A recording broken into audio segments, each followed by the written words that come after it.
WPC 9615 of 2011.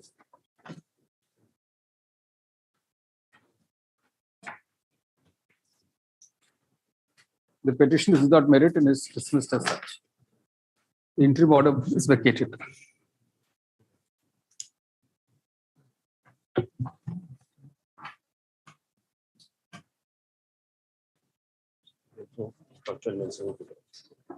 Okay.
Item number 1.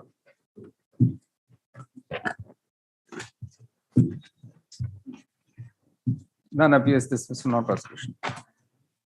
The interim order is vacated. Weekly list old matter item number 2.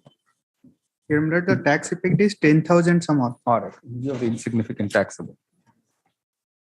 The question of law is left open. It's Weekly list item number 3.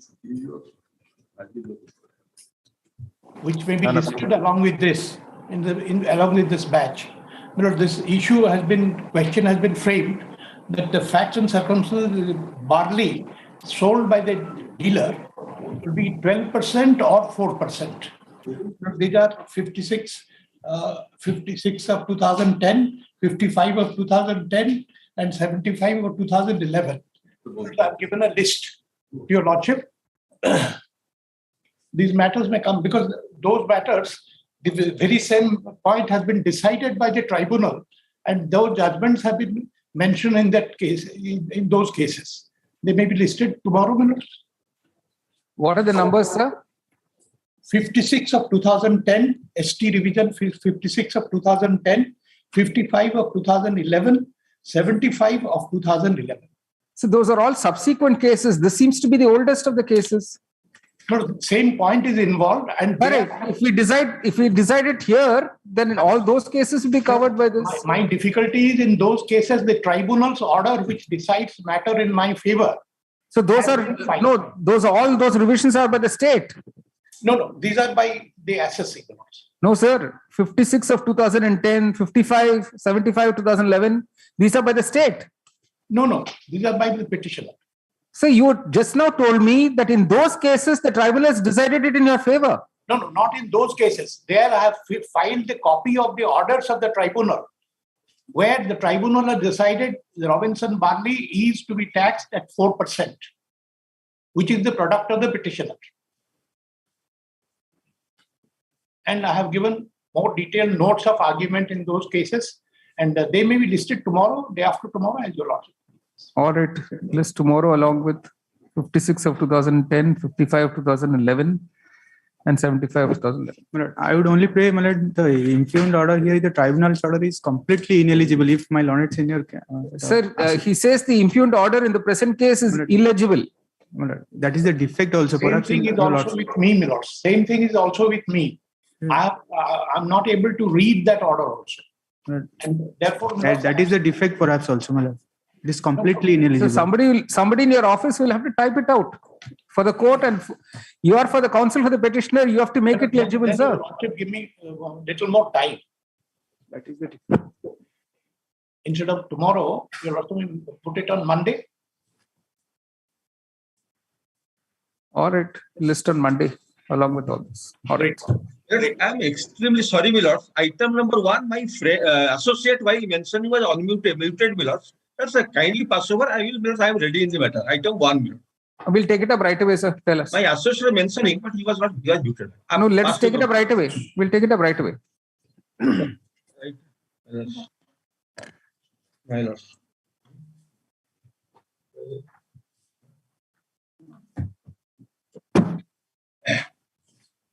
Yes, your lordship kindly. Yes, sir. The same thing also, Milord. Kindly see the tribunal's order. It is completely ineligible. He says the tribunal's order is illegible, sir. Completely. Then I will give the typed copy, my lord. I'm sorry, extremely sorry, my lord. All right. At the request of Mr. Sahu, list on Tuesday. Keep this on Tuesday. Yes, along with STREV number 41 of 2002, only two different All right. features, same matter. All right. Along with STREV 41 of 2000. My lord, the problem of the tribunal is that the fourth copy or fifth copy is served on the SSC. I know. So What to do? No, We all have to suffer for that, sir. That's yes, the whole we are- problem. we are suffering, my lords. We are suffering. Correct. Weekly list item number 4.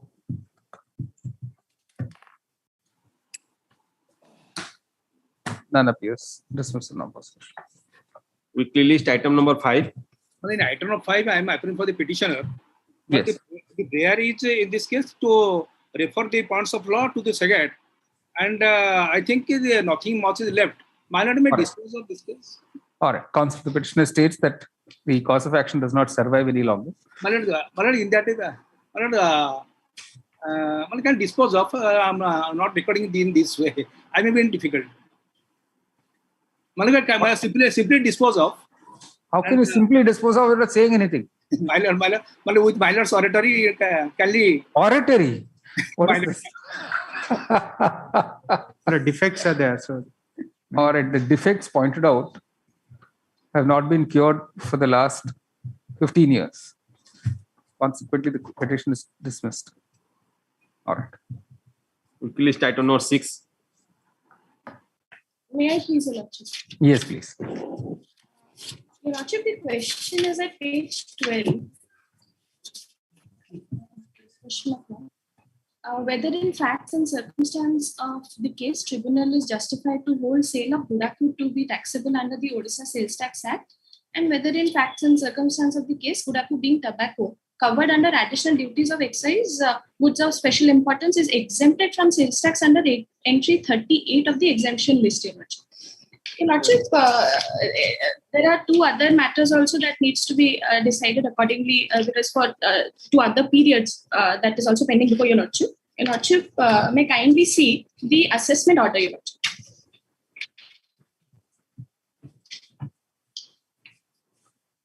The issue involved Your Lordship, is that the additional duties of Central Excise Special Goods of Special Importance Act, Your Lordship, the condition is that once the goods are taxed under that act, then Odisha Sales Tax Act is not to be levied. That is the condition on which the states have agreed upon. And the duties that are collected under the earlier act, Your Lordship, has to be distributed accordingly amongst the states who are participants of that act, Your Lordship. Your Lordship, admittedly, Buraku is not a part, but tobacco is a part of the goods of special importance, Your Lordship. Buraku, Your Lordship, I am referring to one judgment, Your Lordship, that is Kothari Products Limited versus Government of Andhra Pradesh. It is reported, Your Lordship, in 2000, the year is 2119 STC, page 553, in which, Your Lordship, the Honorable Supreme Court has held. I am extremely sorry, Your Lordship, I was unable to share a copy. If Your Lordship permits, I'll place the relevant paragraph, Your Lordship. No. Either you place a copy, or because even he doesn't have a copy. Counsel for the opposite side needs a copy. If Your Lordship may kindly pass over in the meantime. We'll pass it over. All right, pass it. Quickly list item 7. Item 7 minutes. I am appearing for the Bhubaneswar Development Authority. Appearing for the Bhubaneswar Development Authority. opposite side. All right, none appears. Dismissed on opposition. Quickly list item 8. None appears. Dismissed on opposition. No, I am appearing. Item 8. This case was a notice was issued in the year 2005 and to refer the points of law to SEGAT. In the meantime, I think SEGAT is not there by repeal of the act. So, all right. The prayer in the present petition was for a direction to the SEGAT East Zone, Calcutta, to state a case. Now the SEGAT itself is non-existent. Consequently, the petition is disposed of. Quickly list item number 9.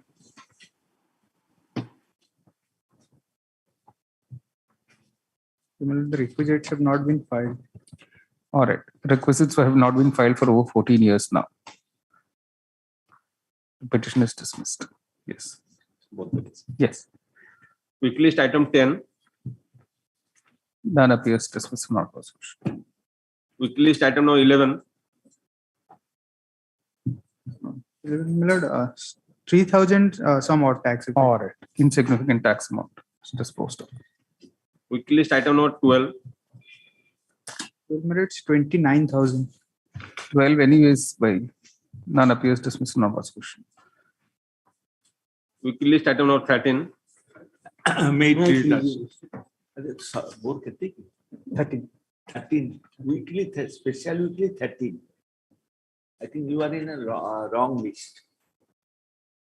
This is STRAV, sales tax revision, sir. Sales tax. Well, it's covered by your lordship's order. Last week only your lordship have disposed of the another revision application. by following the judgment of the Honorable High Court. I am giving this judgment. That's me kindly.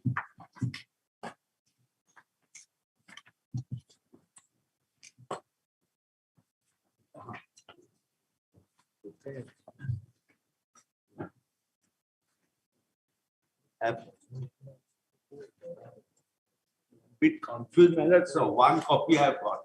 Sorry, my lord, sir. Extremely sorry. I thought that there are two copies. That Lordship will kindly, the issue is whether the packed rice sold in a gunny bag is liable to be taxed at a higher rate or not. And Lordship, they have, your Lordship followed the judgment of the Honorable High Court of Orissa. That judgment is also I am giving that 51 STC page 403. Correct. And your Lordship will kindly see the tribunal's finding that is at page 26, para 5.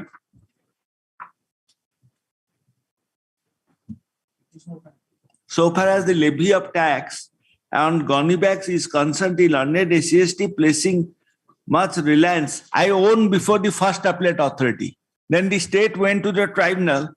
Tribunal said, the next page you also will find at page 27 that towards the bottom I am reading, in this case of Habib Rahimullah and company, their lordships have held that where there was an obligation on the part of the SSC for the supply of rice in gunny bags to the buyers, the sale turnover of gunny bags would be taxed at the rate prescribed for the rice on the basis of fifth proviso to section 5(1) and not at the rate prescribed for containers.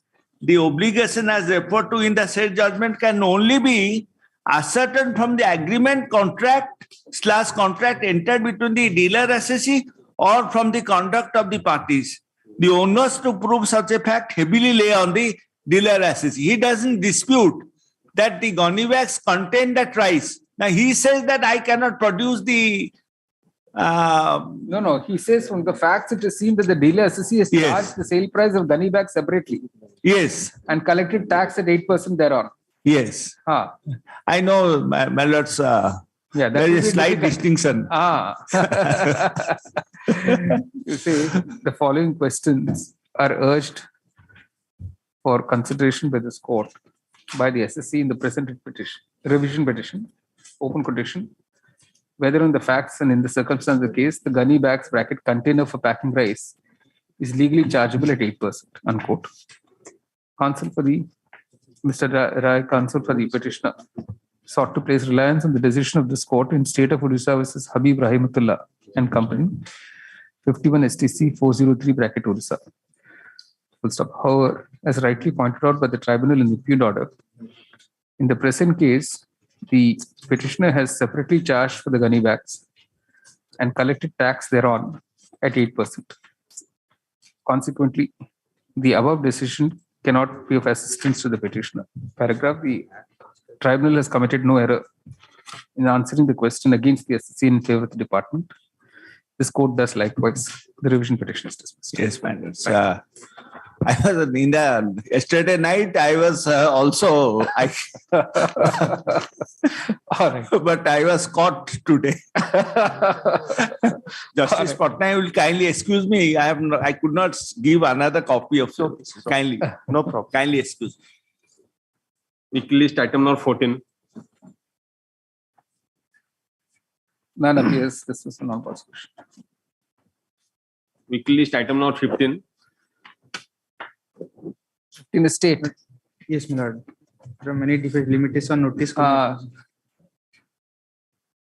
address was not furnished, and moreover, there's a delay. Delay of how many days? Delay of 31 days. Notice could not be issued due to not furnishing of correct address for over 14 years now. Accordingly, dismissal non-prosecution. Similar for 16. Yeah. Show cause notice could not be issued and process be not filed for over 14 years. Dismissal non-prosecution. Item 17. It's 18,000 some odd. All right. Insignificant tax amount. Question of law left open, disposed of. Weekly list item 18. Beg pardon, my lord. My lord has 16 is the 18,000. 17, my lord, may I place. 16 is tax effect is 18,000. All right. 17 I may place. My lord. 17. All right. 17.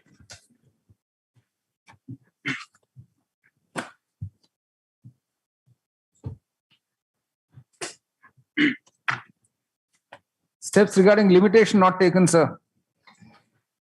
No steps for limitation were taken by the state for over 15 years now. Actually, this is renumbered, and this was SJC 5599. Yes, my lord. Old matter.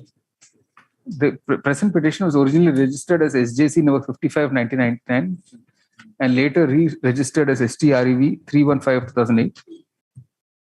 Way back on 16 July 1999, it was pointed out that steps for limitation were not taken. That defect has remained uncured till date. It is accordingly dismissed. Right. Weekly list item 18.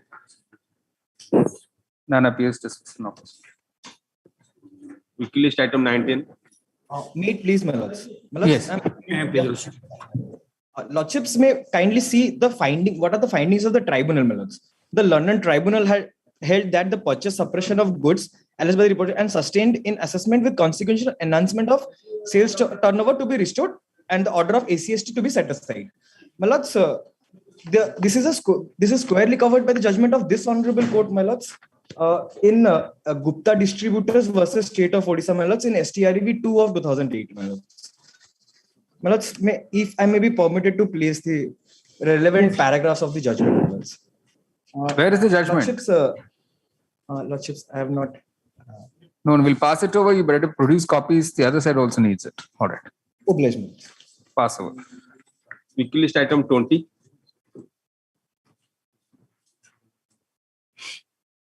None appears dismissed. No opposition. Weekly list item 21.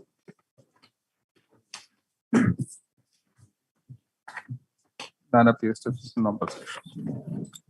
Weekly list item Disposed of case. This is a disposed of case. 1 minute. It's MC.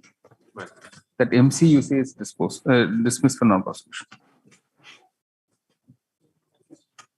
Weekly list item 22.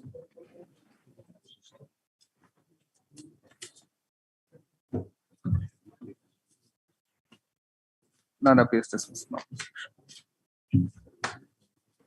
Weekly list item number 23.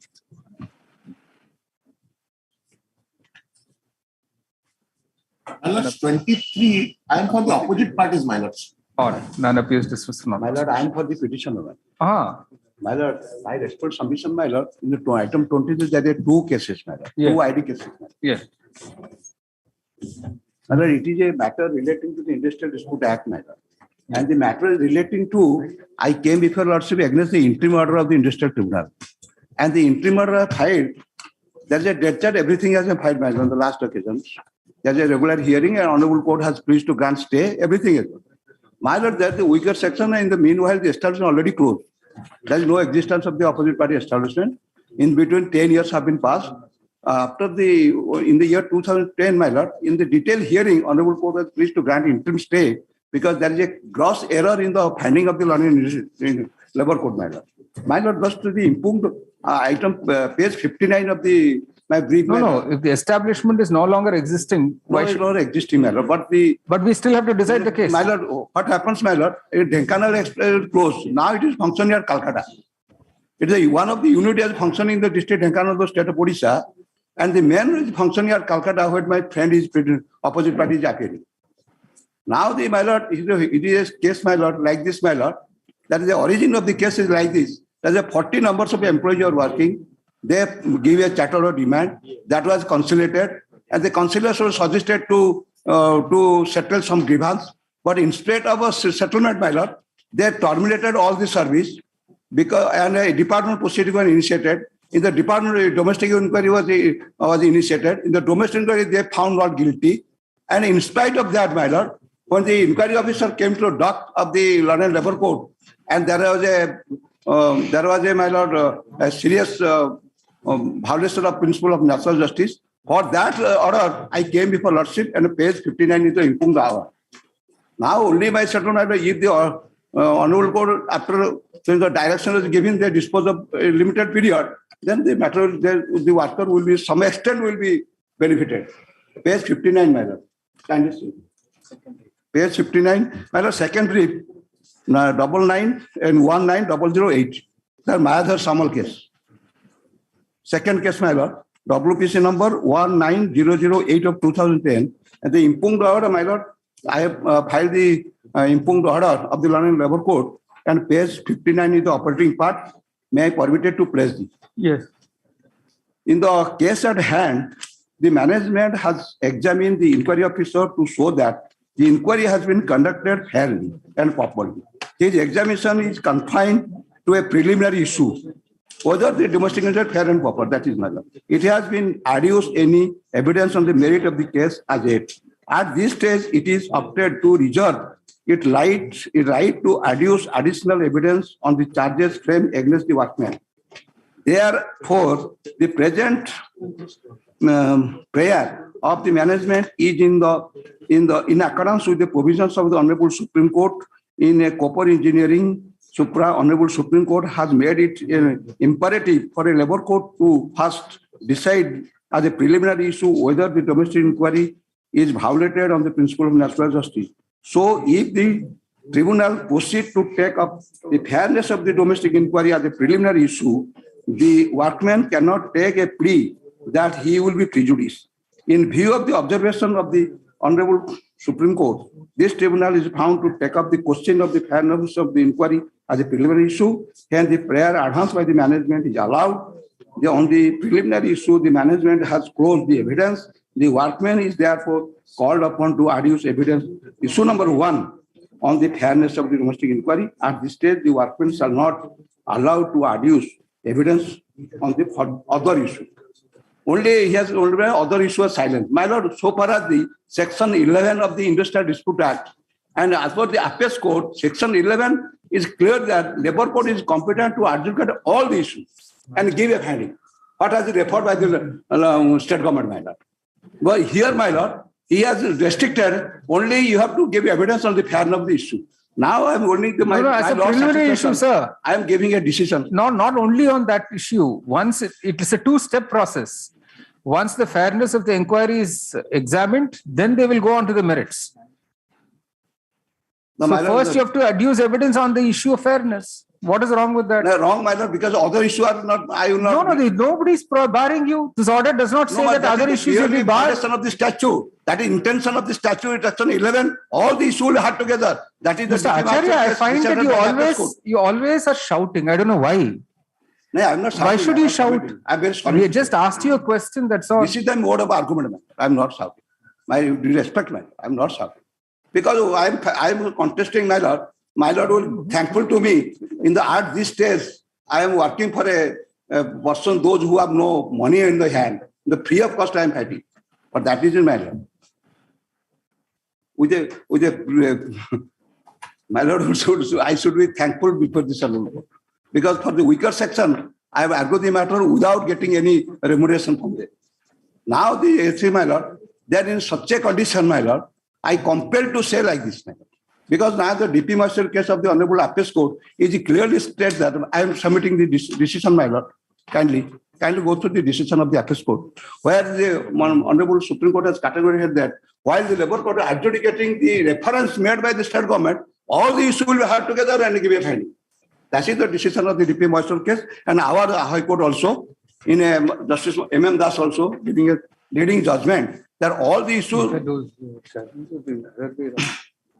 Remember,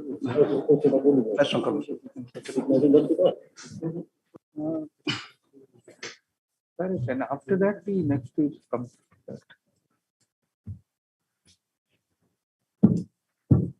Only one copy. All right.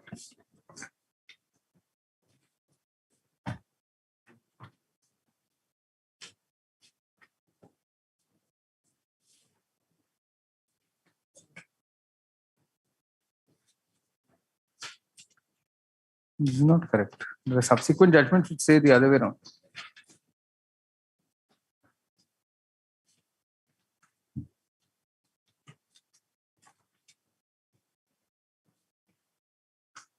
This in fact goes against you.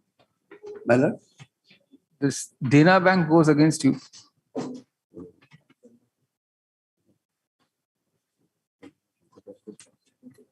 Para 3. para 3, my lord.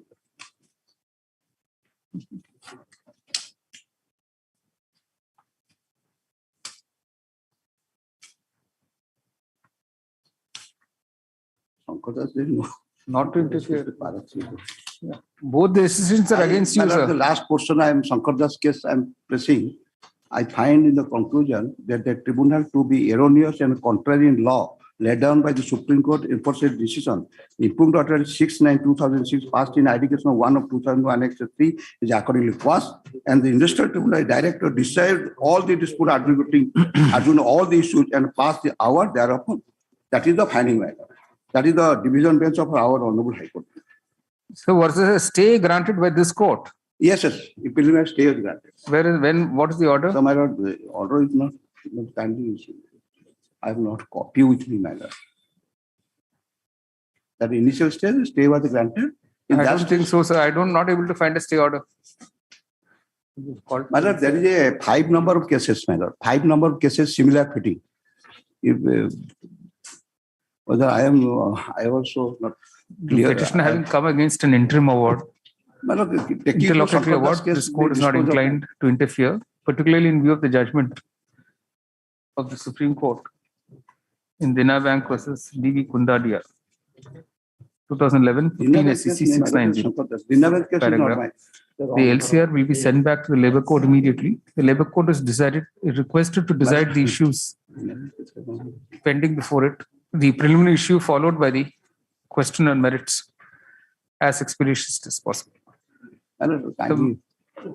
The matter will now be listed before the Labour Court for directions on 4th July 2022. All right.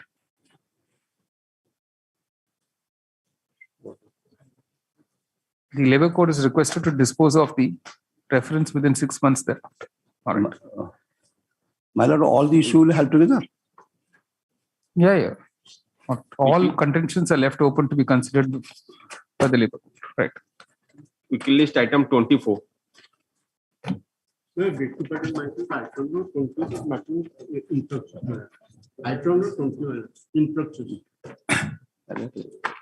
24, counsel the petitioner states the petition been rendered infructuous. Sir, we are now on 24, sir. 23, both the cases disposed. Yes. 24, I am for the opposite party. None appears for the petitioner, dismissal, non-prosecution. Quickly list item 25. Item 25, file has a mismatch. Kindly verify the record and lordship pass over and dispose of the matter. No, file has been misplaced, we'll just dismiss it. Counsel the petitioner states the file has been Lordship, misplaced. verify the record from the court cell. Lordship, one pass over. You will Pass over, okay. You want pass over? You ask for pass over. Pass over. Milo, problem. Quickly list item 26. May I please yourselves? This matter relates to land acquisition merit under the old act merit. I challenge the land acquisition process for violation of chapter 8 of the earlier land acquisition act and as well as the violation of the 1963 rules. However, during pendency of the writ application merit, the beneficiary company, that is IFCO, they have filed a specific affidavit contending that the 25 acres of land from the proposed acquired area would be left for us, and accordingly affidavit was filed. Thereafter, two other writ petitions of similar nature, and sub-item 3, WPC is 16000. Only the challenge was made with regard to the agreement during pendency of the order of status quo as well as the pendency of the writ petition matter, challenging the agreement between IDCO and the beneficiary matter. The fourth writ petition matter, last sub-item 3075 of 2019, you will kindly have a look. Here, a division bench has been pleased to pass an order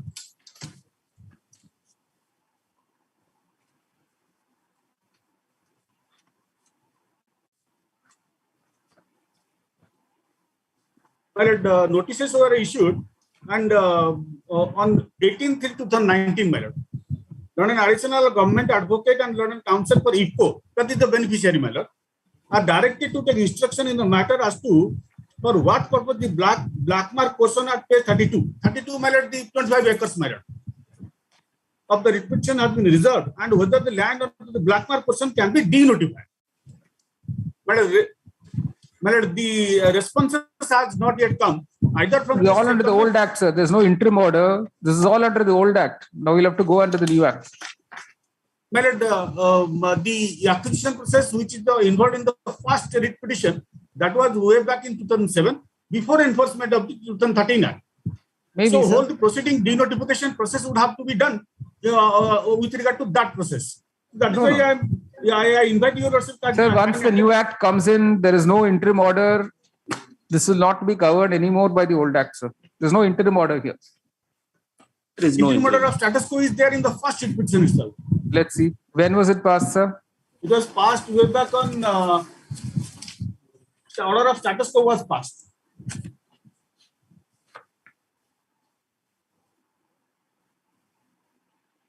Well, 15/7/2013.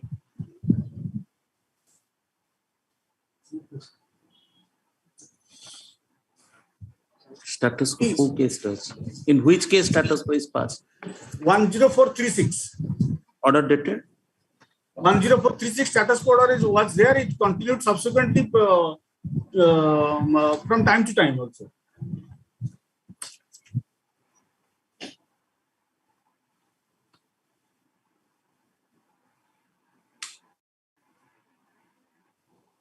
Where is this Moza Bijay Chandrapur? In Paradip, my lord. Is in Paradip, District Jagat Singhpur. Argue the main matter, sir. Tell us why it should be quashed. Pardon me, lord? Kindly argue the main matter and tell us why the proceedings should be quashed. Number one ground, my lord, I have taken the whole acquisition process is void ab initio for non-compliance of Chapter 7 of the earlier Act and Section 40 as well as the rules, that is that is Land Acquisition Companies Rule 1960. This rule mandates, Rule 3 mandates, a committee should have been framed, should have been set up by the appropriate government, consisting of the 3 secretaries. They will say for which purpose and which company it will be acquired. And that is absent and for violation. And admittedly, in the counter, there is no such answer to my averment made, specific averment made in Let's see the counter, sir. Let's see the counter. My lord. Come to para 6 of the counter, page 28.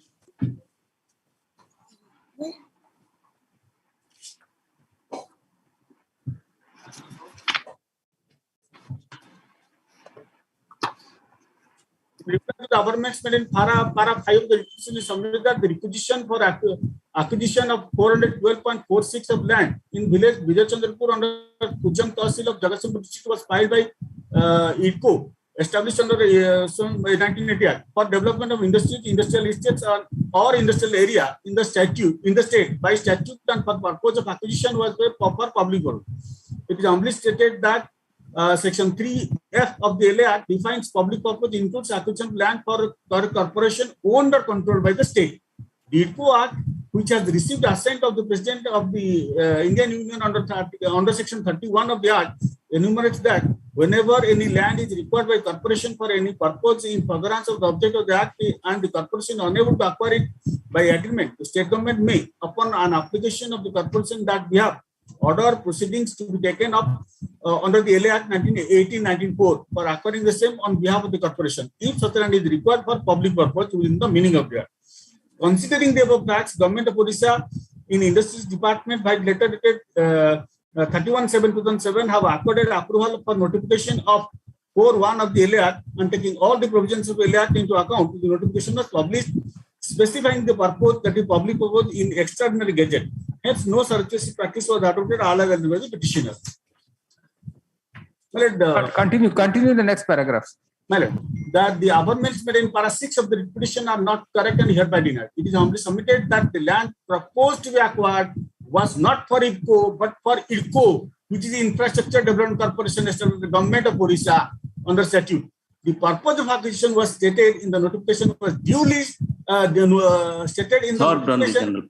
and duly served on the general public by the public notice and through newspaper. It is understood that no land under the said notification was acquired for any private limited company. Yeah. So what is your answer? Because you have not filed any rejoinder. My lord, the answer to my assertion, may I read my specific assertion in the writ petition, that is at paragraph 11, my lord. Paragraph 11, as specifically stated, it is respectfully submitted here that instant acquisition proceeding is void ab initio as mandatory provisions of Land Acquisition Companies Rules 1960. It doesn't apply unless it's acquired for a private limited company. These rules don't apply.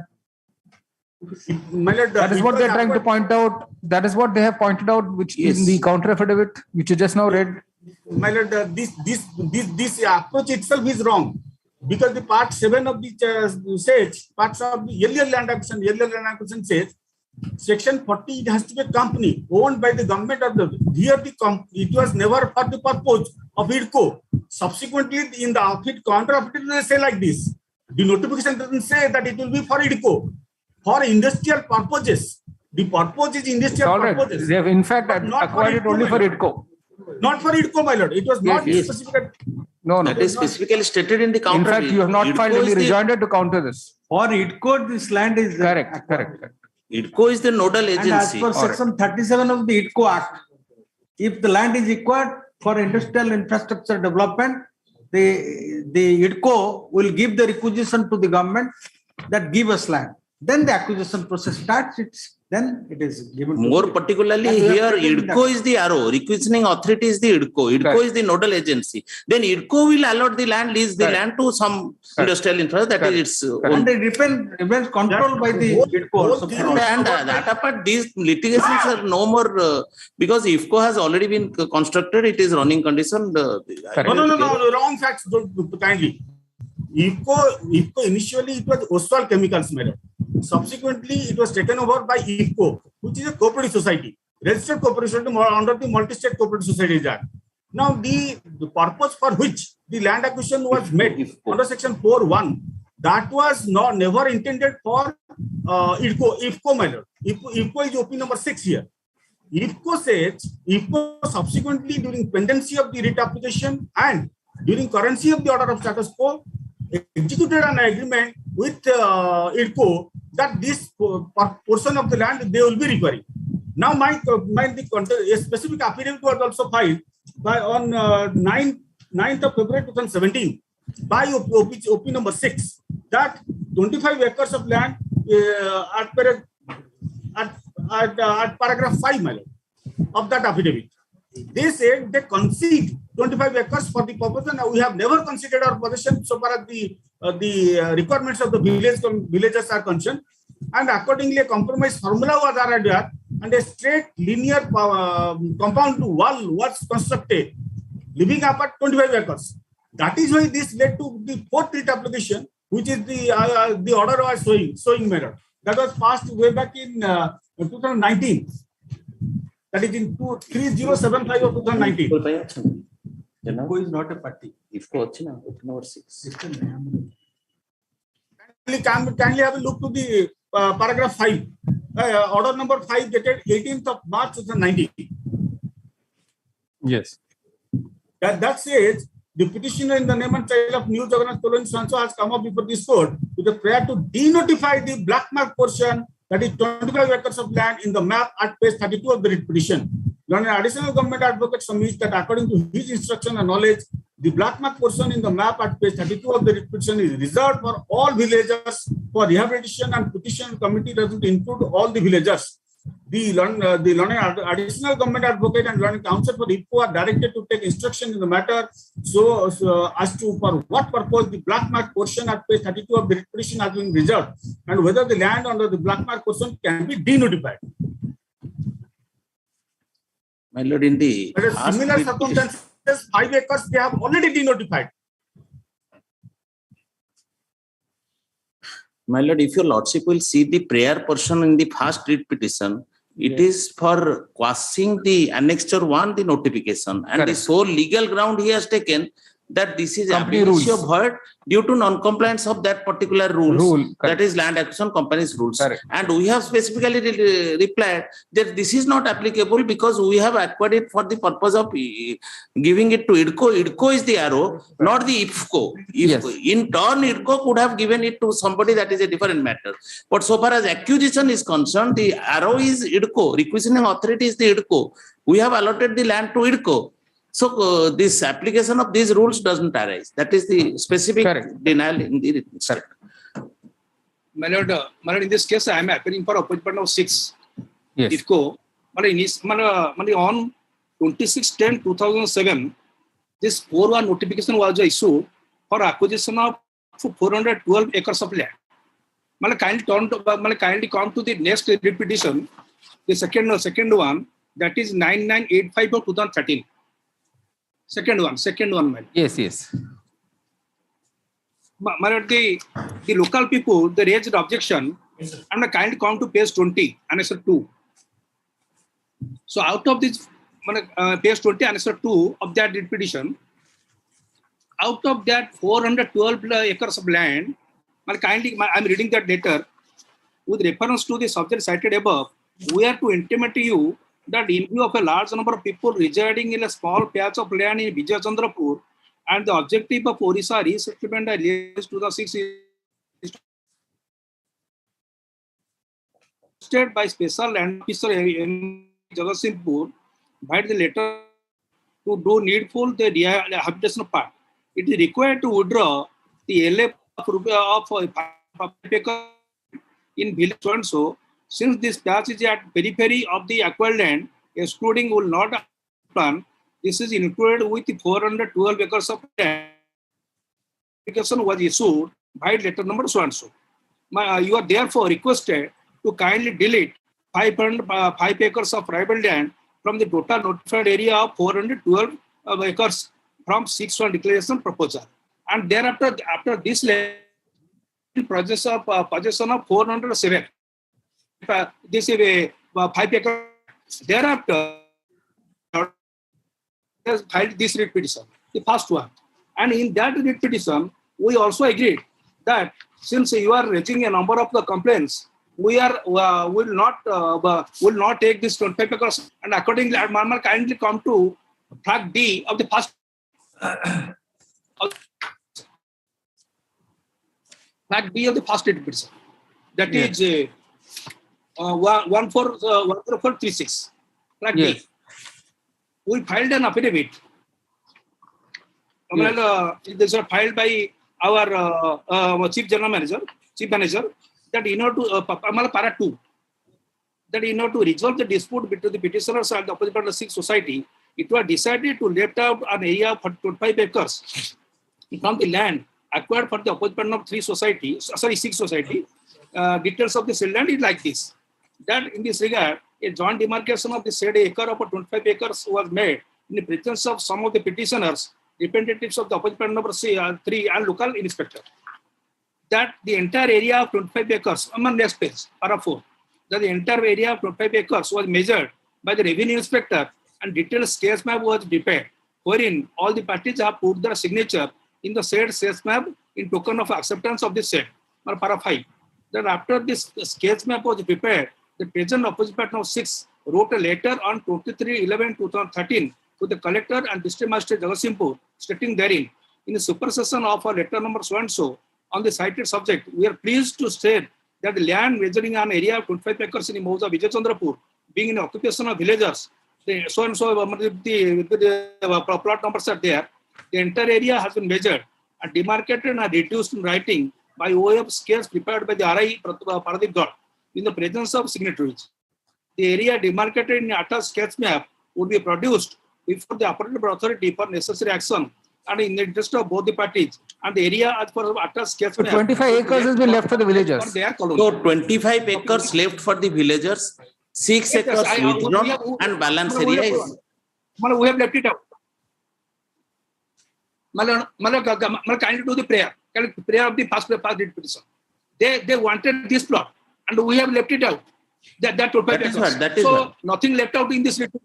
All right. That is nothing left out in this petition. Petition Civil Here has been allowed. 10436 of 2011, an additional affidavit has been filed on behalf of opposite party number 6, IFCO, stating that of the acquired land, of the land acquired for and on behalf of ITCO and handed over to IFCO, 25 acres has been left out for the villagers, notwithstanding that compensation was already paid for it. So with the main grievance of the petitioners having been satisfied, nothing survives in this writ petition, which is disposed of. 9985, what is the prayer? My lord, I couldn't follow, my lord. Similarly, all the petitions are disposed of. 25 all the petitions similar relief, almost. All right. And almost similar relief, but so far as the last one, 3075, where the denotification question is there, that is not similar. Denotification. There's no question of denotification at this stage, sir. No question of denotification. After so many years. 25 acres, huge land was set apart for us. That may be is for us, for the villagers. That is there. They have acknowledged that we have left 25 acres for the villagers. That is not no way disputed. That is what the earlier direction of the division bench was there. Kindly, the direction to us, to order was passed to the collector to file an affidavit as to what they have to do. Yeah, they have done already that. Yeah. But the compensation has been paid. Land has compensation been has never already, been paid. Yes. That we have stated in third. And what he says that Oswal is given, not. Oswal has been taken over by IPCO. No. IPCO is the government of India undertaking. Totally wrong. No, you have not replied to our counter. You have not replied to our counter. Consider our position. No order, no position has been taken from us. All right. The status quo order is vacated. The remaining 3 writ petitions will say the question of, in view of the above, as far as the remaining 3 writ petitions is concerned, in view of the above development, the question of directing any land to be released back to the petitioners in terms of the Land Acquisition Act 1894 does not arise at this stage, particularly since the 2013 Act has now been enacted. But so far as 25 acres for us left for us, how it will be dealt with them? All right. No further reliefs can be granted in any of these petitions. They're accordingly dismissed. Right. Item 27. I have a small prayer. I have a small prayer. Since we have given away this 25 acres, the money deposited for that land may be refunded to us. No. That may be kept upon. No, sir. No. Yes. Item 27. May I pray, my lord? May I have a little prayer? They have considered 25 acres for us. Now the collector is to take action with regard to that. Till the London collector may take action upon that. For to which the additional arbiter has been filed by OP number 6. Yes. There is simple word may be kindly put in the order. The London collector will be. He will take appropriate steps. We say the collector will take appropriate steps to identify the 25. My lord, your lordship may kindly see 25 acres IFCO has left for them. Correct. And collector is not a party to all these things. Correct. It is between collector IFCO and the village. My lord. How the collector is authority? Once the land is already allotted to IDCO, collector is no more because we have acquired it, handed over it. They've left it out, let them be back, restored back. That is the IFCO will do that. No, but the collector will have to take steps because in the revenue record that has to be entered. You say the consequential steps of correcting the revenue record to reflect the possession of the villagers of the 25 acres of land. If necessary application is made. If necessary application is made by the villagers. Upon necessary application made in that behalf, both jointly by IFCO and the villagers. Yes. All right. Deep love. All right. Quickly list item 27. Well, during pendency of the case, item 27, during pendency of the case, the opposite party bank has been abolished by Government of India notification dated 7/1/2013. Therefore, my lord, whom are you appearing for, sir? I am appearing on behalf of the opposite party. None appears to the petitioner. Dismissal now process. Quickly list item 28. Lordship, item number 28. Item 28. Item 28, Your Lordship. Yes. Not pressed. We don't want to press the Counsel, the petitioner states the petition is not pressed. Disposed of is not pressed. obliged. Item number 29. My lord, in this present writ application, the charge sheet dated 5th December 2008 has been challenged. I am giving a memo, my lords, that the case has become infructuous and with liberty to file again to withdraw the case. A copy of memo is served to me. My lord, the petitioner is no more in employment. He has lost his employment as back as February 2017. So the interim order passed for continuation of the inquiry and not to pass on the final order has become now all infructuous. Counsel, the petitioner states that the petition has been rendered infructuous. It is disposed of as such. So I'm appearing for opposite party PDF. Weekly list item number 30.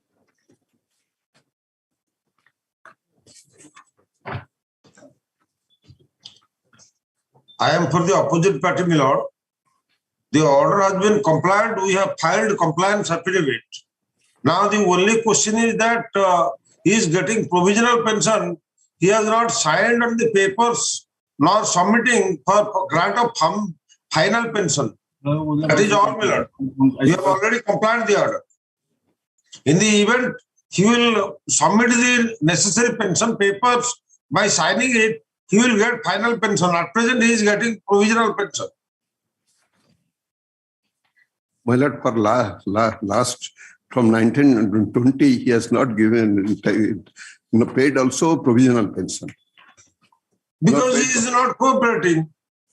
In the event he will submit the documents by signing it, we will grant the final pension. All right. My lord, the party states that if the petitioner signs the necessary documents. No, my lord, it is not that easy. My lord, they have filed 4 compliance reports. These are all rejected by court. In 5th compliance report, when the court, it is my lord court has my lord, state government file a counter. When the secretary and the directors pay is stopped, then only they have complied. What they have complied, your lordship see. That your lordship see. We have already paid the dues, 8 lakhs or more than 8 lakhs some odd. 3 lakhs some odd. Your 8 lakhs. Anyway, my lord, 3 lakhs or 8 lakhs, that is a matter of calculation. My lord, your lordship see how they have complied the order of this court. This compliance by the court has not accepted. Again, they have told that you give the better particulars. Better particulars. They have not complied, my lord. My lord, they have said that no work, no pay. That is the method they have entire period has your lordship see the last the period for which he has not worked. How can we make payment? If you have prevented me to work, how could I work? My lord, first thing I was charge sheeted for certain period in absence for my absence. That is struck down by the tribunal. At that time, tribunal has no execution power. Therefore, what management has come in appeal. Management has come in appeal, but management in the meantime it is taken over by the government. Once it is taken over the government, the honorable court dismisses the appeal because management has not paid and government is not stepped over. And this writ is dismissed by this honorable court. Thereafter, once it is not given the retrial, he has filed for retrial benefit. In the meantime, he has, while the earlier writ application is pending, she has retired. After her retirement, he has filed a case. File a case for implementation of the on a tribunal's order, because at that time there is no appeal provided. That's why there is the only way on 226. My lord, we have come. This honorable court allowed the appeal and said the entire retrial, and they have how they have given the retrial benefit. My lord, they have not given the retrial benefit. My lord, I have filed an affidavit to their state government and the ES counter. I have filed an affidavit. Your lordship see my affidavit.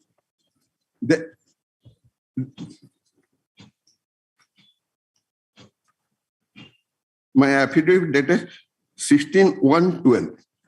But my lord, this affidavit I have clearly stated why they have to pay all these periods. Well, all these periods, your lordship, see my affidavit. Your lordship, first state's affidavit. Your lordship, see state's affidavit.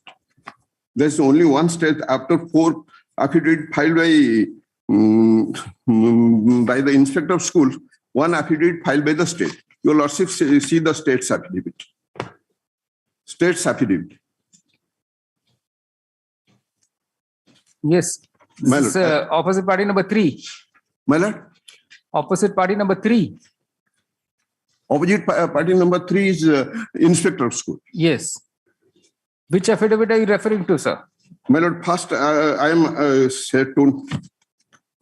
This is affidavit.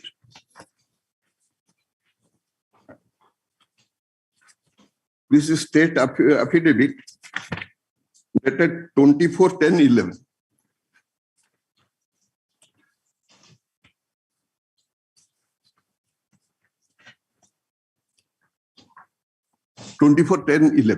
Till that day, they have not done anything. Thereafter, another affidavit has been filed, my lord. Just a minute. Why you hurry? It is 9/11/2011. Another affidavit was filed on 9/11/2011. There we have said that we have complied with the order. They have state government has a state so also. Thereafter, the court has not accepted and to tell me to file an objection. I have filed that objection. After that, it has not come up. Oh, yes, after that also you have filed another. Yeah. My lord, your lordship, see the state's affidavit.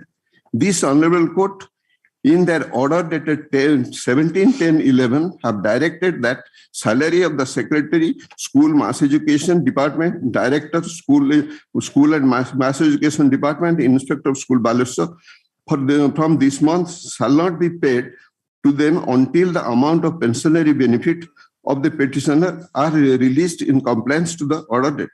That it is intimated by the inspector of school Baleshwar that pay of the petitioner has been refixed to 27/8/74 So this affidavit is not with us. Yeah. Scanned. Which page is the scan?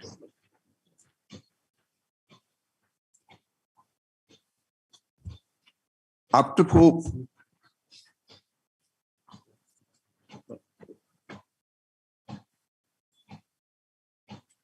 Lord, your lordship may kindly see the affidavit dated 9/11/2011. Just a minute. This is state. This is higher than the inspector of schools. This is state's affidavit. After the state's affidavit, they have filed another affidavit by the inspector of schools in 9/11. What they say. Your lordship, see the 9/11 affidavit also. After this, after states, yes, they have filed another affidavit. It's Yes, not 9/11. Correct. 9/11, my lord. Paragraph 9, your lordship may kindly see. Paragraph 9, my lord. 9/11.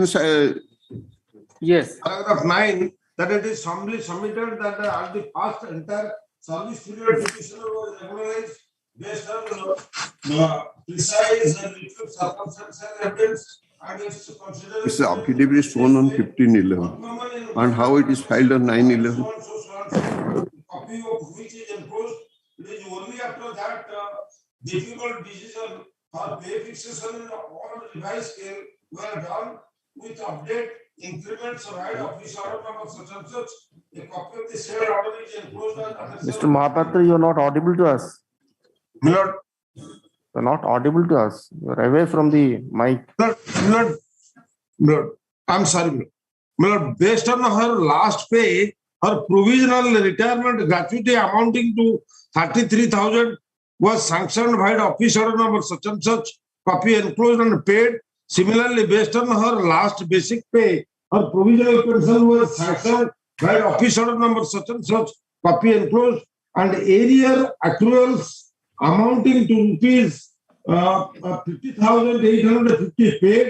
As of the total amount of 5,26,508, Milord, was drawn and credited to the to her bank account on 22nd/10/2011. This amount thus cleared all her claim, and therefore the order of the Honorable Court dated 3/8/2010 stands fully compliant. Thereafter, my lord, prior to that, we have paid the 3 lakhs. Later on also, my lord, we have paid. Now the question is, your lordship may kindly see the next paragraph, my lord. My lord, she has not submitted the pension paper. Thereafter, it is pertinent to mention here that though her service book has been built up new, she has not turned up to sign the first page. Moreover, she has not submitted her pension paper. If petitioner continues like this, it may not be possible to go on paying provisional pension for an indefinite period without the clearance of control of accounts. It is therefore most humbly prayed that the petitioner be directed to cooperate and submit the final pension paper for early closure of the matter. My lord, original. Thereafter, my lord. Now he is saying that order has not been complied. Order has not been complied. It is a contempt application of the year 2011.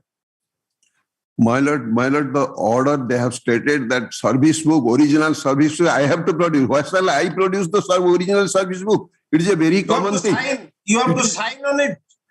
You are not cooperating. You are sitting at home. You are saying that naturally he is a bedridden. She is bedridden. She is bedridden, and her husband was sign on it. Sign it. Court has directed someone to deputate and sign it from her. You are not there. That's why you have not known all these things. I am there. You are there. You are in Bhubaneswar at that time. Your lordship see the last affidavit they have filed in 1917. Whatever, my lord, your lordship see my affidavit in pursuance to court's to last these affidavits. I have filed an affidavit. Your lordship see my affidavit. My affidavit.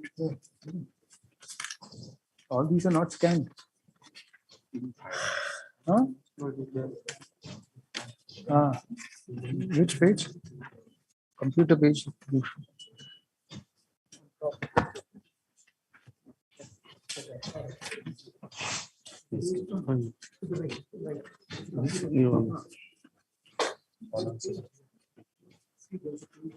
Oh yes. 178. But I have only 126 pages. My affidavit. 151. Dated 17/1/12.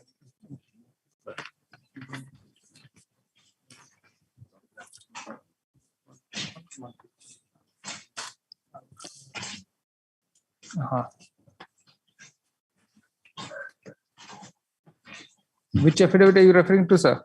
17. So will your purpose be served if you say that they should depute somebody to get your signatures? Yes, my lord. Someone should be deputed. I can't go to the. We'll do that. My lord, she is bedridden, and her husband was cancer patient. So that's why the court says that someone should be deputed and get it signed. All right. And they have accepted it. All right. My lord, your lordship, see, they have not given the entire thing, my lord.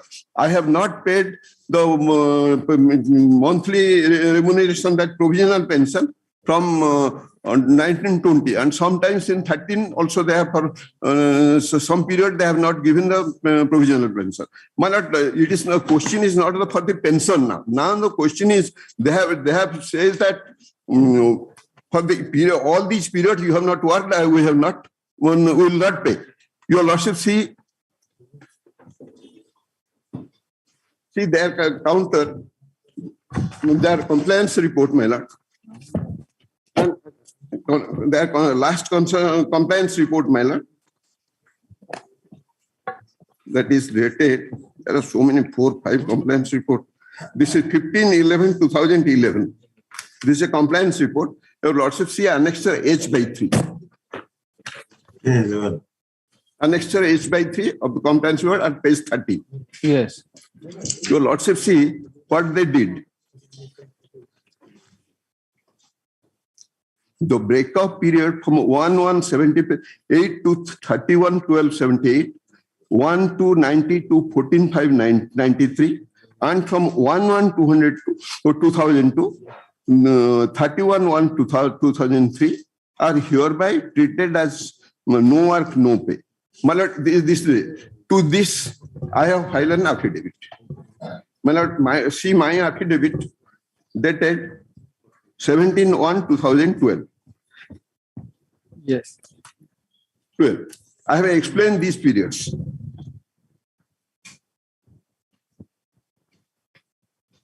Page 6 of my affidavit. Yes.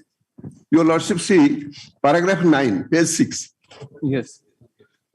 That the above letter discloses that period from 1/1/78 to 31/80, 1/2/80 to 14/5/93, and from 1/1/2000 are treated as no work, no pay.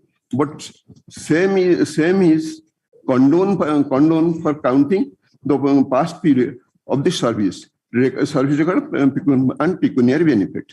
The allegation of break periods from 1/1/78 to 31/12/8. The petitioner is paid for this period. They say that I have not paid, no work, no pay. He has paid this for this period. The petitioner is paid for this entire period, except for some days, that is 16/3/78 to 38/78. The Khoira High School, being an aided school, inspector of school receives the bill from school, and that's what I explained. They have received the bill, they have given them, I am paid. So I have no grievance for this period. I have no grievance for this period. Next page. Next page, page 7. The period from 1/3/90 to 14/5/93. The petitioner was charged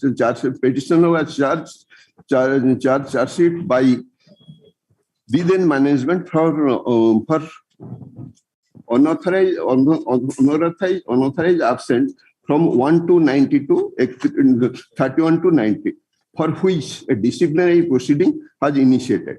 The ex parte inquiry report reveals that she has absent from 6/11/92 to 3/11/92, and subsequently she was dismissed from service on the basis of said report on 15/5/93, and approved by the director of in challenging the Lawrence State Education Tribunal by judgment dated 16/5, Annexure 1 to writ petition, held the appeal dated 46/43 as other as well.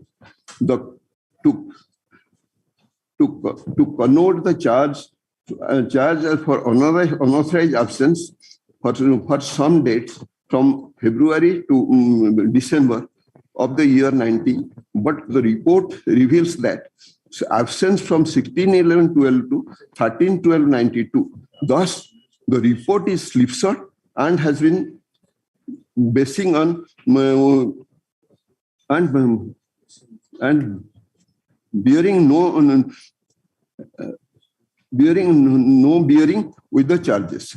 The director, while passing his advice by Annexure 10, the respondent number 2 appears not to have properly gone through the papers.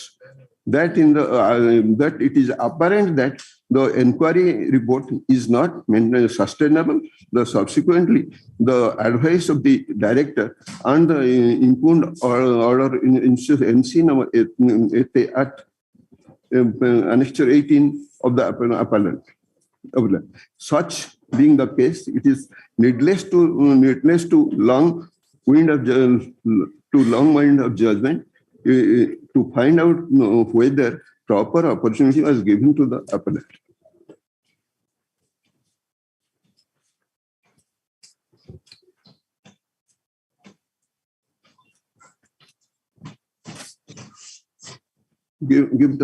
To defend her case and or otherwise. Hence, orders of termination of service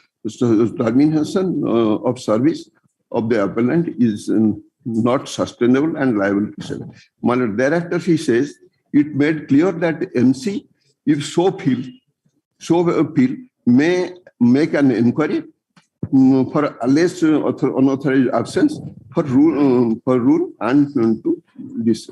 But MC did not initiate proceeding nor comply with the learned tribunal direction of the tribunal, and she was allowed to superannuate on 31st/1/2000. The OJC number 204595 filed by the MC was dismissed on 22/6/5. On the above backdrop, the petitioner should not be deprived of his increment and pay for the above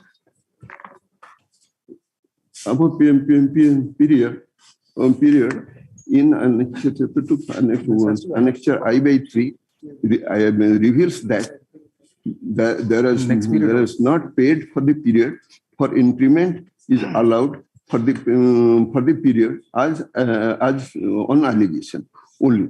It is important to mention here that if the charge is framed for the period from 1-9 to 31/9, but salary is denied for 1-9 to 93 is not no work, no pay without any inquiry. But without any, now they have not made inquiry. They have, but they have given, not given. Why they have? Why I should be deprived? They have not proved the case. Now they say that no work, no pay. How could I work? All right. My lord, second period. There is another period from 1/1/2000 to 31/2003. First compliance report of OP number 1, second compliance report of OP number 3 does not disclose the reason for treating it no work, no pay. The order of learned tribunal is not implemented by private management or by government. After school is taken over, the earlier private MC has filed OJC number 204595, but no stay is granted. Stay is allowed till it is dismissed by this court on 26th. During the period of above MC number 8, the Honorable Court directed 13/5/99 to adjust the petitioner in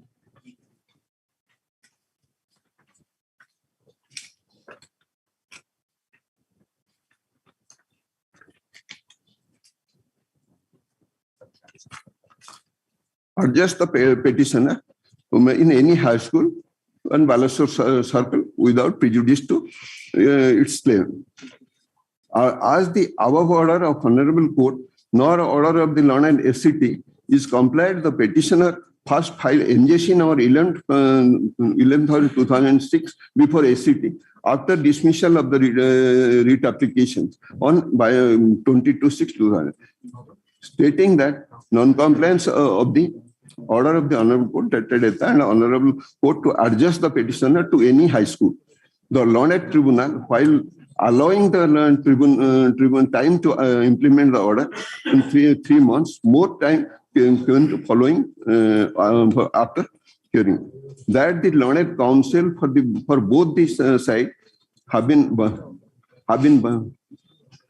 heard on the matter at the length, and the controversy relating to the compliance of the orders of the Honorable Court dated 37/99 passed in OJC number 8 to the effect that the opposite party 1 to 3 to adjust the opposite party number 5 is and high school of the Balasore Circle without prejudice to the claim came in court. But the writ application exists despite the representation that 3 explanation in the counter that the order was implemented and the all right, sir. All right. Appellant was adjusted. All right. But no paper is It's okay. produced. It's okay. No paper is We'll grant you the funds for these periods. We're passing an order that they should pay you for these periods. All right. Well, this period, why shall I not be paid? They have not. Sir, you're not listening to what I just now said. Well, we are going to pass an order requiring them to pay you for these periods. Sorry, my lord, I have not properly understood. All right. The present contempt petition has been filed alleging non-compliance by the opposite parties with the order dated 3rd August 2010, passed by this court in petition civil 14371 of 2008. Paragraph. The background of the present contempt petition is that the petitioner was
appointed as a teacher of the Khaira Girls High School. Stop.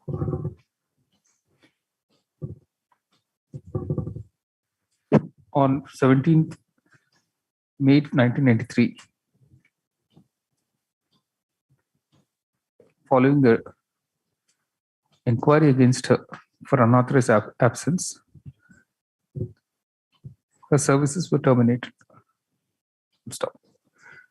Challenging the said termination, the petitioner filed appeal number 46 of 1993 before the State Education Tribunal, (SET), Bhubaneswar. Full stop. Paragraph. The above appeal was allowed by the SET on 16th February 1995 with the direction for reinstatement of the petitioner with continuity of service. Full stop. However, it was directed that the pay and allowances for the period of termination would be allowed subject to the petitioner filing a certificate. Stop. It was further clarified that the management committee, (MC) of the school could institute a fresh inquiry for alleged unauthorized absence as per rules. Paragraph. The MC then filed OJC number 2045 of 1995 in this court, challenging the above decision of the SET. We'll stop.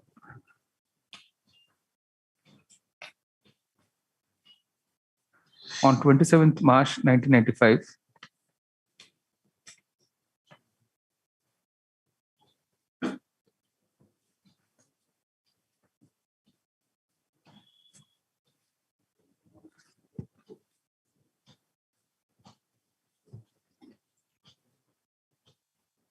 they said that petition was dismissed by this court, thus affirming the order dated 16th February 1995 of the SET.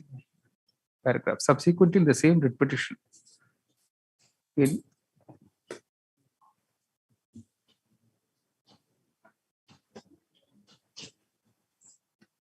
MC number 686 of 1999, filed by the petitioner,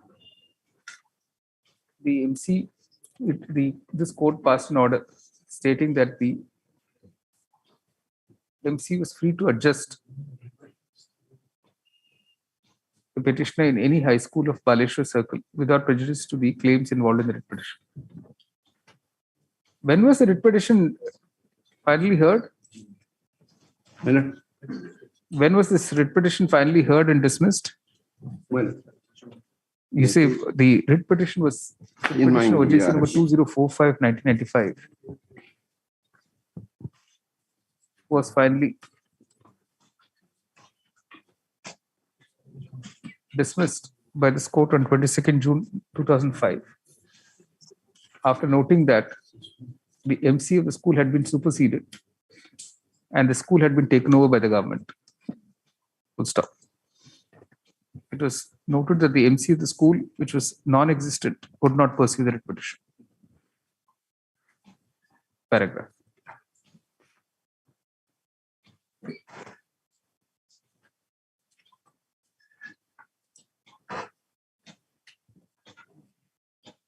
As directed by the SCT,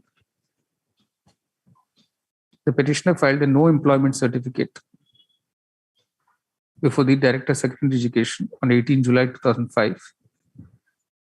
Full stop. When the directions were not implemented, the petitioner once again went before the SCT with MGC number 11 of 2006, complaining of non-compliance with its earlier order dated 16th February 1985. Stop. On 1st October 2007, the SCT disposed of MGC 11 of 2006.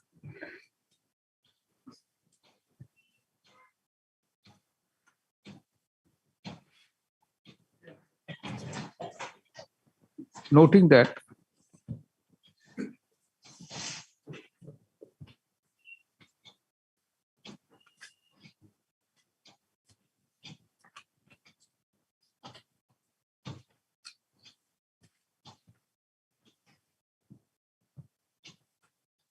there was a controversy regarding compliance of the order dated 30 July 1999 of this court. Despite the explanation offered by the opposite parties that the petitioner had been adjusted in the Pariki Regional High School and thereafter in another high school which had been taken over by the government. Full stop.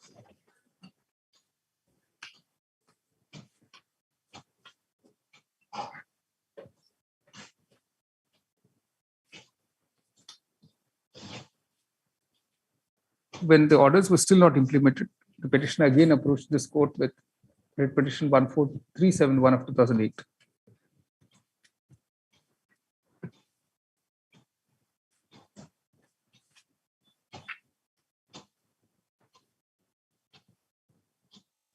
For a direction to the opposite parties to implement the earlier orders of the SCT within a time frame. Full stop. In the said writ petition, on 3rd August 2010, the following order was passed. Reproduce the whole order. Paragraph. It is for implementation of the above order that the present contempt petition has been filed. Paragraph. On 10th June 2011, in purported compliance of the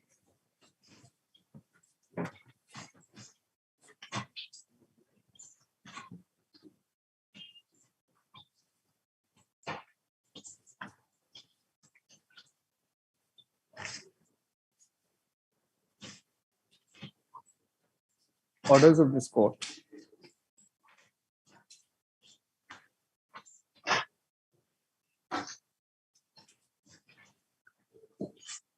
provisional pension was ordered to be paid to the petitioner, but by then superannuated.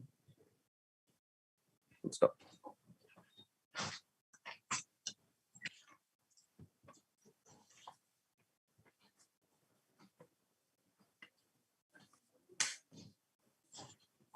Thereafter, on 19th October 2011, an office order was issued by the Inspector of Schools, Baleshwar Circle,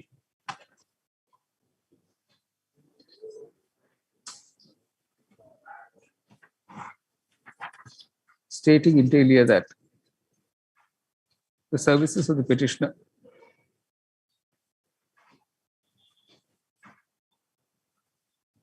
was regularized as under for the purposes of finalizing her pensionary benefits. Now take from Annexure H3 to the contempt petition 31 of 2011, clauses A to F, paragraph. This was enclosed along with an affidavit dated 9th November 2011 of the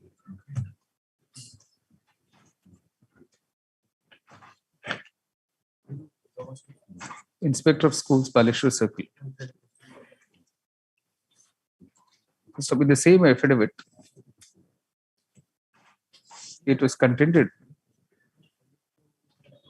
that for the purposes of the final pension, a letter had been sent to the petitioner on 6th August 2011 to attend the office of the Inspector of Schools on 12th August 2011, open quotation, to sign the first page of the service book that was to be opened anew,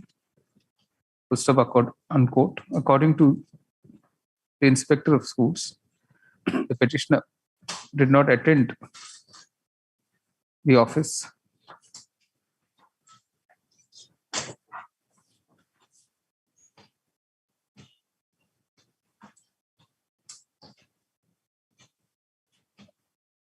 and one more date was given to her. Full stop. It is stated in the affidavit, open quotation, she has no service book and she is not prepared to sign the first page of the newly built service book. Full stop.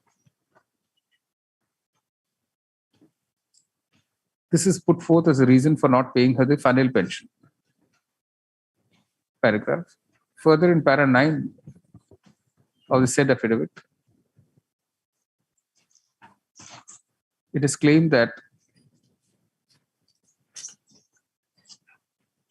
the retirement gratuity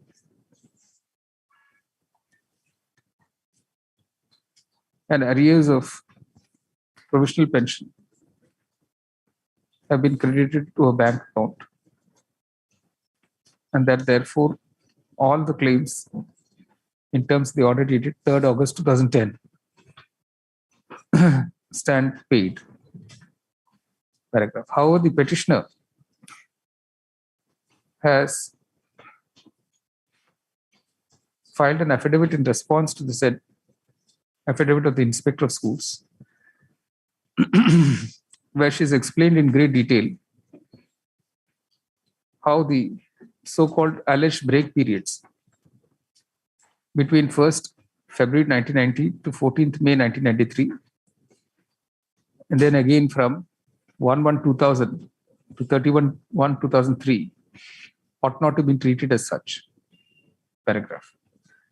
As regards the period from 1/2/1990 to 14/5/1993, it is rightly pointed out by the petitioner that once by the judgment dated 16/2/1995, the SCT set aside the termination order and no fresh proceedings were initiated by the MC, and the said order of the SCT was affirmed by this court by dismissal of OGC number 2045/1985 on 22/6/2005, the petitioner could not have been deprived of the pay for the above period and the increments she would have earned for the said period. So in other words, the period from 1/2/1990 to 14/5/1993 could not be treated as a period of single quotes no work, unquote. And on that basis, the principle of open quotation no work, no pay applied, particularly without conducting any inquiry. Paragraph. Accepting the above contention of the petitioner, the court directs that opposite parties will recompute the pension payable to the petitioner by treating the aforementioned period 1st February 1990 to 14/5/1993 as a period on which the petitioner was on duty and duty, and not to treat it as single quotes no work, no pay. Paragraph. Likewise, for the period from 1st January 2000 to 31st January 2003,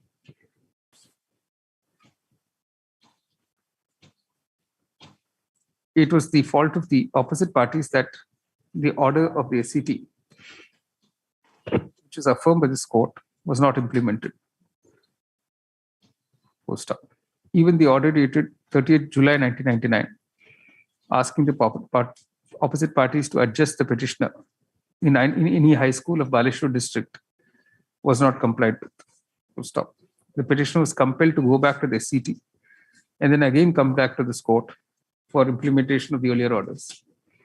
Full stop. Therefore, there is no justification for the opposite parties treating the period from 1st January 2000 to 31st January 2003 as a period again of single course, no work, no pay. Full stop. Consequently, the court directs the opposite parties to treat the aforementioned period, 1st January 2000 to 31st January 2003, also as a period during which the petitioner was in service, and recompute her pension accordingly. Paragraph.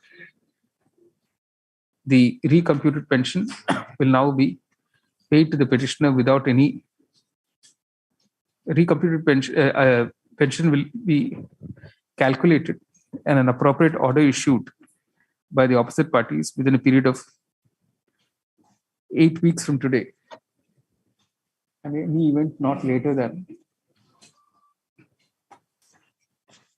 15 July 2022. By that date, the arrears of the recomputed pension should also be paid to the petitioner.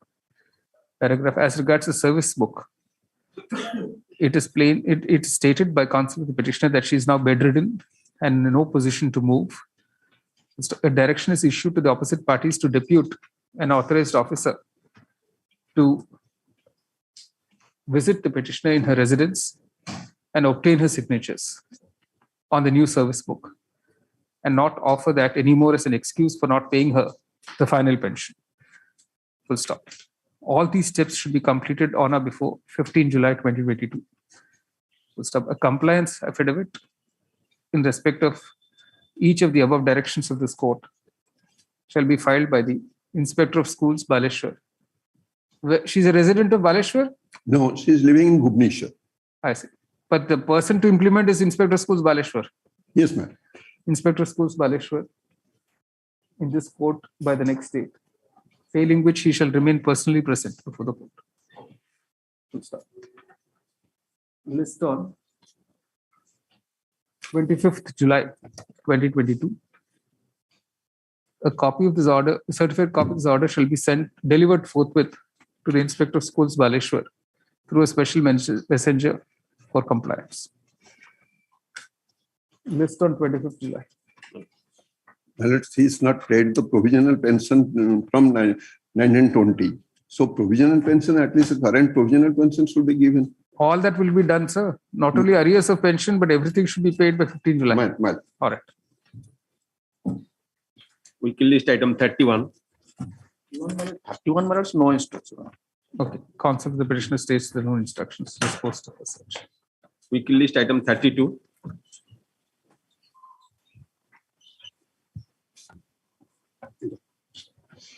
Lord, in this content petition, we have filed it for non-compliance of the order of this Honorable Kunenri Tapil, whereas there is a direction for reinstatement with 50% back wages. On that order, challenging that order, the opposite party, they filed an SLP in the Honorable Supreme Court, and Supreme Court, while taking up for admission, they have confined it only to the question of back wages only. The rest part has not been discussed. This thing means it remained as it is, means reinstatement. In that reinstatement, the person has to be reinstated as a clerk. He was working as a helper, but all along he has been functioning as a clerk only, executing the work, clerical work only. But after that, he was never been, the order was not compliant. He continued to work as a clerk. So then he filed another affidavit, and deciding that affidavit, this Honorable Court, in its order at 15/3/2012, it was submitted by the opposite party, admittingly that it has been brought to our notice that the complaint employee has been absorbed in the post of clerk pursuant to the judgment award passed by this court in writ appeal. But it is not, it's totally a false statement they have made. And only the question of his seniority, for that they have requested that he has to pass a test, which he did not succeed. But again, they have reverted. He has been working as on date also as a clerk only. As a helper only. No, so what do you want us to do? Not clear. No, because the order has not been complied with. He has not been absorbed as a clerk. And then we have filed also an affidavit, additional affidavit in the year 2020. And the opposite party, they took time to file a rejoinder, a counter to that. They have not filed so far. They have taken time. Who's for the opposite party? Yes, my lord. I'm on VC, my lord. I'm for the opposite party, number 1, my lord. Yes. I have received the instruction that the affidavit received in the year 2020, my lord. If my lordship allow me some time, I will file it in the shape of counter to the affidavit, my lord. That you should have done already, madam. Yes, my lord. But I have received the instruction that he has to, for the post of clerical B, he has to pass an OSCP minister regulation examination, my lord, which he has not passed. That is not there in the writ appeal order. Yes, so far, because they have admitted in that order that is only for claiming his seniority. He has to pass that exam only for the purpose of claiming the seniority. No. In the clerical post. It's very clear. They have admitted. In the so-called... Your lordship can refer to this order dated 15/3/2012 of this court. This honorable court.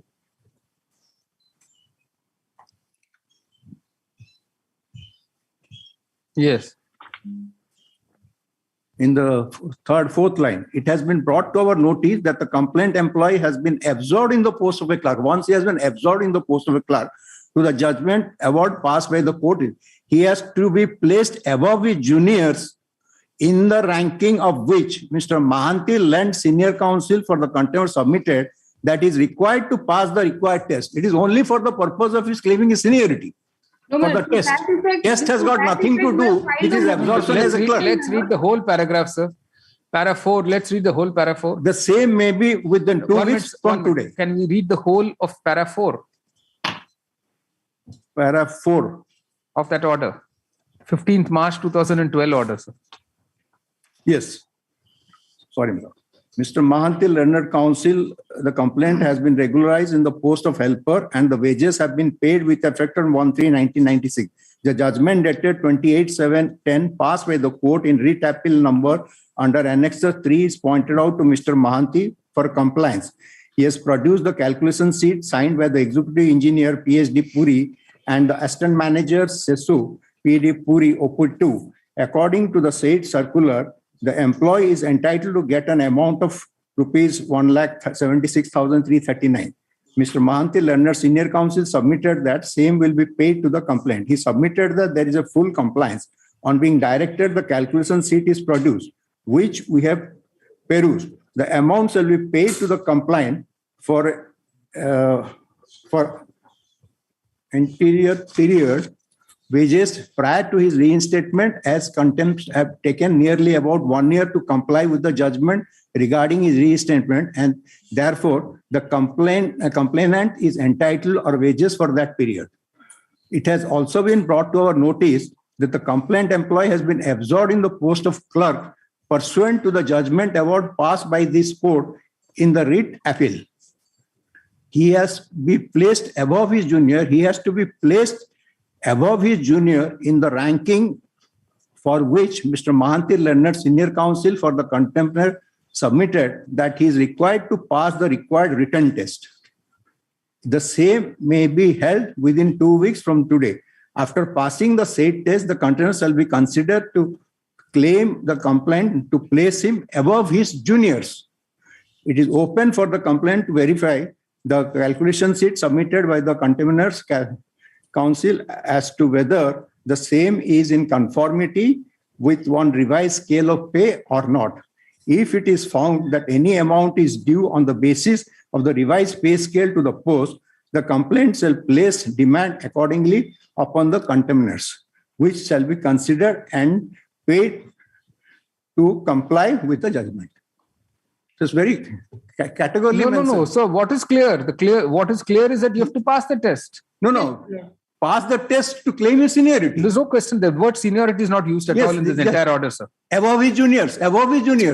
But no. That is not here, Here they have taken already. They're not saying if you do not pass this test, you still have to be appointed. That's not what this court says. No. It has been absorbed in the post of a clerk. It's a wrong understanding of the order, sir. Sorry. That's a wrong understanding of this order. We have also filed and there is no such guidelines that they have to appear for a test. So there is this order. Have you challenged this order? That also I have filed. Have you challenged this order? Have you challenged this order? Then you are bound by the order. No. There is also an order. There is also in this thing. I filed it also. This is at Annexure 8, page 45. This is office order, their own office order. Sir, this is an order of the court. This is an order of the court. But he has not been gone behind. He has not been reinstated as a clerk. That's right. Unless you pass the test, you cannot be. No. The passing of the test is to claim his seniority over his juniors. That's not what the order says, sir. The order is very clear. Unless you pass a test, you can't be put back as clerk. As per the Ministerial Service Regulation. Yes. Anything else? Any other point you have, sir? No, such test is not required actually. No. After that, he has been the Annexure 7. However, Sao did not qualify in the written test conducted for the purpose. As such, he is allowed to continue as a helper under PED. But he is now working as a clerk. He is doing discharging. Then all the more why you should not press this contempt petition anymore. If you're already working as clerk, it's better you be happy. He's doing the job of a clerk as on date. From the day one, he has been engaged. All right. He has been engaged. All right. So at least he should be absorbed as a clerk. No, my lord. You say the only grievance of the petitioner remaining in the present contempt petition is that he should be pursuant to the order dated 15 March 2012 passed by this court in the present proceedings, be appointed as a clerk. Because that's the order itself. The High Court in the respondent number 1. Your Lordship can refer to the order at page 26. Opposite party number 1 undertaking. Full stop. This court has perused carefully the order dated 15 March 2012 passed by this court. Full stop. To that effect, my lord. It appears that but the writ order says that he has to be absorbed in the. It appears from a reading. It appears that this court accepted the plea of opposite party number 1 that if the petitioner has to be absorbed in the post of clerk pursuant to the judgment dated 28 July 2010 passed by this court in writ appeal 42 of 2006.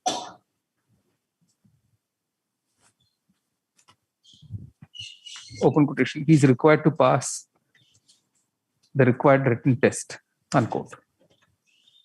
The direction issued by the court was open quotation. After passing the said test, the contemner shall consider the claim of the complainant to place him above his juniors, unquote.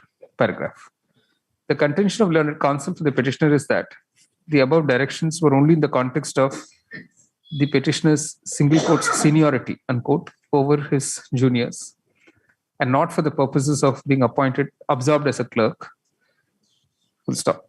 He states that throughout the petitioner, although reinstated as single quotes helper, unquote, was in fact discharging the duties of a single quotes clerk, unquote. Full stop. This court is unable to accept the above submission.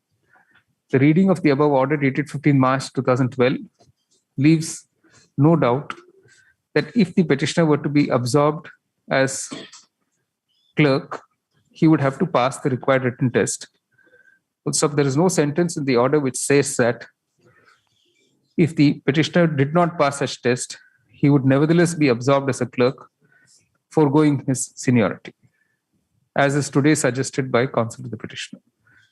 Paragraph. In that view of the matter, no further directions are called for in the present contempt petition, and it is disposed of as such.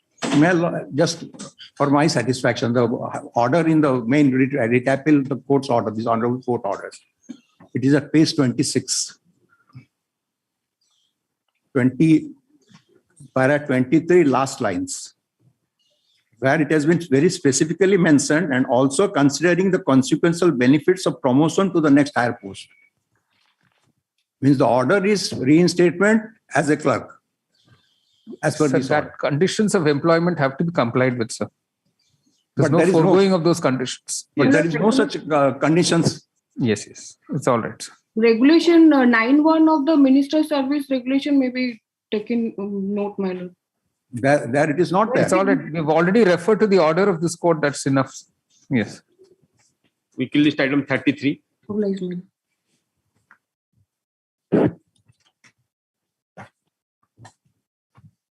Item number 33. None appears dismissed in opposition. Weekly list item 34. 34, my lord. No instruction while I am in the VC, my lord. No instruction. No instructions disposed of as such. Weekly list item 35. None appears dismissed in opposition. Weekly list item 36. None appears dismissed in opposition. Weekly list item 37. I am for the opposite parties, my lord. All right. None appears dismissed in opposition. Weekly list item number 38.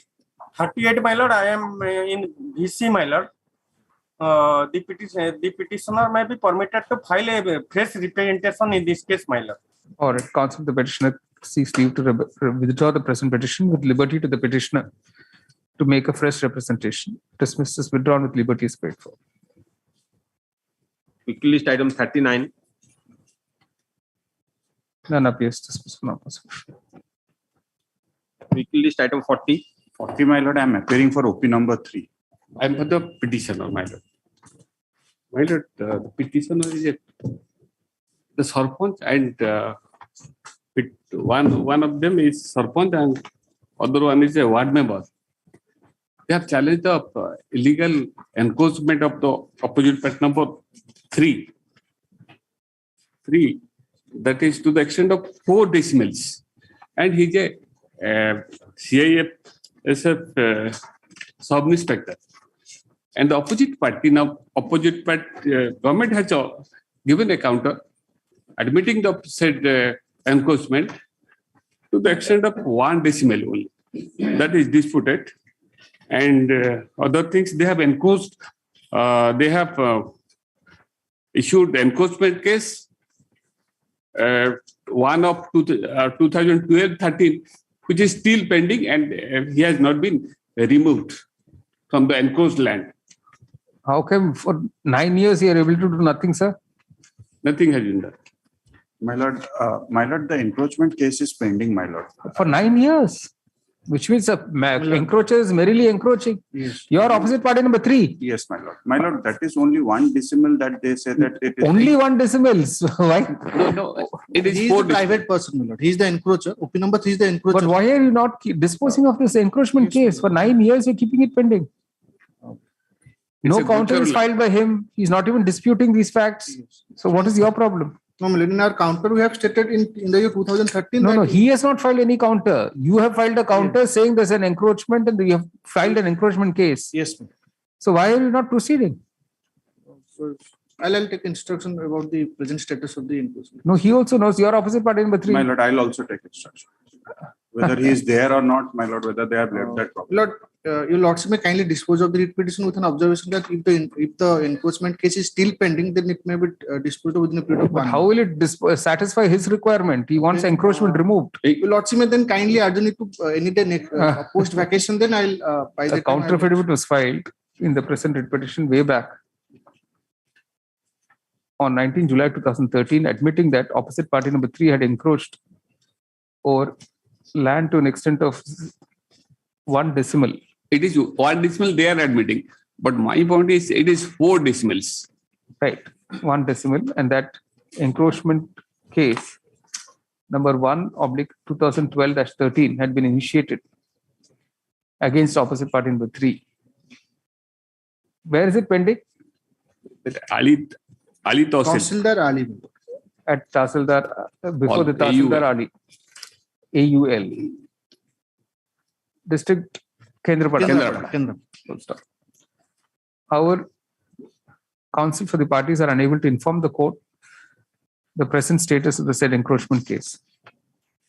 At the request of Mr. Das, learned counsel appearing for the state. List on 7 July. Weekly list item 41. I'm for the petitioner. The petitioner was a ex-ward member under the Raghunathapura village IMA social activities. The petitioner has filed the public interest cause of action. Construction of Alma village mandap shall not be undertaken over khata number so and so. The petitioner, my lord, alleges that it is being constructed over over Adibandha. The land is classified as Adibandha, my lord. But my lord, since there is no stay order, I think we should have already constructed. 2013. Yeah, this PL is filed in 2013.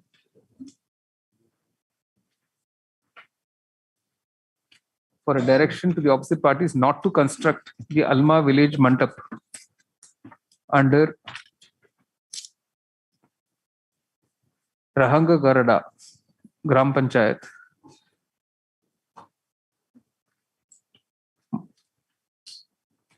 In Gop District Puri.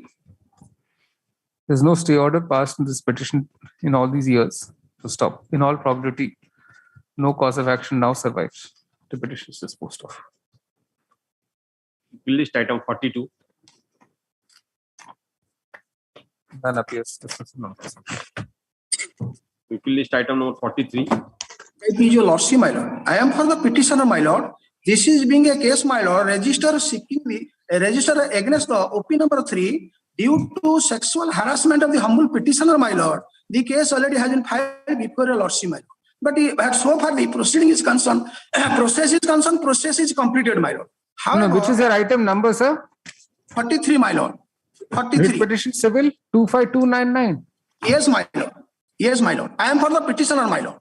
The case in Northsell is, my lord, the humble petitioner working under the disposal of the OP number 3 has been faced sexual harassment, assault extended by the OP number 3, my lord, principal, that is the ITI Berhampur, my lord. And process already has been completed in this instant case, my lord. But so far the registry is concerned, my lord, registry already found defect that the petition, the writ application should be turned into WPCRL, WPPIL including WPCRL. That's why this case already has been filed. Before your lordship, bearing number 2377. To convert it into WCRL. My lord.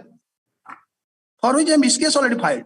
Bearing number 23777 by 2013. No, but what is the current status? Was a criminal complaint filed or not? My lord, that is the case already registered. So far, annexer, that is annexer 2 is concerned. Sorry, annexer 1 is concerned, FIR already registered.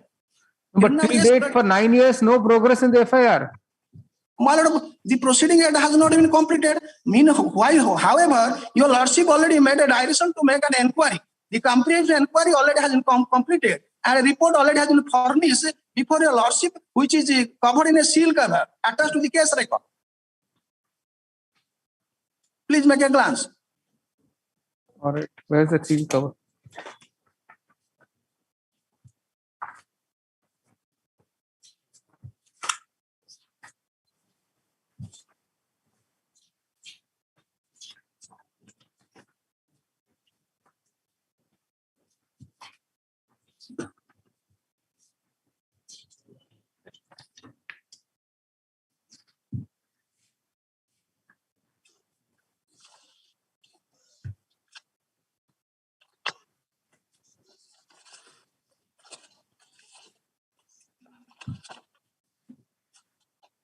Not placed.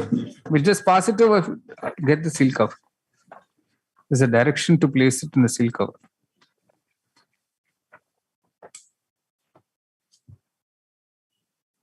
on 24th June 2014, the Deputy Director Judicial is directed to keep the report with him in seal cover.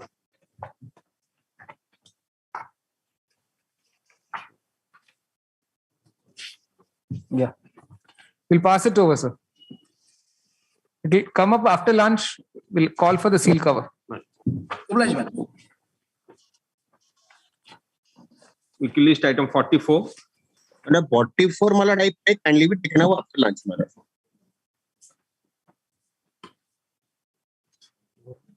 All right. Item number 45.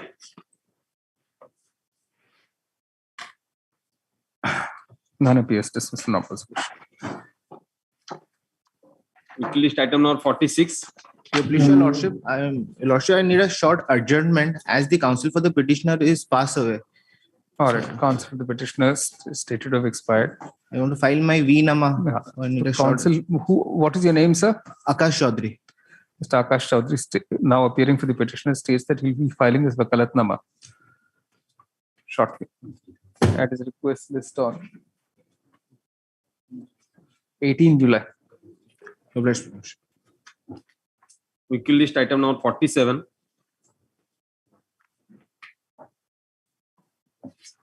Office note has been produced. The correction be carried out. Weekly list item 48. Again, the office note has been produced. Correction be carried out. Weekly list item 49. None appears. The MC case is dismissed. No prosecution. The MC case. Weekly list item 50. 50, there is an office noting that affidavit regarding release of payment in favor of the beneficiary not yet received. Now, I was verifying my records that this has been listed after 2014. So after you also may grant some time, I will come back. At the request of Mr. Mudali, list on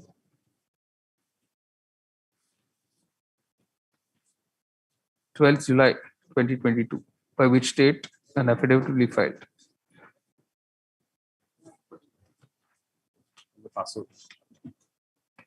Weekly list pastor matter item number 6. May I please, Your Lordship? I am over VC, Your Lordship. May I Yes.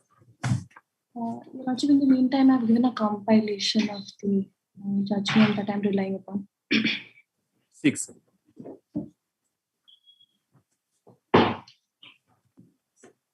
Compilation.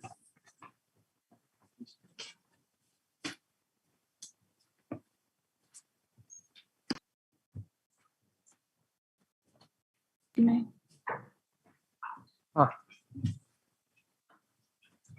Your Lordship, may kindly permit me to share the screen. No, the compilation has come. Right. Also, I want to rely upon another document that I have not shared. All right. Screen sharing, please permit.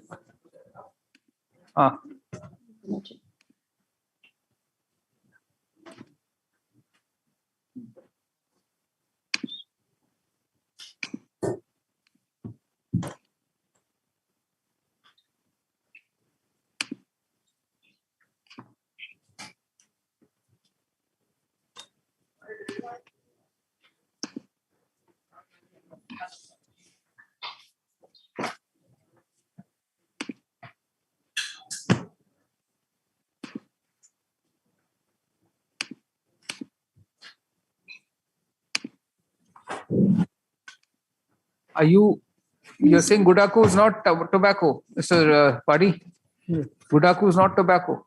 But my lord would find the impugned order, page 39, the order of the Learned Tribunal, page 39, paragraph 6. No doubt Gudaku used as toothpaste is a manufactured tobacco, but the heading manufactured tobacco finds place in the Tariff Act contains so many subheadings, and all those subheadings do not find place in the first schedule of this 1957 Act.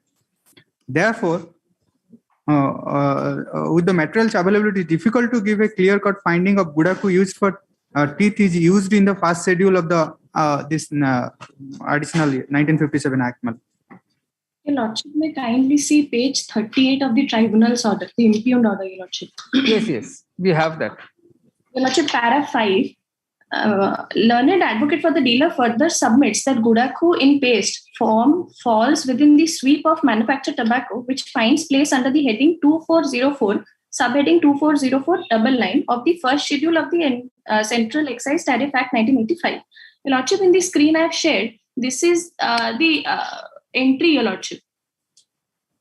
2404.99 tobacco used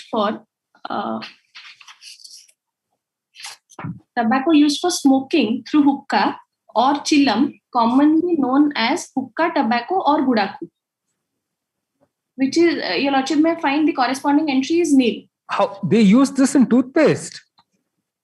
Yes. That is being used. I see. Also, Your Lordship may kindly see the findings of the tribunal at para 6, page 39. No doubt, Gudaku used as toothpaste is a manufactured tobacco, but leading manufactured tobacco which finds place in the tariff contains so many subheadings, and all those subheadings do not find place in the first schedule of the Act of 1957. Therefore, with the materials available, it is difficult to give a clear-cut finding if Gudaku used for teeth is included in the first schedule of the Act. Your Lordship, the Gudaku that Your Lordship has seen in the notification, the exemption notification, does not specify any particular, it is only Gudaku.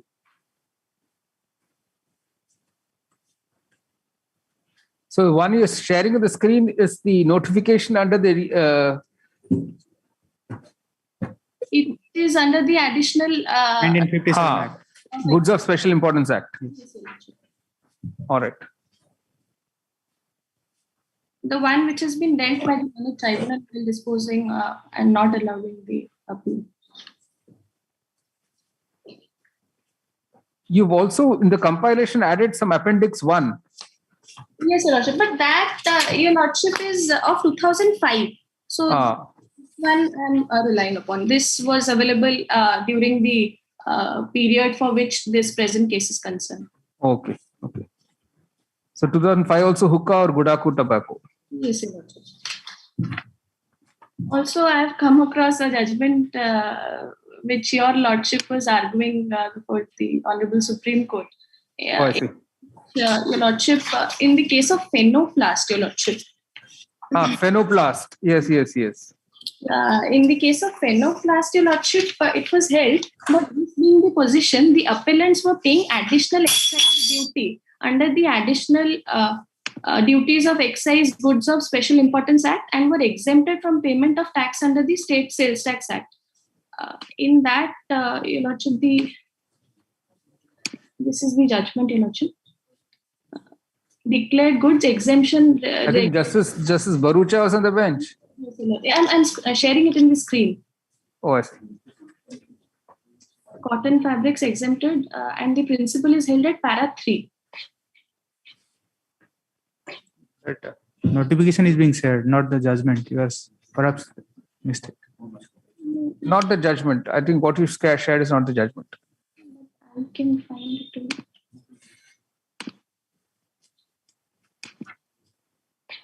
Is it now visible? Your Lordship? That's right. This being the position, the appellants were paying additional excise duty under the additional. Can you roll back to the first page? Yes, Your Lordship.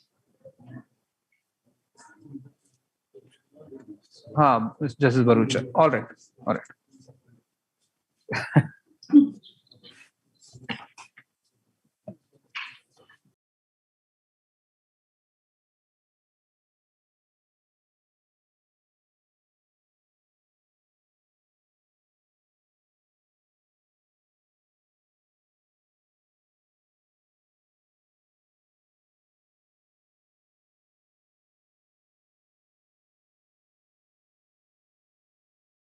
Yes.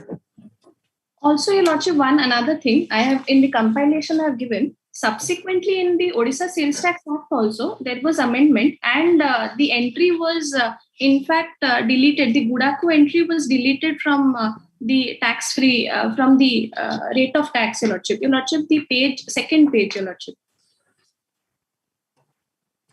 Second page, serial number 176.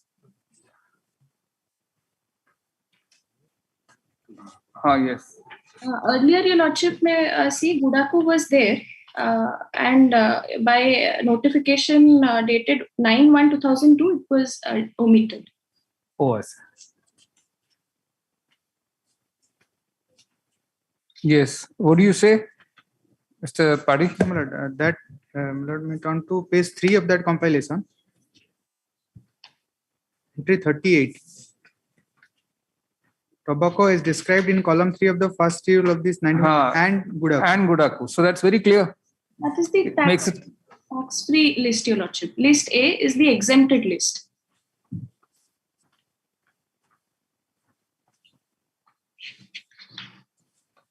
In 9/1/2002 only, it was omitted from the rate of tax and was inserted in the exemption list. Same notification.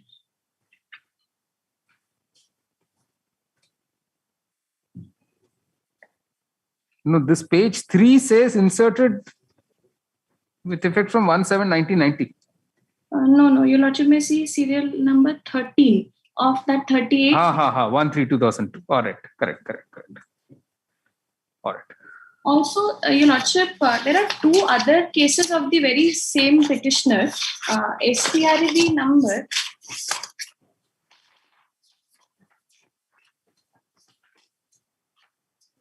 36 of 2006, that is for the period 97-98, and STRV 1 of 2007 for the period 2000-2001.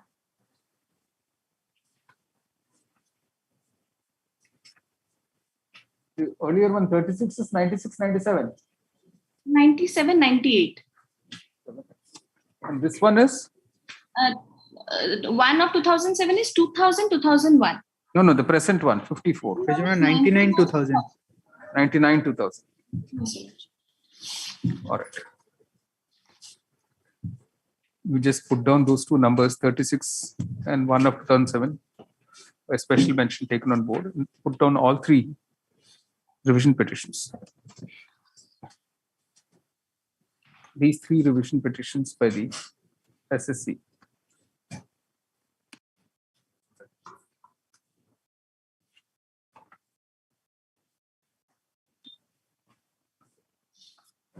Were those also admitted or not admitted? All are admitted, Your Lordship. Interim orders are continuing. Give rise to the following questions of law which have been already framed for consideration by this court. Colon A. Whether in the facts and circumstances of the case, the Orissa Sales Tax Tribunal, bracket tribunal, was justified in holding the sale of Gudaku to be taxable under the Orissa Sales Tax Act 1947, bracket OST Act. Bracket. 2. Whether in the facts and circumstances of the case, Gudaku being tobacco covered under the additional duties of excise, bracket, goods of special importance, bracket, Act, is exempted from sales tax under entry 38 of the exempted list. Question mark.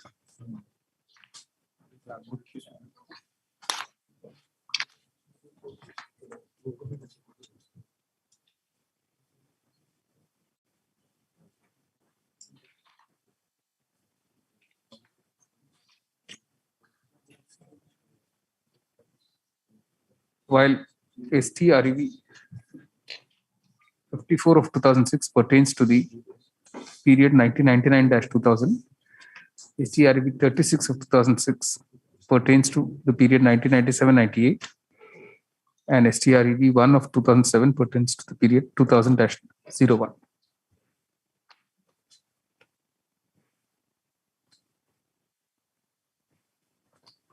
Paragraph: the petitioner carries on business in the manufacture and sale of Gudaku at Jharsuguda by virtue of a certificate of registration granted under the OST Act. Stop. In terms of entry 38 of the 1957 Act,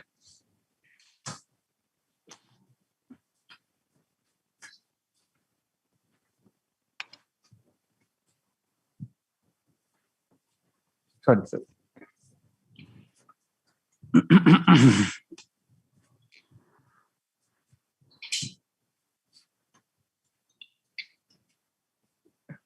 it is stated that in terms of entry 38 of the exemption list under the OST Act, tobacco as described in column 3 of the first schedule to the ADE Act is exempted from sales tax.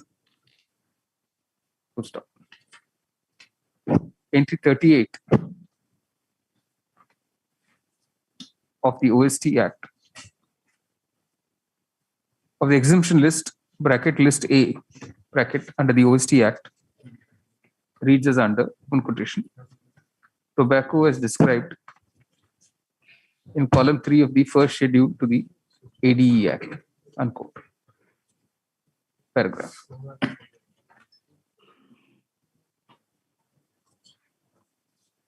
Initially, the petitioner had filed OGC number 11976 of 1999, saying that in view of the amendment to the ADE Act with effect from 23rd July 1996,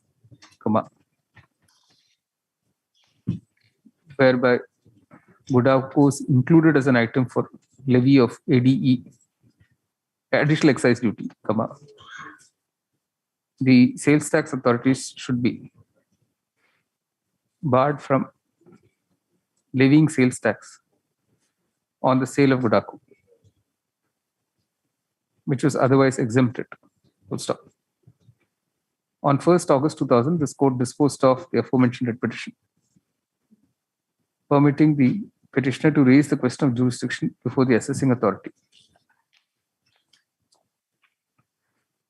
Paragraph. On 31st March 2001, the assessing authority disposed of the assessment proceedings, imposing 4% sales tax on the sale of Budako.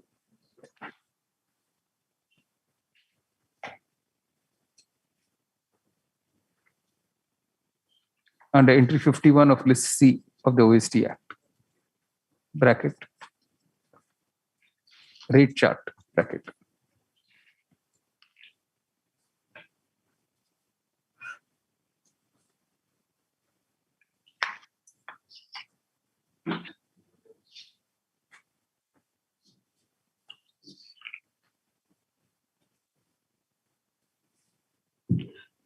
The assessing authority was of the view that the expression other manufactured tobacco occurring in the ADE Act might include Budako, but would not be held as being covered by entry 38 of the exemption list.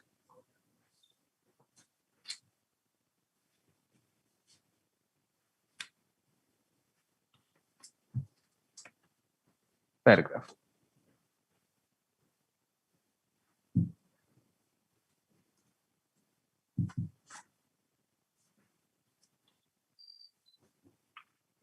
The above order of the assessing authority was upheld by the Assistant Commissioner of Sales Tax, bracket ACST, bracket Sambalpur Range,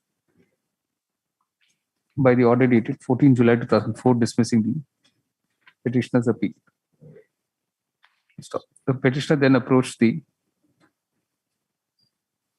tribunal, which disposed of the appeal on by the impugned order dated 31st January 2006, holding that although Budako is used in toothpaste and is thus single quotes manufactured tobacco, since it was not specifically mentioned in the first schedule to the ADE Act, the claim for exemption under the OST Act was not allowable in law. Paragraph.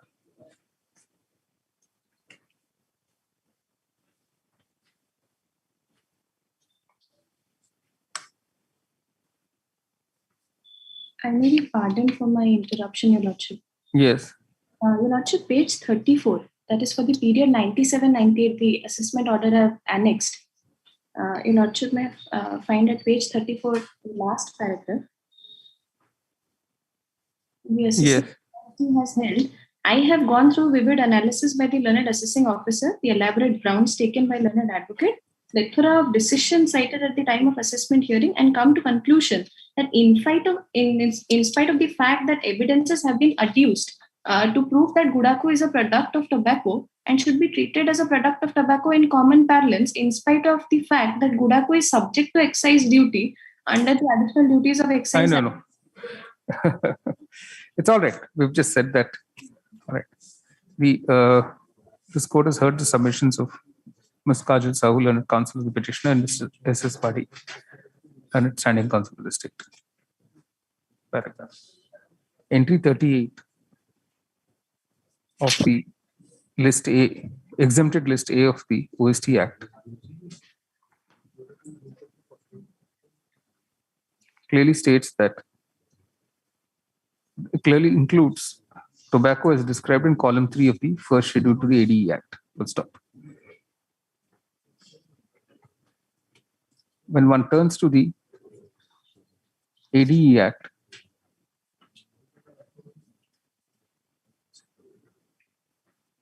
entry 51 specifies, open quotation, tobacco excluding those prescribed in column 3 of the first schedule.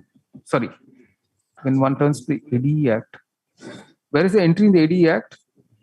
I'm not sure. That's the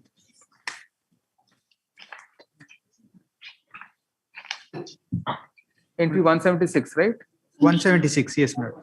Compilation page 2. Page 2. That is, Your Lordship, of the OST Act 176. Your Lordship, this the one that is on the screen.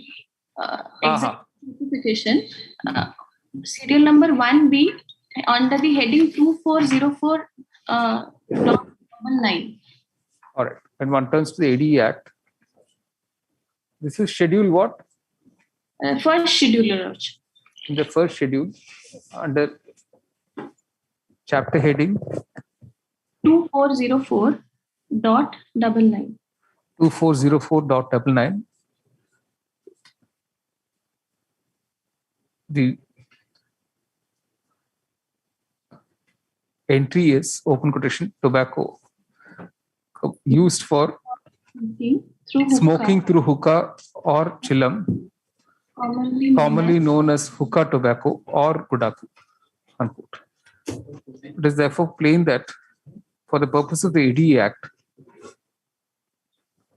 Gudaku is also recognized as a product of, as a tobacco product. Full stop. It may be noted here that even in subsequent amendments to the OST Act, there is an express recognition of Gudaku being part of tobacco. Likewise, even in the ADE Act, by the amendment of 2005, Gudaku is treated along with other manufactured tobacco. Paragraph.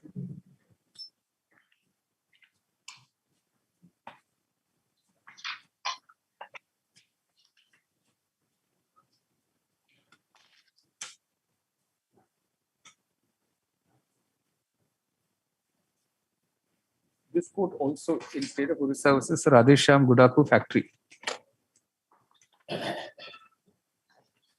1988-68 STC 92 bracket. Not this court. The Supreme Court also in state of Orissa versus Radhesham Gudaku factory 1988-68 STC 92 bracket SC held that Gudaku is a product of tobacco in common parlance and falls within the exemption covered by serial number 35 of the schedule to the OST Act. Full stop.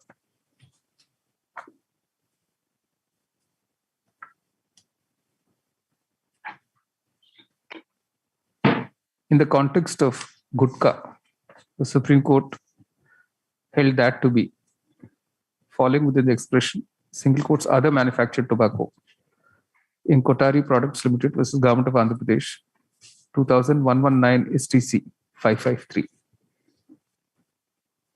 Full stop. The general principle that goods amenable to additional duty of excise under the AD Act being exempt from sales tax has been recognized also in Phenoplast Limited versus Government of Andhra Pradesh, right? Yes, Your Lordship. 1998, 114 STC 559 bracket SC. Paragraph. In view of the clear exposition of the law and the factual position that Gudaku is also another form of manufactured tobacco,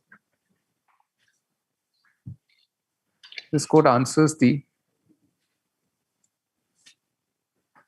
two questions framed for consideration in favor of the SSC and against the department. In other words, it's held that the tribunal was not justified in holding that the sale of Gudaku by the petitioner was amenable to sales tax under the OST Act. Full stop. The conclusion is that Gudaku, being tobacco covered under the ADE Act, is exempt from sales tax under entry 38 of the exemption list, that is list A of the OST Act. Full stop. The impugn orders of the tribunal and the corresponding orders of the ACST and the assessing officer accordingly set aside. The revision petitions are disposed of. Obliged, Your Lordship.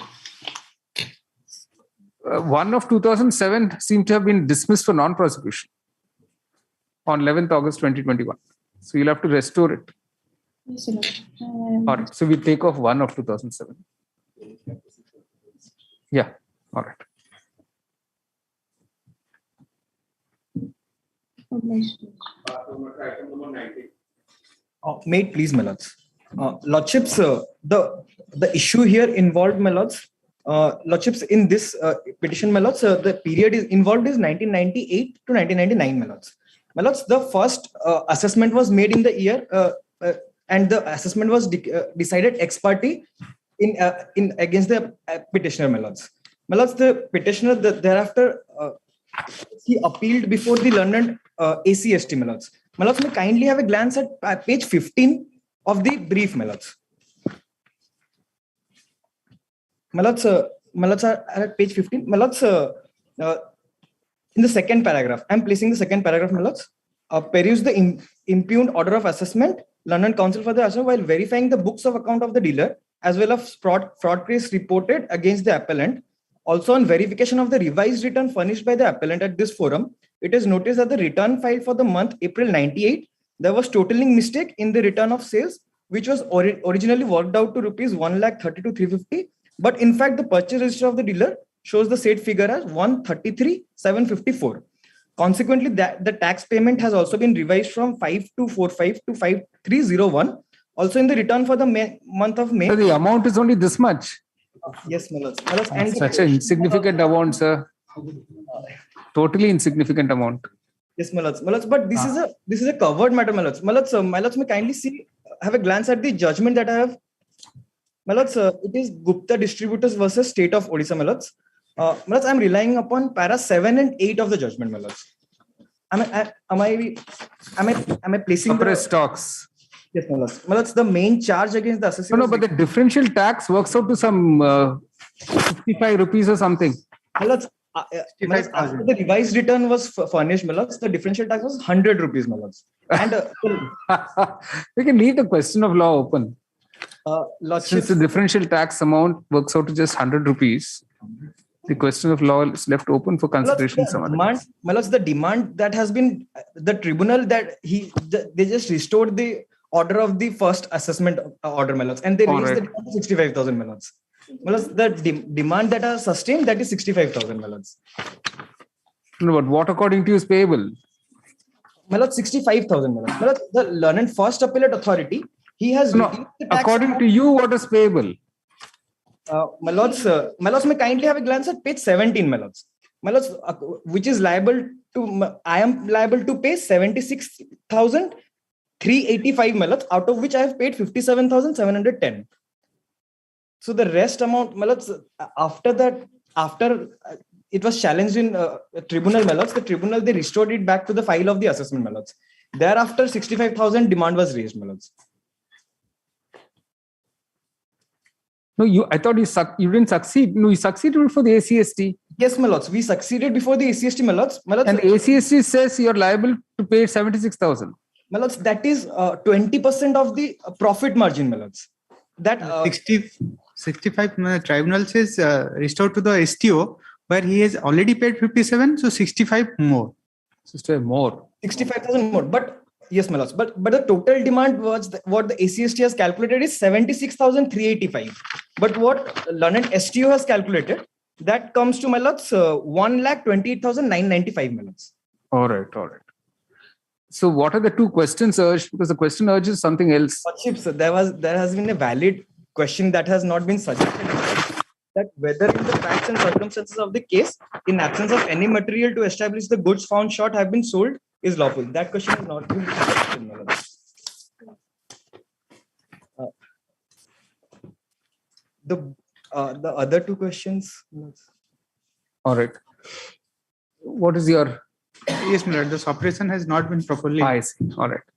The present revision petition by the SSC, which is for the year 1990? 1998, 99 arises from an order dated 20th August 2007, passed by the Orissa Sales Tax Tribunal, Packet Tribunal, in SA number 1056/2000-01, whereby the appeal filed by the State Department was allowed, and the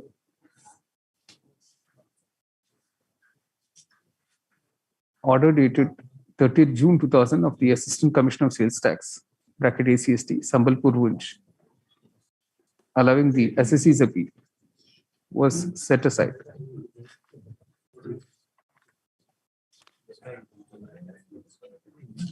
In other words, the tribunal restored the assessment order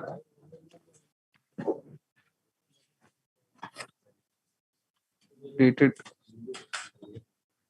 27th December 1999, passed by the Sales Tax Officer, bracket STO, raising an extra demand of 65,014 on the alleged ground of suppression of sales. Full stop.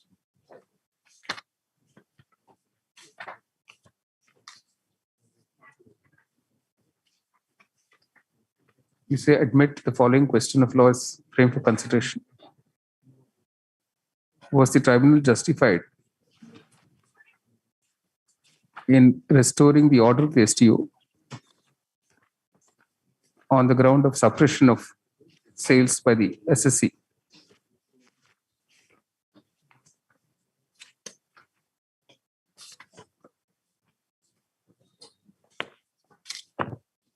And therefore concluding that goods were short sold. In a question mark. Materials to establish. Paragraph, the petitioner deals with ready-made garments, hosiery goods, and leather goods, and undertakes retail sales. To stop, the SSC is registered as a dealer under the OST Act. Paragraph.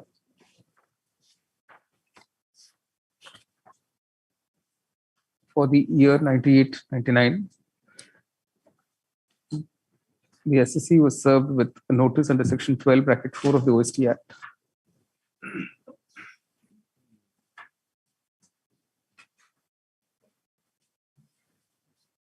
Stop.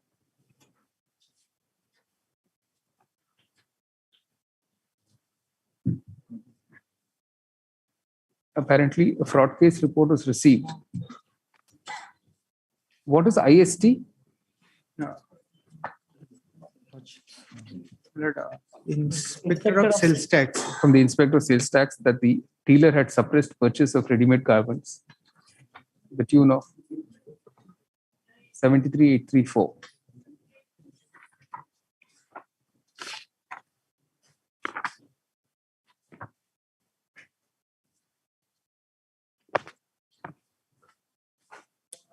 that has been enhanced to 12 times, my lords. That's how that 8 lakhs demand has been raised.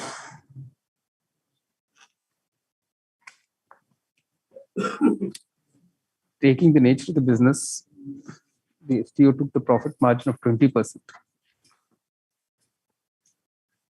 And taking into account the purchase suppression detected by the circle IST enhanced the gross turnover of the dealer.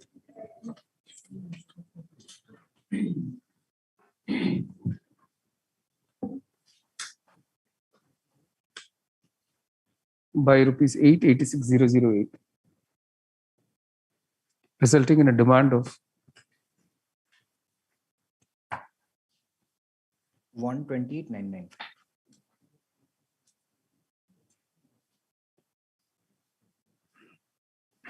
1,28,995. 128,995. Where do you get that? Page 11. Page 11. Last paragraph in the middle portion. Yeah, 128,995.34. Yes, my lords. Which included the surcharge, included the tax and surcharge. Stop.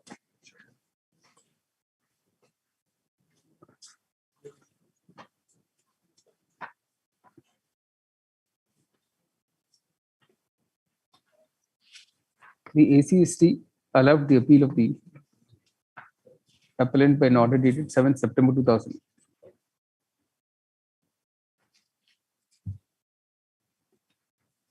And notice that the relevant entries in respect of the items of physical stock of the goods as recorded by the Inspector of Sales Tax had been duly accounted for by the appellant in his purchase register. Stop.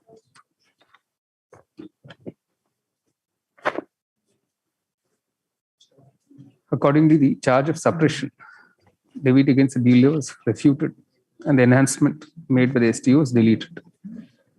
Paragraph. In the appeal filed by the state, the tribunal proceeded on the basis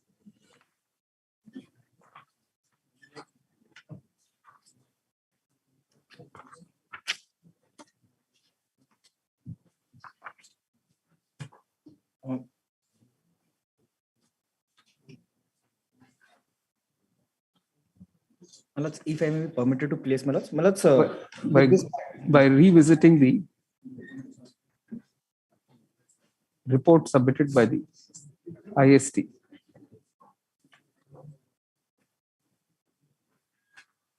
During the course of his visit to the business premises of the dealer. Stop. The tribunal observed that the dealer had not responded to the notices issued by the IST to produce the books of account.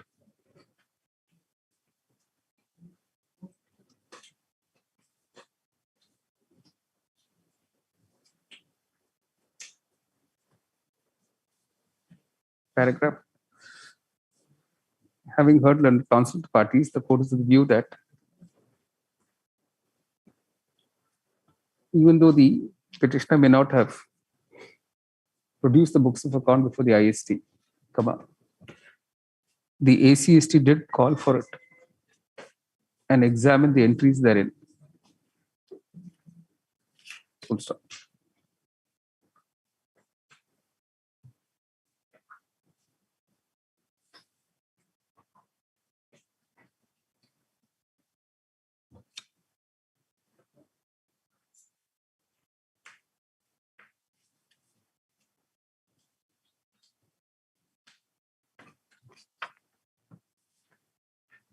Page 22, towards the bottom, the tribunal says that since you couldn't produce those bills at the initial stage and you produced at the first appellate stage, that is why these are all cooked up. Yeah. That is the only basis of demand. There was no basis for the tribunal to conclude that the books produced by the appellant at the appellate stage were not to be accepted. Full stop.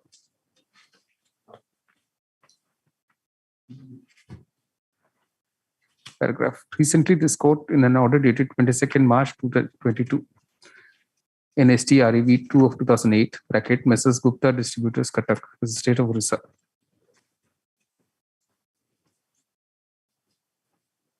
in more or less similar circumstances,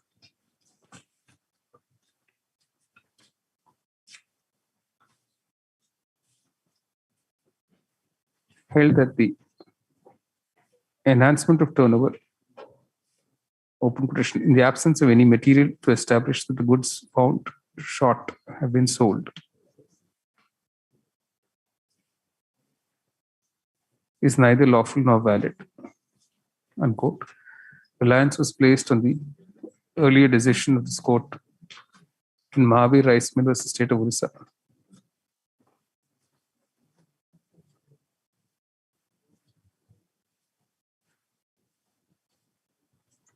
(1983) 54 STC 218.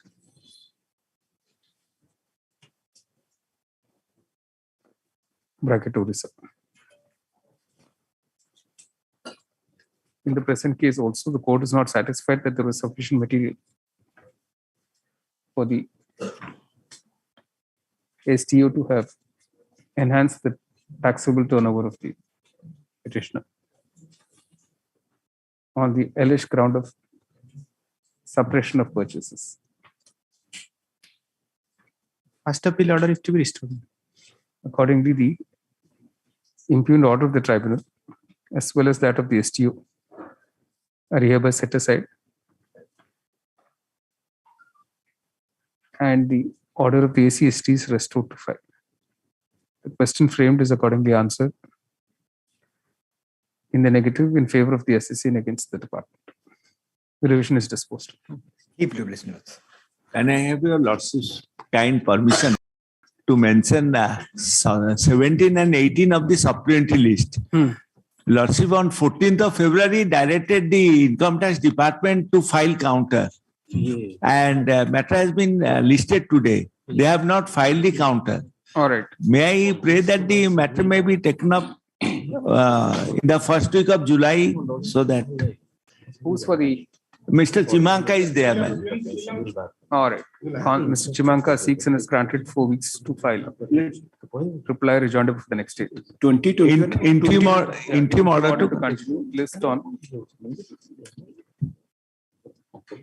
7 July. No, 21st July. Nice. Same prayer in 2021. I need time to file the counter. All right. 20 and 21, is it? Yes. Same order and then same date. Interim order to continue in Yeah, both the cases. same order. Right. Lordship are fixing a date. 21st July. Pardon, item 8, supplementary. After launch, I have some problem. I pray tomorrow any day. Supplementary, I have filed notes of submission, my lord. It's an old matter, sir, 2008. After launch, I have function. Head ceremony, that's why I am praying. Tomorrow or any day, your lordship. Can't have tomorrow. If a counsel the petitioner is some difficult. Who's for the other side? Other side is not appearing, my lord. I have, in the last occasion, my lord Sahab, I have filed notes of submission. Even one prayer I can make. If, in view of my notes of submission, if my lords will pass. All right. All right. Your lordship may keep it for judgment. All right. Order is reserved. 8. All is mine.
item number 22, matter fixed for 2 p.m. Oh, no, let's take up this. It's okay. They're all here.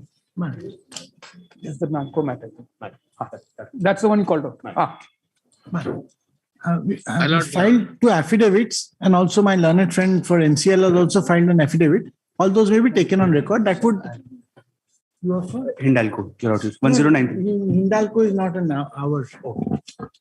My lord, Can I have a small suggestion, my lords? Yes. Let these Hindalco and Vedanta matters be heard first, and then our matters. Yeah. Yes, Mr. Pari. my lord, as per the direction of the Honorable Court, yes, minutes has been prepared on 6th. Okay. One of my associate learned CGC, Mr. Naik, is there. He will submit to the court. My lord, I applies for this. I am not present. Yes. 1 minute. My lord, he will give a copy of the same. My lord may peruse the. Okay. We have received just now, and I am sent it by. Yes, he's brought it here. Obliged. Do you have a copy to give to Mr. Naik? Copy of the minutes. Copy of the minutes. Yes.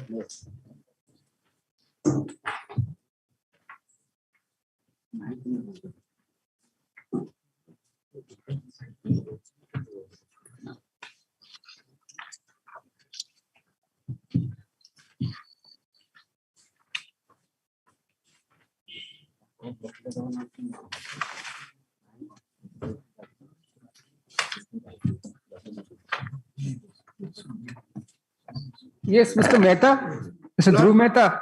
Yes, my lord. But so you've seen the minutes, or? Yes, my lord. 2 minutes back, I received the minutes, but I went through it very quickly, my lord. But my lord, with great respect, I thought, my lord, we would get some help from the government and the ministries, my lord.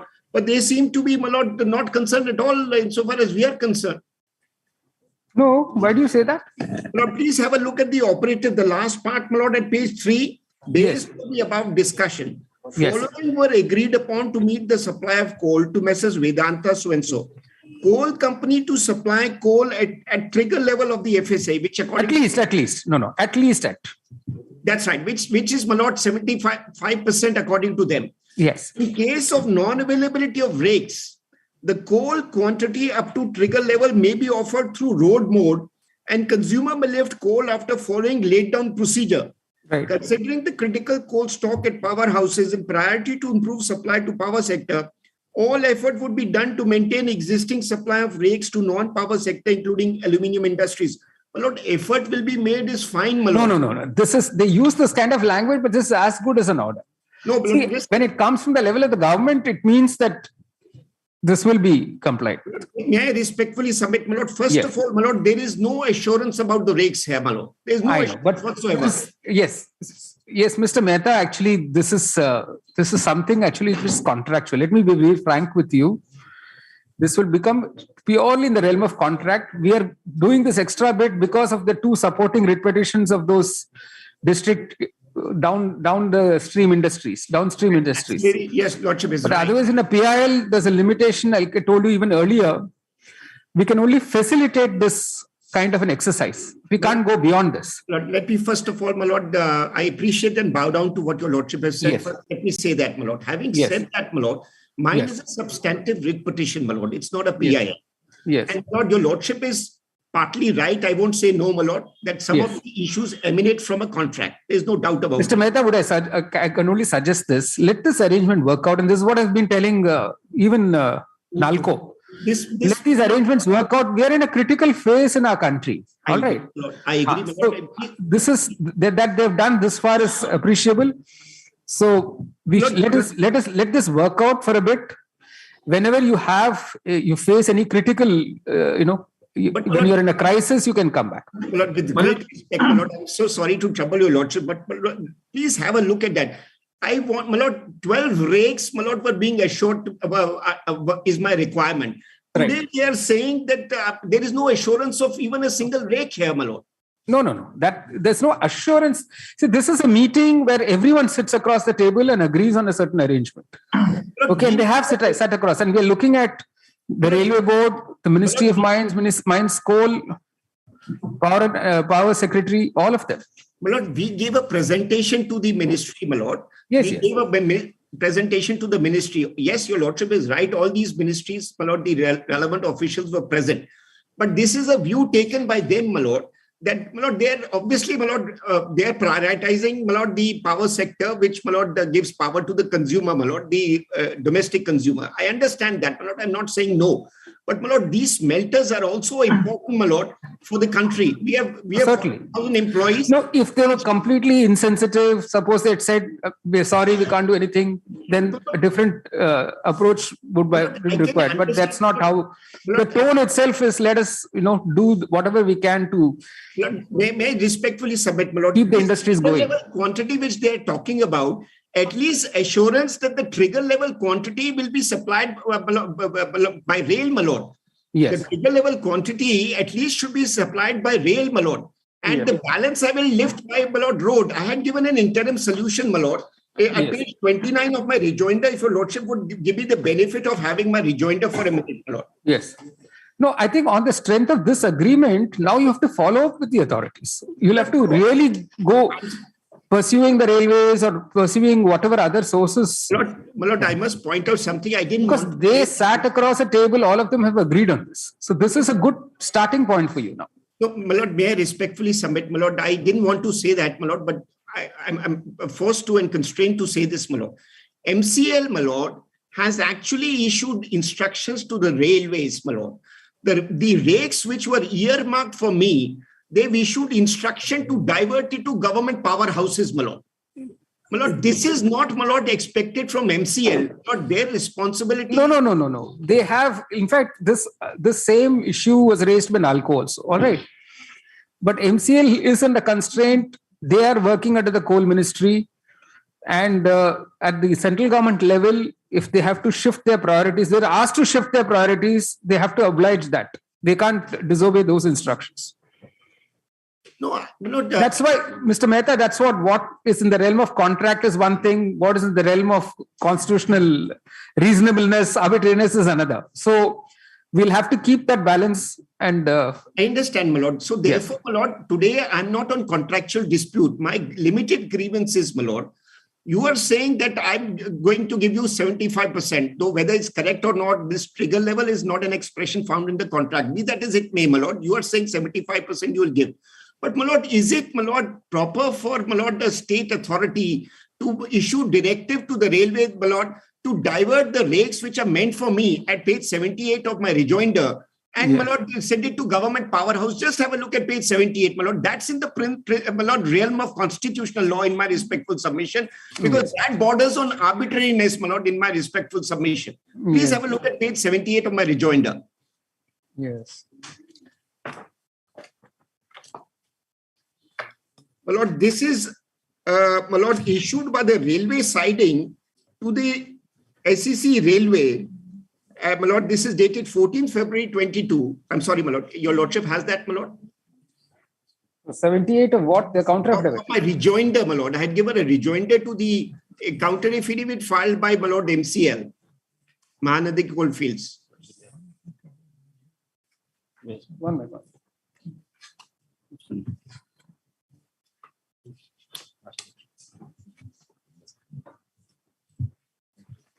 My lord, this is annexure 16 series, my lord. Yes. I wonder if your lordship has this, my lord. This is a document dated 14th February at page 78, my lord. Yes.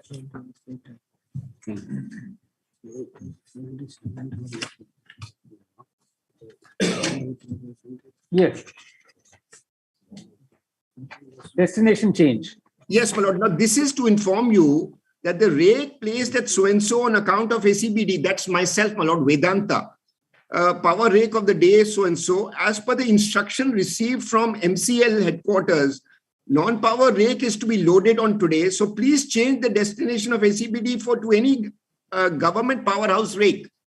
So, my lord, these kind of directions are being issued by MCL so that even rakes, my lord, are not being made available to me. My lord, on the one hand, they say, my lord, in their counter affidavit. Mr. Mehta, that's why I'm saying, because the minutes also tell us the second bullet point. Yes. Considering the critical coal stock at powerhouses, and priority to improve the supply to the power sector, all effort would be done to maintain the existing. So this is the critical point that we are in today in the country. I think it will ease up in a month's time.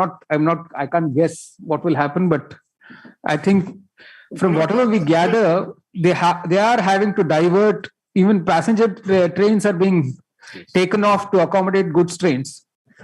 No, my lord, I fully appreciate it, my lord. But I can understand some kind of, my lord, just see page 81 also, my lord. Yes. That, my lord, to the non-regulated sector, my lord, we are hardly getting any rakes. Please have a look at the document of 2nd December 21. Right. This is written by Coal India to Railway Board, my lord.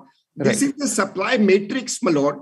What is the total loading and what is the power loading? Now, if you see MCL, which is second last, my lord, 110, my lord, total loading, and 102 out of 110 is the power sector. Only 8, my lord, is the non-regulated sector. Right. So the entire, my lord, priority seems to be, insofar as rakes are concerned, Coal India is issuing direction to the railway. Please focus on, my lord, power industries which are supplying, my lord, power to the consumer. So we are, my lord, in my most humble submission, given a stepmotherly treatment, my lord, I respectfully submit, my lord.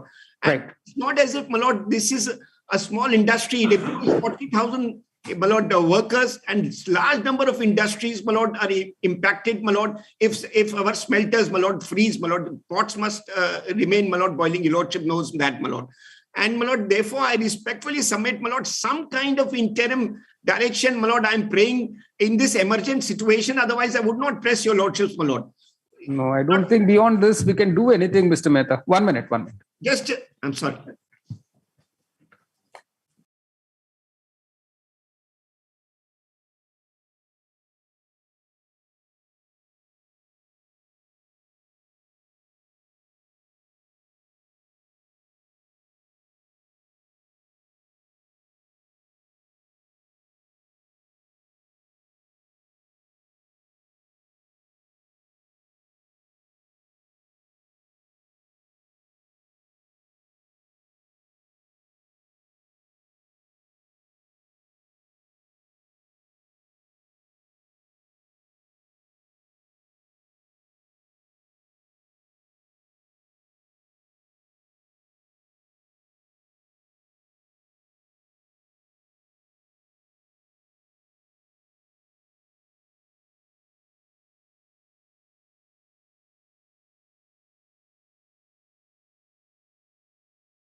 Lord, may I show page 29 of my rejoinder, my lord? What in the interim, what, my lord, I was requesting, my lord, page 29 of my rejoinder.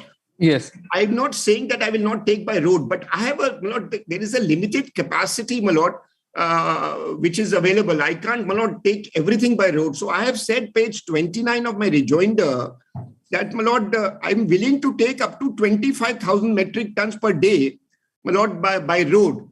But, my lord, I still would need some supplies to be made by, my lord, rail. Therefore, the requirement of rakes is there. Everything, my lord, can't be done by road, my lord. That's the problem. Correct. Lordship knows there's a limited capacity. Even the roads can't take so much.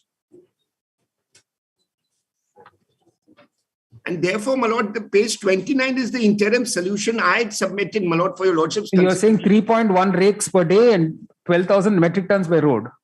My lord, your lordship has page 29, my lord? Yes. My lord, I have said... 4 rakes, 4 rakes per day, you're saying. No, my lord, I'm sorry, my lord, I'm reading page 29, my lord. Bottom, that C, 2C. Oh, breakup. Your lordship is reading, all right, my lord. That's the breakup, my lord, of 1,000 metric tons per day I will require. And out of 12.6 rakes, my lord, I'm willing to take 7 rakes, my lord. This is what my respectful submission is. And your lordship may forget about small a. I'm not pressing upon small a. B is, my lord, that the MCL must give my lord, this assurance because of this trigger level quantity also which I will be taking. It should not be I go there, my lord, and they don't, my lord, give me this there's nothing there to supply. So, my lord, 29 serial number 1 is what, my lord, I'm respectfully considering and beseeching your lordship to consider, my lord. Yeah. And my lord, these minutes are not consent minutes, my lord. I just wanted to say that. No, of course not. It can't be consent. There's no question of consent. Clearly not.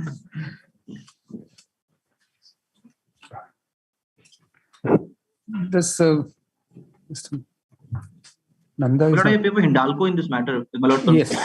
Yes. But we have just now received the minutes of the meeting, and my lord, our request is same as what Mr. Mehta is submitting. We had also given representation after the meeting of 6th of May. And well, today we are filing an affidavit. My lord, may I kindly have a look at the page 11 of my affidavit for a minute. The solutions which we have given, none of it is being considered as of now, my lord. So, yes. my lord, has my affidavit, my lord, which I am filing today, my lord. Yes. At page 11, my lord, may just see, I have, after detailed discussion and presentation, I had given 3 points. Yes. And this is in line with my request in my interim application, my lord, with my writ petition. So, my lord, may kindly allow us at least some time to take instructions and get back. No question, please. No question. Yes. This is not, in that sense, something that we're going to be treating as beyond what is there already. Because this is only to facilitate, the entire exercise is only to facilitate the hearing. But what we are submitting, my lord, is that the position is not changed from the day we approached this court, and lord, the position as on date is the same. Even in terms of the today's minutes of meeting, lord. Yes. So you just put down the 4 writ petitions, that is Vedanta plus the 2.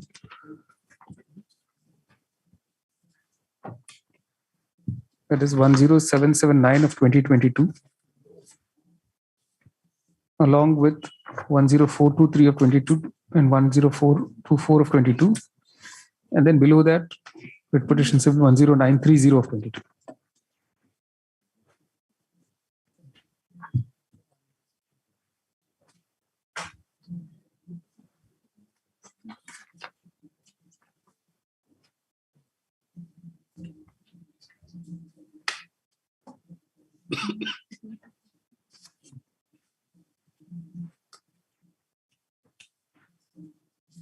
In these writ petitions, on 2nd May 2022, the court had passed the following order.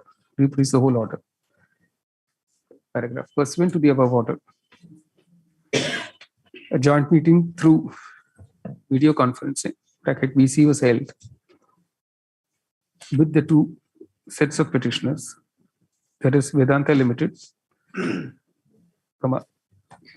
Hindalco Industries Limited (HIL) and Utkal Aluminium International Limited (UAIL), along with the 2 other petitioners,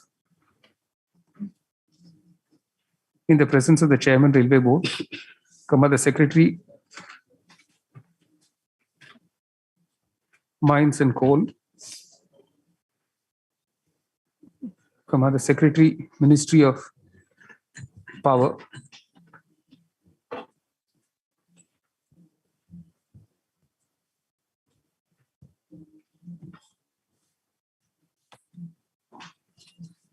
and the Secretary Ministry of Mines. Stop. Paragraph. Mr. P.K. Paddy, Learned Assistant Solicitor General, Government of India, has placed before the court minutes of the said meeting.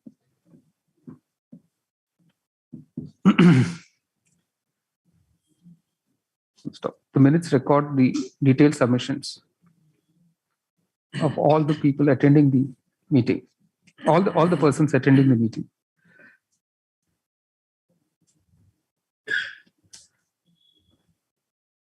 Including the representative of the Mahanadi Coal Fields Limited (MCL).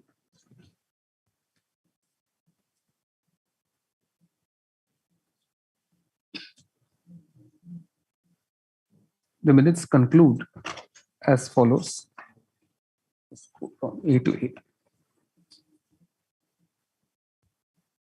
say both Mr. Dhruv Mehta, learned senior counsel appearing for Vedanta Limited, and Mr. Kumar Kishle, learned counsel appearing for HIL. We also reiterate the same thing as Mr. Mehta said. Yeah, as well as Mr. S.P. Mishra and Mr. Nanda, D.P. Nanda, learned senior counsel appearing for the petitioners and the companion petitions. Make a grievance that the decisions reached at the above meeting do not actually address the problems faced by the two sets of petitioners. Full stop. In particular, grievance is made about the availability of rakes for transporting the coal, which is already in short supply, and about diversion of the rakes by the MCL, on the instructions of the central government, for supplies to the power sectors companies, to the power sector companies. Paragraph. The court would like to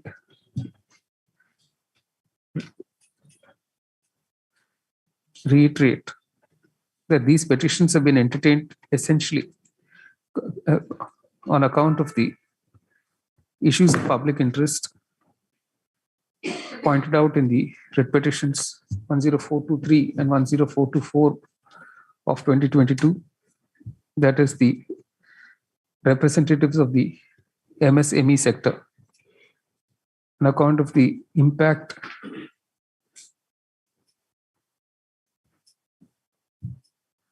on account of the cascading effect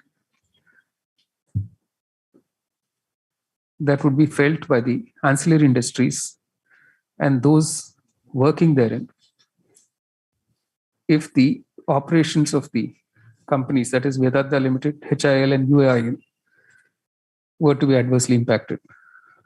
Full stop.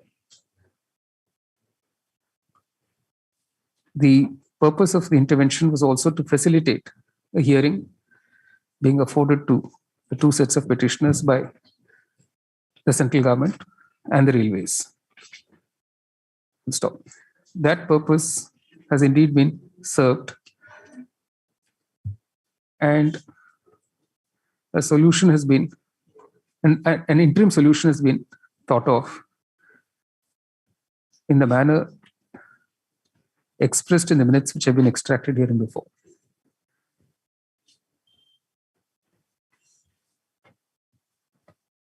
The court is conscious that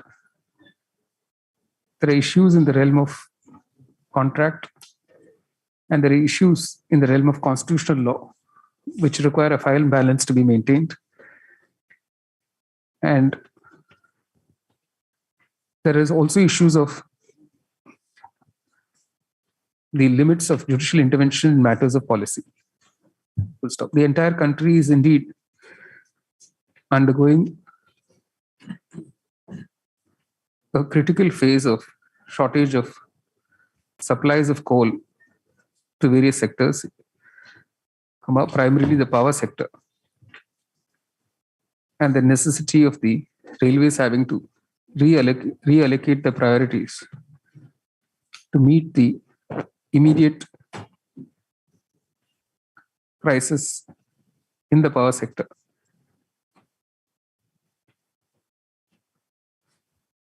Full stop. Since these are matters of policy considerations,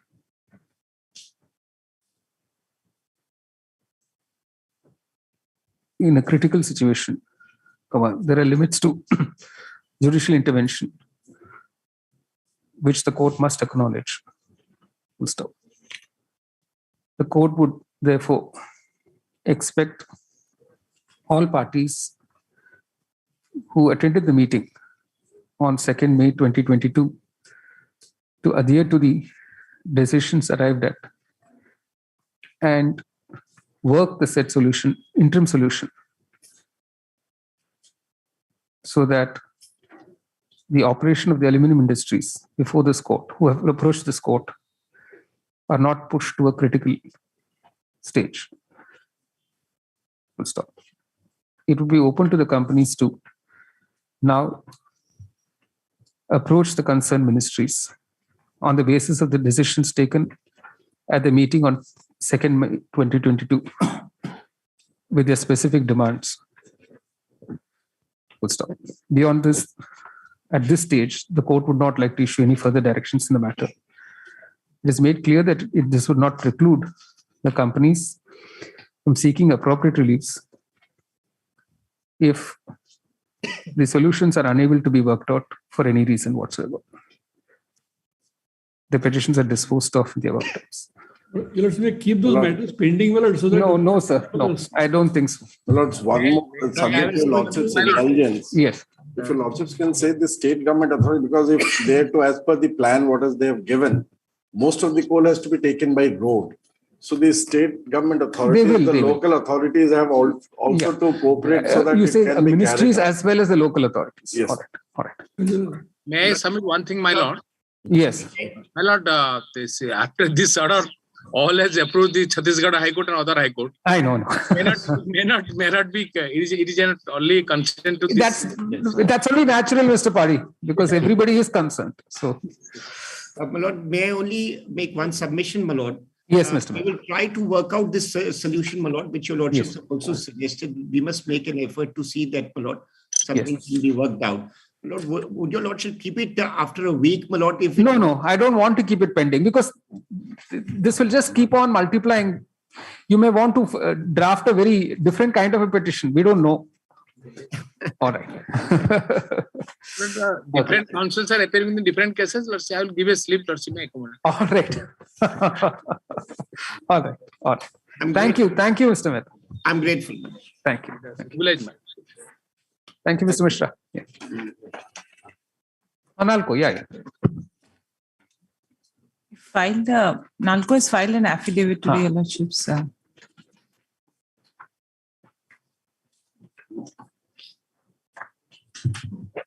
Annexure 1 may be seen, it's a colorful annexure. The shortfall in the supplies. Yes, Lordships will again see the road supply. According to MOM, I'm not going beyond the MOM. Yeah. Yes. Your Lordships, that is not meeting that 5,000 to 6,000. And in fact, Your Lordships will look at the data of 10th. Yesterday, it was only 1,859. Of course, suddenly there was a strike for half day. So, which is a perpetual perennial problem when, road transport comes. And Your Lordships will also see that the e-auction is also reducing, obviously because our allocated quantity is reducing. So, we just insist that at least this road thing, let them address. Because that was anyways agreed to be 5,000 to 6,000 according to the MOM. That they have not been able to do. That still remains in that 2,000 realm. So if that happens, then there is going to be a steady decrease. Here again, I think we'll just ask them to adhere to the minutes of the meeting. Lordships. Can I, my lords? Lordship. Same chart, Your Lordship may kindly come to the last total coal received, last but two columns. Yes. Your Lordship will see the first three dates, 26,000, 27,000, 19,000. So what needs to be kept in background is 18,000 is the minimum requirement just to keep it afloat. Yes. And then Your Lordship will see it starts reducing. Correct. And then, my lords, from 3rd of May. So it's hovering around 16,000. Yes, my lords. And then 8,000, like my friend has said. And today, my lords, today's figure is even more abysmal. Today's figure is even more abysmal, my lords. So, and Your Lordship will see, but the total is hovering somewhere around 17,700, 50,000 average. Yeah. So and that is all because the first 3 dates, first date they gave 3 rakes, that was pursuant to Your Lordship's order. Second date, that is 28th April, they gave 3 rakes. And on 29th April, they gave 1 rake. So these 7 rakes, my lords, that was crucial for this average to reach just 17,000. That is not even 18,000. So what I was suggesting, my lords, I'll just take Your Lordship, draw Your Lordship's attention to this order of Your Lordship, the first order, the second order of 27/4/2022. Lordship may kindly bear with me for just this order. First page. The railways to maintain the supply of 58 to 60 rakes per day to Talcher coalfield area. So what I'm saying, my lords, we are a leading public sector. In fact, the only public sector solo production unit in that area, entire culture area, out of 58 to 60 rakes. Would it be too much to ask my learned friend for the railway? So one rake a day in addition to the existing supply. My lords, we are just tottering and hovering on the brink. Yeah. Any disruption, my lords, we are down. And we have only stocks of today, my lords. As on today, my instruction is, my learned friend also must be knowing it, 1,35,000 tons is the total stock, out of which 60,000 is carpet coal. My lords, cannot be retrieved. Or my lord, even if it's retrieved, it will be of no use because it's a poor quality. So you have 5 days. We have 4 days stock. 4 days. So I was only, my lord, pragmatic. I'm not even on arbitrariness, not even anything, my lord. And this, reasonableness, only pragmatically, just one rake a day. And factually, your lordship, actually allocation of rake to Nalco will not hinder. Why? Because it is only few hours. So that same rake can also get allocated to somebody on the same very day. Because it's few hours. So first may not disturb. Yes. They have an affidavit. The MCL also has Millers, may I submit, Millers? Let me clarify, Millers. Millers, in manual submitting also there is a concern about the Tigger level 60%, Millers. Correct. Millers, the 60% coal is 7,000 something under the FSA, Millers. Under the Tigger level, Millers. We have supplying 8,000 something or in MGR system, Millers. 8,000 some odd Millers I have given table, Millers. 8,000 in MGR mode, Millers. 8,555 Millers. Yes. And other linkage is bridge linkage agreement and e-auction, Millers.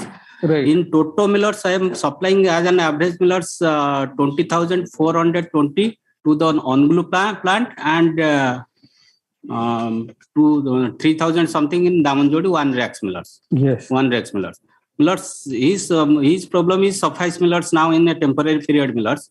So, Millers, so far as the FS is concerned, Millers, the Tigger level is, Millers, 60%, 60% is, Millers. See, you have the figures. I think now there are no dispute about figures. Yes, Millers. You have to also ensure that it doesn't follow below the trigger level. No, I have not. No. So wherever you find also that it's going below, like he's saying, it's alarming what the position is today. My lords. Yesterday and today, it's really plummeted to less than half.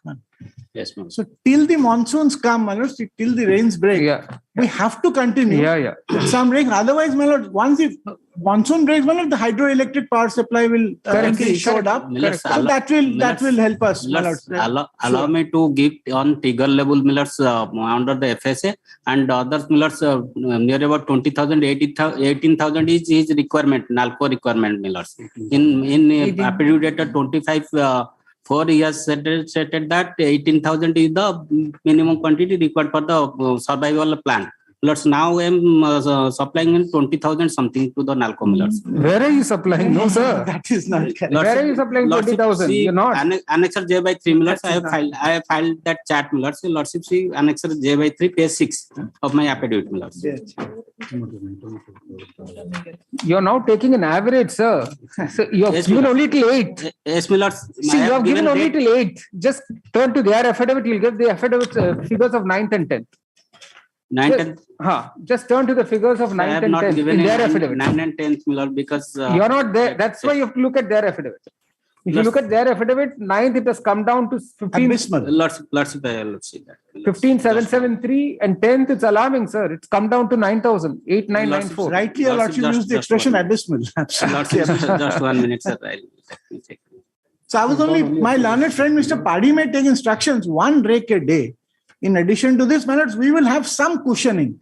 Any disturbance, like my learned friend said, there was a strike and immediately the whole thing stopped, came to a standstill.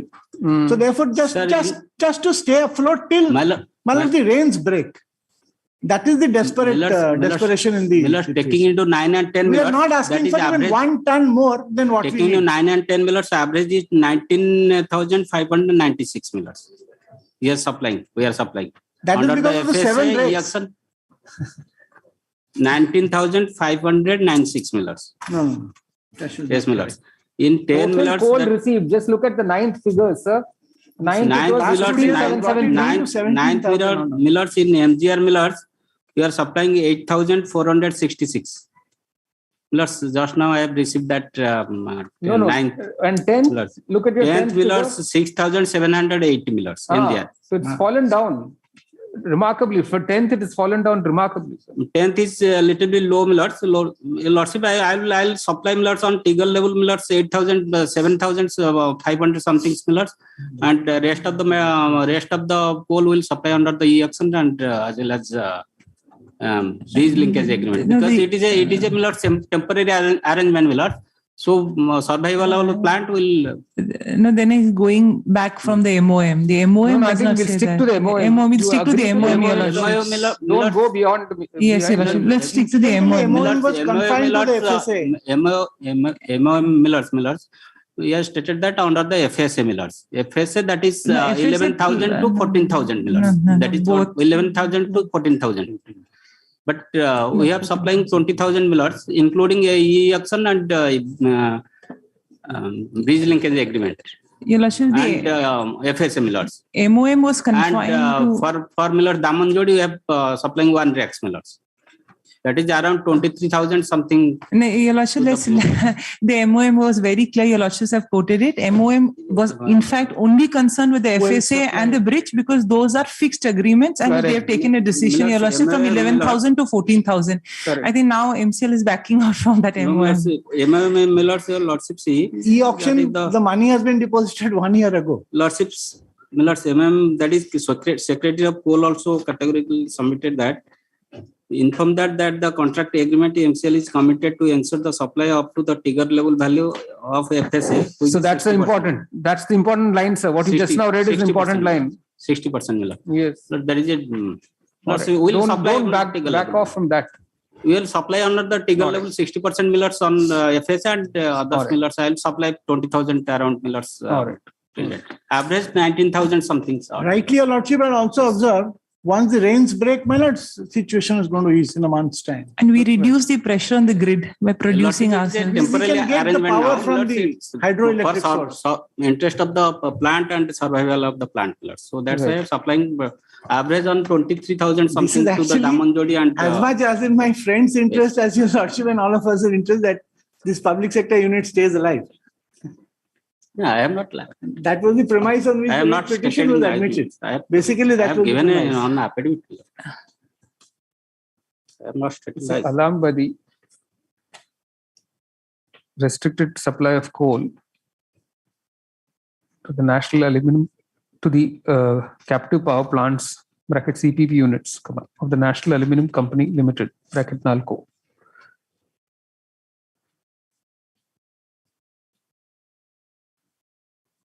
Contrary to the arrangements put in place by the fuel supply agreement between Mahanadi Coalfields Limited (MCL) and NALCO. The NALCO Officers Association approached this court with the present petition, seeking its intervention so that the alumina plants of NALCO at Angul and Damanjodi are not pushed into a critical stage of a shutdown. Stop. Acknowledging the public interest involved in the crisis faced by the leading power sector, public sector undertaking in the aluminum industry, this court considered it appropriate to intervene in the matter and issue notice to the parties, to the opposite parties, essentially the various departments of the central government and the railways. On 25th April 2022, the following order was passed. Then on 27th, the following order was passed. Paragraph.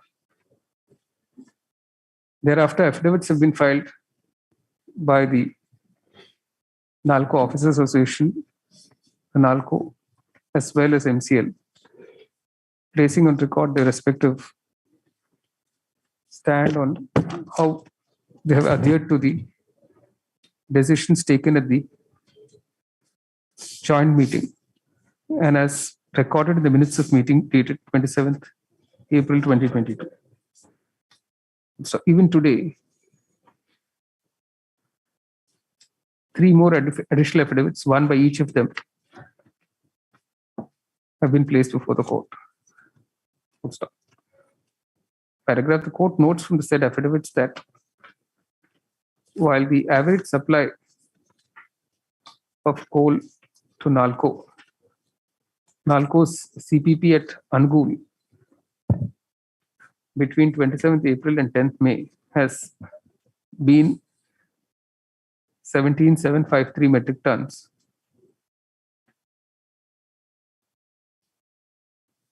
The supplies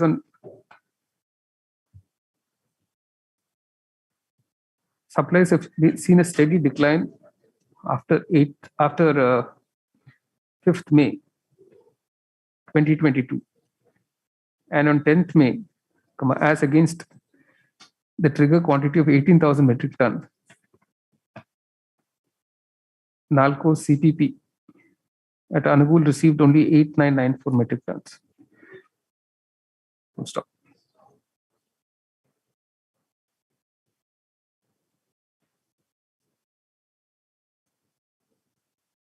A concern is expressed on behalf of the petitioners as well as NALCO that if that MCL should be asked to adhere to the decisions taken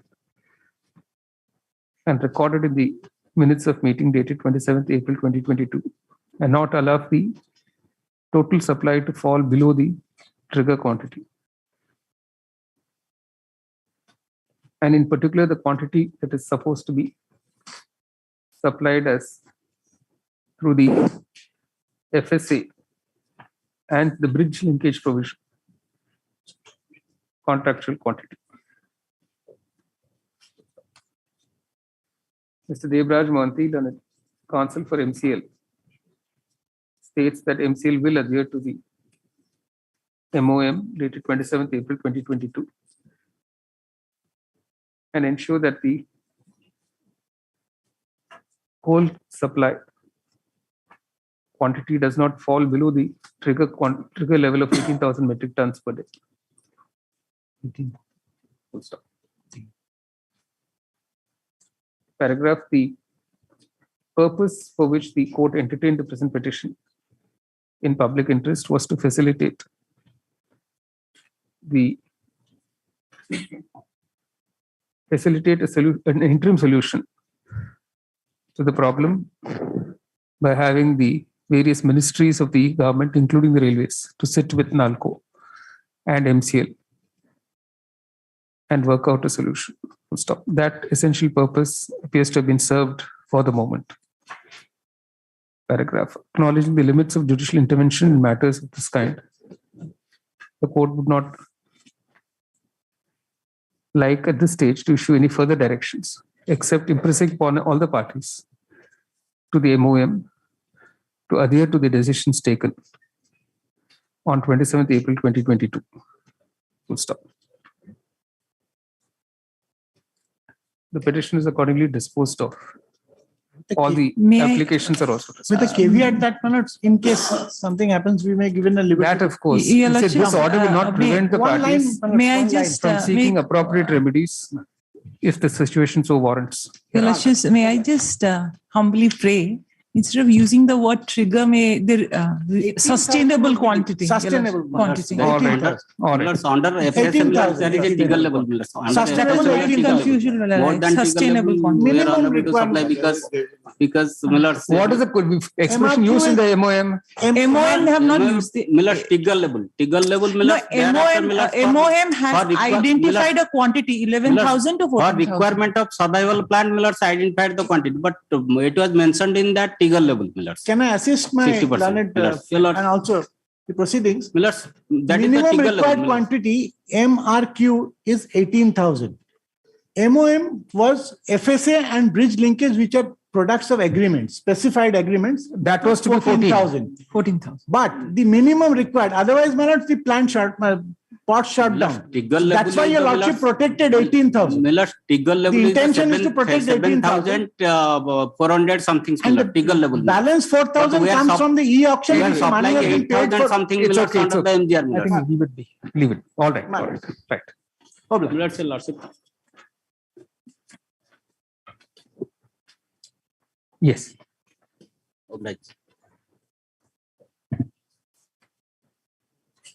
Weekly list passed over matter item number 25. May I please, your lordship? Yes. I gone through the record, my lord. Yes. It was the award of 2010, my lord. And in the award of the past, in lieu of reinstatement, only compensation has to given. For 3 person, 40,000 each, and 1 person, 30,000, and the rest total out of 8 person, my lord. And the rest 4 person, 20,000 only for compensation, my lord. But the learned court has clearly given the document that the workman has given resignation letter for resignation service, my lord. And 3 numbers have remain absent and abandoned of service, my lord.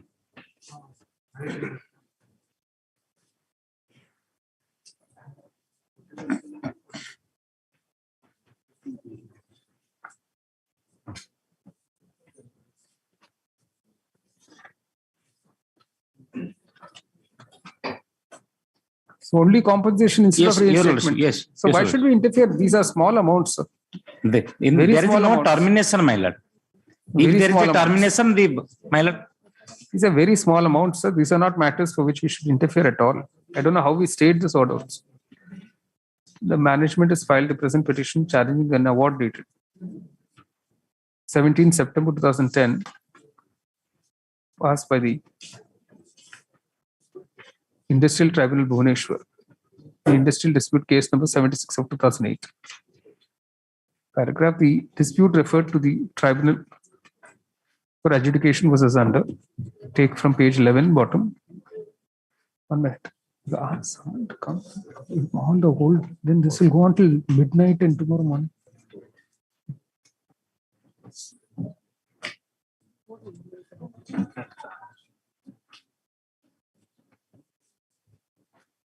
Take from bottom of page 11, top of page 12. All right. The tribunal has, in the impugned award, granted only the relief of compensation and neither reinstatement nor back wages. Full stop. 4 of the workmen have been entitled to compensation of ₹40,000. 1 of them to ₹30,000. And 4 others to ₹20,000 each. Paragraph.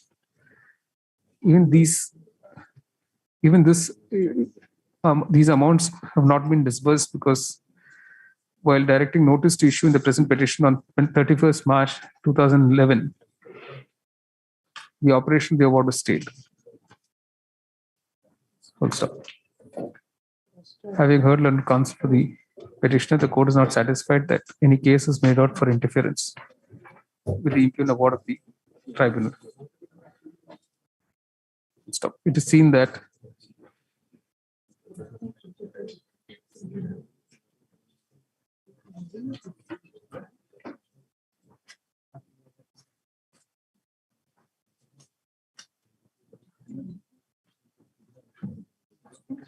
the management failed to adduce any reliable evidence in respect of its contention that 3 of the workmen had voluntarily resigned or that they had settled their differences with the management.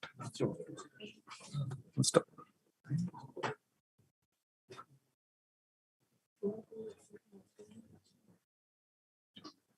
Even the documents relied upon by the management were not duly exhibited. Stop.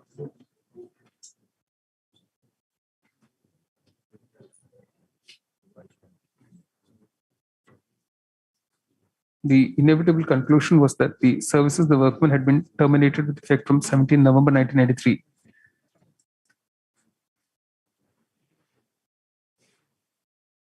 without adhering to the statutory requirements. Stop.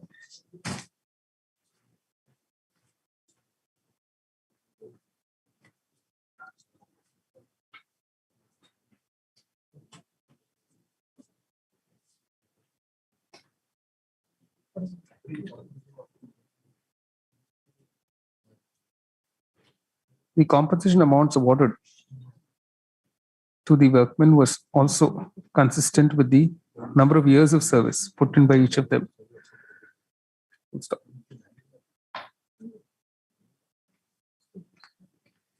Even the management's plea that they were all casual and unskilled workers was not able to be substantiated by it. Stop. Keeping in view the absence of any evidence to support its case, the relief given to the workmen, the limited relief of compensation to the workmen cannot be said to be illegal or arbitrary. Stop. There are no grounds made out for interference with the impugned award of the tribunal. The petition is accordingly dismissed. The interim order is submitted. Obliged. Item 43, weekly list. I please your lordship, my lord.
Yes, sir. What do you want now?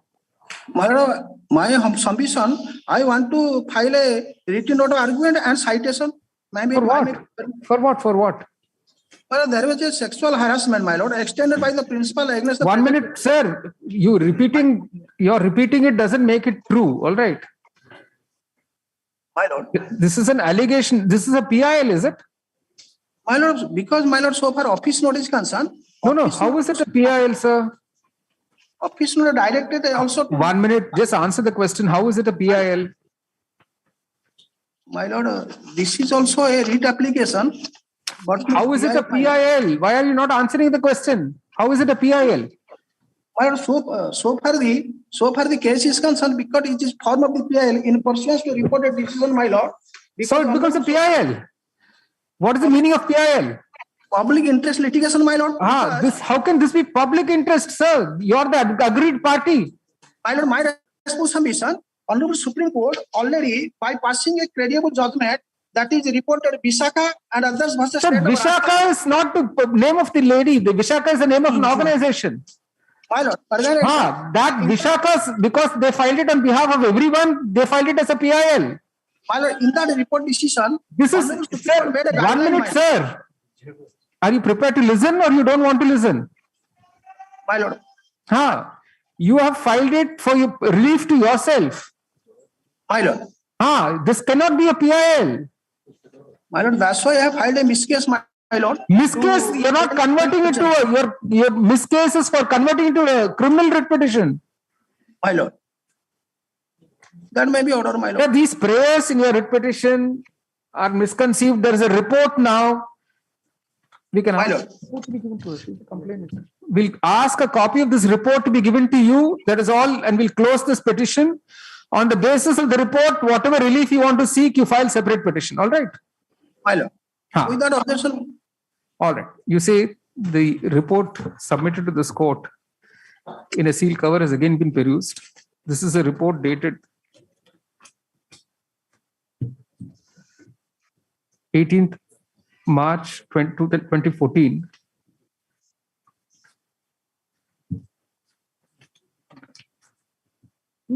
This is an inquiry report dated 18 March 2014 vis-a-vis the allegations made by the petitioner against opposite party number 3.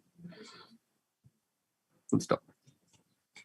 Since the petitioner is the complainant, she is entitled to a copy of the report.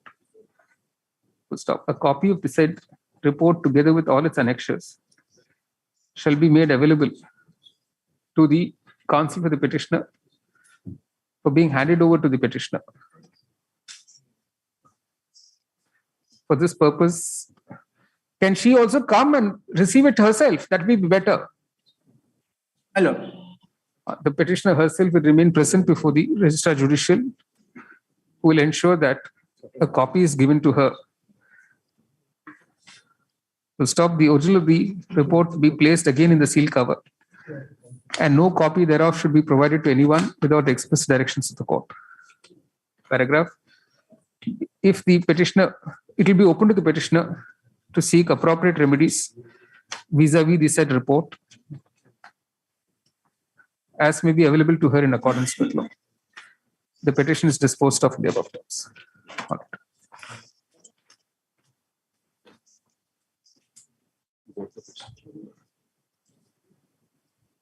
The contempt petition is closed. No, the connected matter is a different fact circumstance.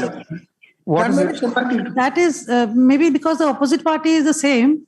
That is why this have been tagged along. That is the driver who has claimed he was dismissed from service because on the ground that he has given some fake license. So that's nothing to do with this. No, nothing to do with this. It has been tagged inadvertently. What are those two petitions? Are they DB matters or is this a petition for a DB? This connected matter. Division matter, my lord. That is division matter, my lord. DB matter.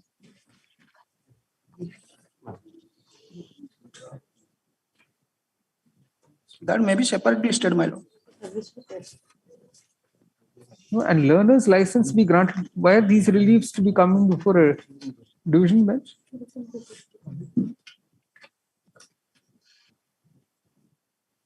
Next is 7.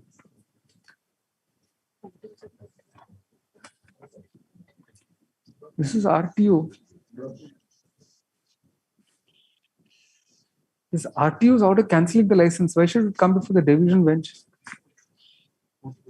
And by that time, the matter was taken by the Honorable Division Bench, my lord. MB Act is division bench. No, not right. Then you just say, both these petitions, you say the registry will list it before the assigned bench on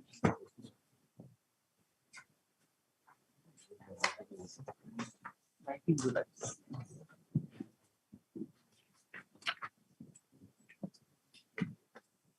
Weekly list fast note item 44. Lord, This was a PIL which was filed, which was regarding a very neighborhood issue of our High Court, my lord. This Ravensa Collegiate School. Lord, in a this matter particular has already stage. been settled. Now it has been resolved between the It has been parties. settled amicably. So your lordships can only give us the liberty if at all subsequently anything is required. All right. If at all. Mr. Nandal and senior counsel for the petitioner states that the issues raised in the petition have been amicably resolved. He reserves the liberty of the petitioner to seek appropriate remedies in future, if the occasion so warrants. The petition is disposed of with the liberty as prayed for. Obliged.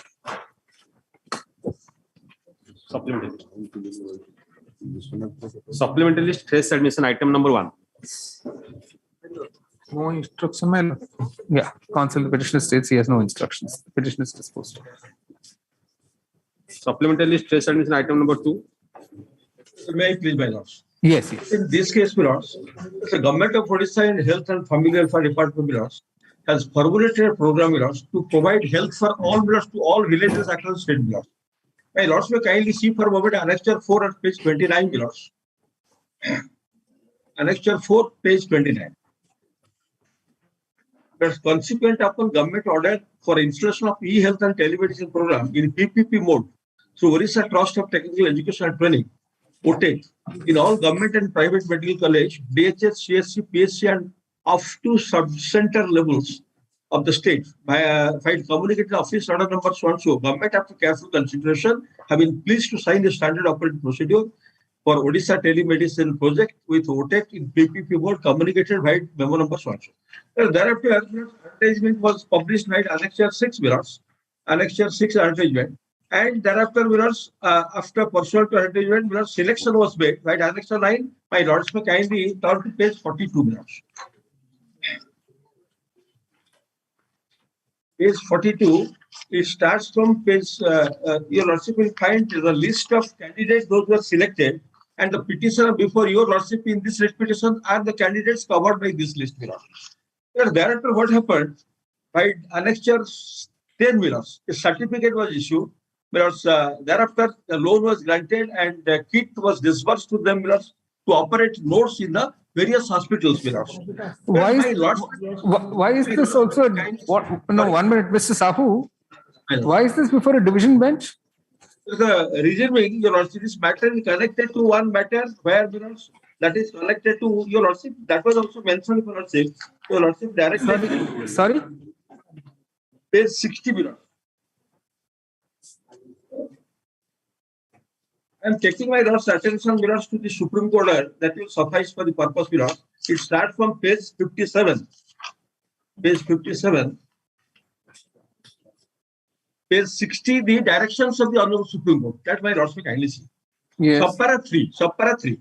In so far as the first respondent, namely the original petitioner before the High Court is concerned, we record the assurance of the state, which was made on affidavit before the High Court and which has been reiterated in the course of submission in the present proceeding, that the state shall permit during the pendency of the petition, proceeding, the first respondent to operate the nodes, which are presently in operation, and in addition thereto, 27 nodes pending further. No, so node means what your considered as nodes, is it the petitioners? Yes. This petitioner is operating the nodes in hospitals. Because you're offering telemedicine services. Absolutely. The state shall, however, verify this. Then you let me kindly see.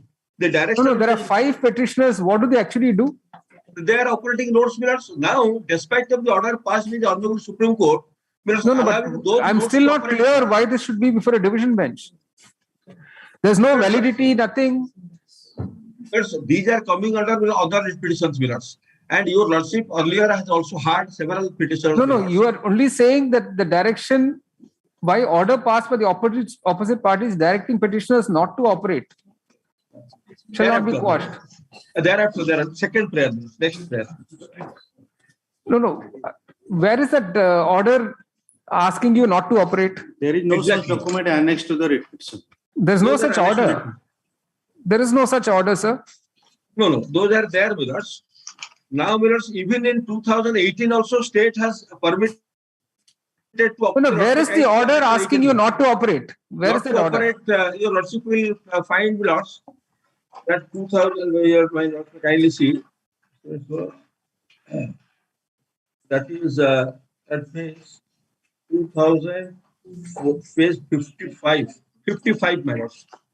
55. Page 55. This is regarding telemedicine network voted as per decision taken a meeting held on so and so. No new telemedicine center will be opened until. This is a 2014 order, sir. We are in 22. So there's no. You can't just come in after 8 years. No. This is a 2014 order. No. That after Annexure 18, my lords, we can see for a moment. After Honorable Supreme Court's order, now it has come Annexure 18, my lords, can kindly see for a moment. That is 33/2021. Establishment of telemedicine project by OTEC. Inviting reference to subject cited above, I am directed to say that keeping in view the direction of the Apex Court in SLP number so and so, which I was just reading literally for, and the present request of OTEC, you are requested to provide space at the respective locations. Quite contrary to what you're saying. In fact, he's asking, please provide space. No. Difficulty is, Millers, even if they are requested to provide space at respective locations and extend necessary cooperation to 21 nodes, which are presently functional out of 35 nodes, as reflected in the enforced list for facilitating establishment. Sir, I think you should first make a representation. If this has happened on 30th March 2021, my lords, and you've not made any representation saying we should be allowed to function. No, in fact, your lordship may kindly see the Honorable Apex Court's order. Your lordship may kindly see page 60. Let's kindly turn to page 60, first subparagraph. In view of the above position, we issue the following directions. 1. The restraining orders passed by the High Court preventing the state from reviewing its policy and from formulating an appropriate policy to govern the telemedicine centers within the state of Orissa shall stand vacated. So liberty has been given to the state to formulate a new policy. Second, we leave it open to the state to conduct an appropriate exercise as it deems fit for formulating and implementing an appropriate policy. Third, insofar as the first respondent, namely the original petitioner before the High Court is concerned. That is the Orissa entity. Yes. We record the assurance of the state which was made on affidavit before the High Court and which has been reiterated in course of submissions in the present proceedings that the state shall permit during the pendency of the writ proceedings the first respondent to operate the nodes which are presently in operation, and in addition there to 27 nodes pending further orders before the High Court. This last line is important. The state shall, however, verify the exact number of nodes in operation. Well, in accordance with this direction of the Honorable Apex Court, this Annexure 18 has been issued. No, but where's the question of preventing these people from operating? Yes, they were not in operation. No, they were never in operation. Yes, they were never in operation. Mr. Sahu, I think Mr. Sahu, I think the best thing is first write to the government. I don't think there is any communication from you to the government at all. Please write to the government. You withdraw this. You first approach them because that will be a far better course for you to do. Well, I will do that, but the only difficulty is that despite of Honorable Apex Court direction and order passed by the government even by Annexure 18, No, but you have to ask them first. You've never approached them. There's not a single letter to you after the Supreme Court's order.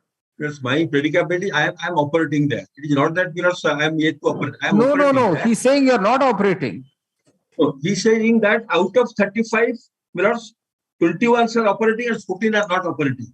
And Honorable Apex Court said those who are operating in addition to 27 nodes pillars. Because we are this petition and other application mirrors, we are operating, and 27 nodes is also not there in Annexure 18. Honorable Supreme Court said your first prayer, in fact, the first part of your prayer is they should not be prevented. Yes. The first part of your prayer is directing petitioners not to operate. There is nothing like that. There's no order passed by them asking you not to operate. There's no such order placed on file.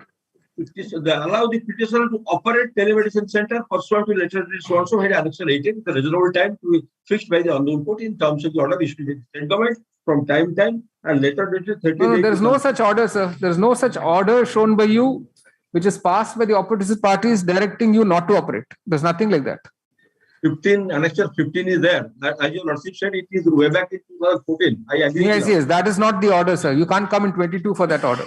That is correct, Millers. But now what is happening after this, they are now not permitting us to continue. So we're not inclined. We're not inclined to. So I will approach Milords.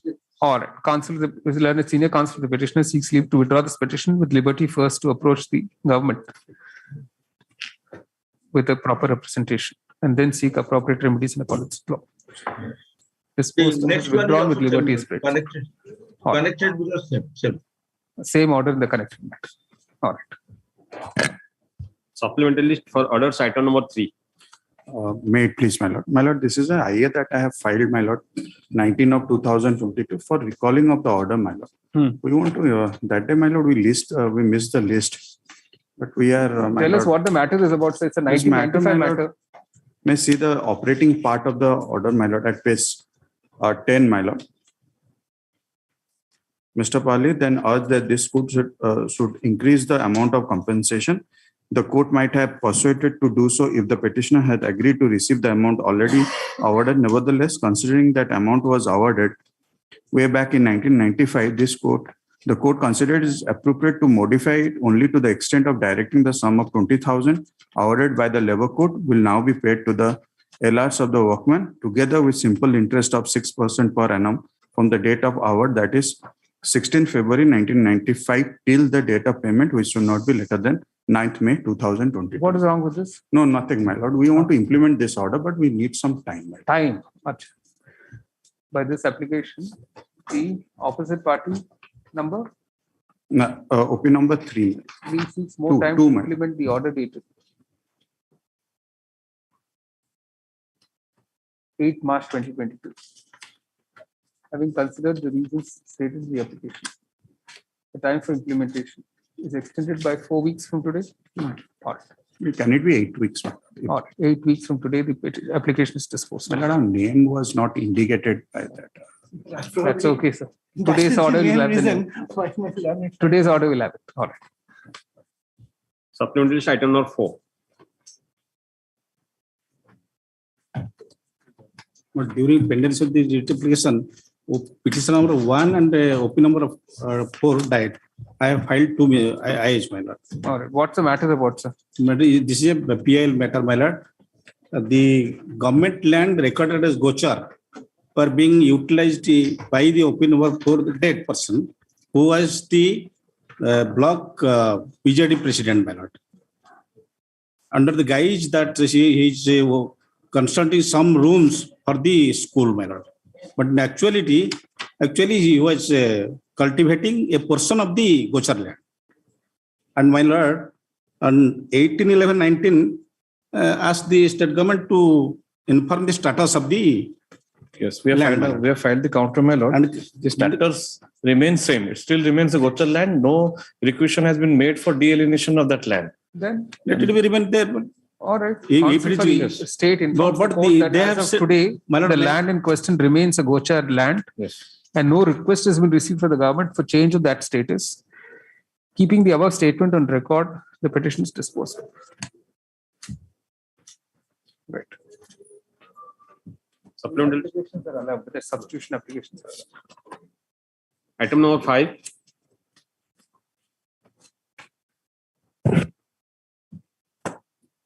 Limitation steps not taken. May I please, Lord? My lord, I am sorry, my lord. Today I have filed the application for for condonation of delay, my lord. That How will be much taken delay, out sir? on board. My lord, only 4 days delay All right. in filing appeal. All right. IA number 18 of 2022 for the reason stated therein. The delay in filing the appeal is condoned. The application is allowed.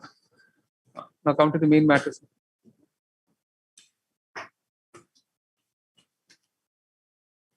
Only one question. SSC is liable to deduct TDS under 194C and not 194I. Yes, my lord. Why instead of, my lord, 194I, the TDS has been deducted on section 194C, my lord. No, the tribunal said that they should deduct under 194C. There, my lord, supply of, my lord, the contract is for hiring of the vehicles, my lord, heavy vehicles for the works, my lord. But 194C for the payment to the contractors and 194I, my lord, for hires. My lord. For that, my lord, the Let's see the IT-80 order. IT order, my lordship, kindly see page 30. There, my lord, the tribunal relying on the judgment passed by the IT-80 Pune bench, my lord.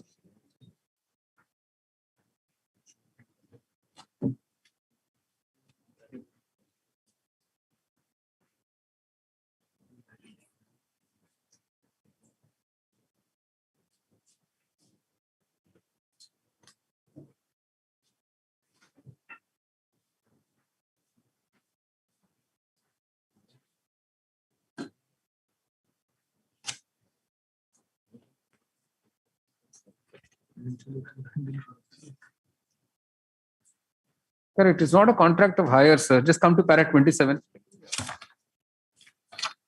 My lord.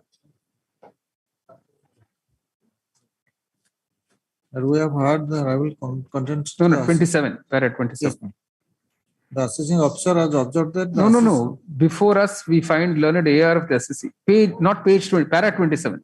Para 27. My lord.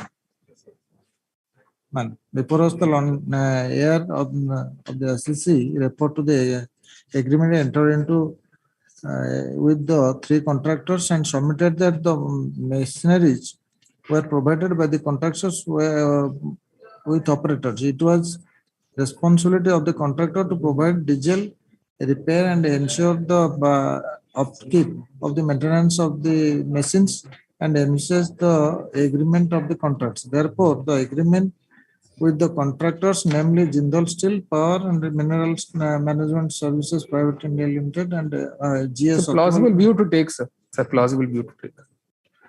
You see, revenue is an appeal against an order dated 31st August 2018, passed by the Income Tax Appellate Tribunal, Cuttack Bench, Cuttack, in ITA number 297/CTK/2017 for the assessment year 2008-09. The question sought to be urged for consideration by this court by the revenue is whether the tribunal was correct in holding that the SSC is liable to deduct TDS under section 194 capital C bracket payment to contractor, yes, and not section 194I bracket payment of higher charges bracket and of the Income Tax Act 1961 bracket IT Act question mark. A perusal of the impugned order of the IT-80 shows that the transaction question, as described by the authorized representative of the SSC, was recorded thus: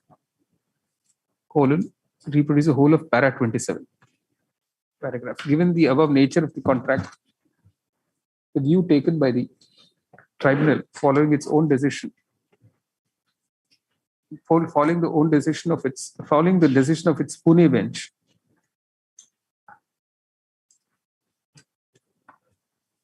dated 12/8/2015 in ITA number 593 of 2014 bracket DCIT versus City Corporation Limited, that the SSC was liable to deduct TDS from the payments to the contractors under section 194 capital C and not 194 capital I of the Act, was a plausible view to take. Paragraph. No substantial question of law raises. The appeal is dismissed. Supplementary list item number 6. This matter I filed one IA for intervention. My lord, I'm for the petitioner. No copy has been served on me, the IA copies. It's all right. Tell us what the matter is about. My lord, on the last occasion, Lordship has asked the Tahsildar to submit a status report. Yeah, but the allegation is that the private opposite part number 6 is an occupation of a private land, my lord. Annexure 1, my lord, it is the notice which has been pursuant to unauthorized construction, my lord. A notice has been sent by municipal council, and annexure 2, proceeding has been initiated by OPL under the OPL Act by the Tahsildar. Lordship had asked for us to take the status. We have written the letter today in the morning. Also, have remanded, my lord. A short adjournment, my lord, given. Your Lordship, what is this intervention by whom? Sorry, intervention by whom? Sorry, my lord. Intervention is by whom? By the person against whom he is alleging that I am staying. No, you've been made a party. He has not made a party. Yes, my lord. We have made. But in the averment, they have, made stated that OP6. OP6. You're Sunil Kumar Das. Yes, please. You're OP6. Is already a party. You're already a party. I don't have the copy of the report. Then without checking that, how do you file an intervention? This intervention application, you said this application is not necessary since the applicant is already opposite party number 6 in the petition. A copy of the petition be served upon. The application is disposed of. In the main writ petition, you say counsel for the state seeks and is granted 4 more weeks for instructions. List on 23rd June. Supplementary list item number 7. Till then, may I pray for status quo, my lord, because the tahsildar is altogether a numbers of people, near about let us see 10,000 people. That notice of the year 2013. And one more thing I would like to draw your lordship's attention. That is, prior to this writ petition, he has filed another writ petition, which That has been was dismissed on liberty, on my lord. 10th March 2020. My lord has given He's the going on liberty filing to cases. Add them as the party. That is the main contention. Item 7. None appears dismissed on prosecution. Interim order is vacated. Supplementary item 9. Please, your lords. My lords, here, the petitioner, which is a small-scale industry, is aggrieved by and challenges the notice at Annexure 1 million. And prays for quashing of Annexure 1, which is in violation of the OTS scheme, which I have annexed to Annexure 3 by 1. The facts, my lords, are like this. Your lordship may look at order dated 15/11/2019 in this report.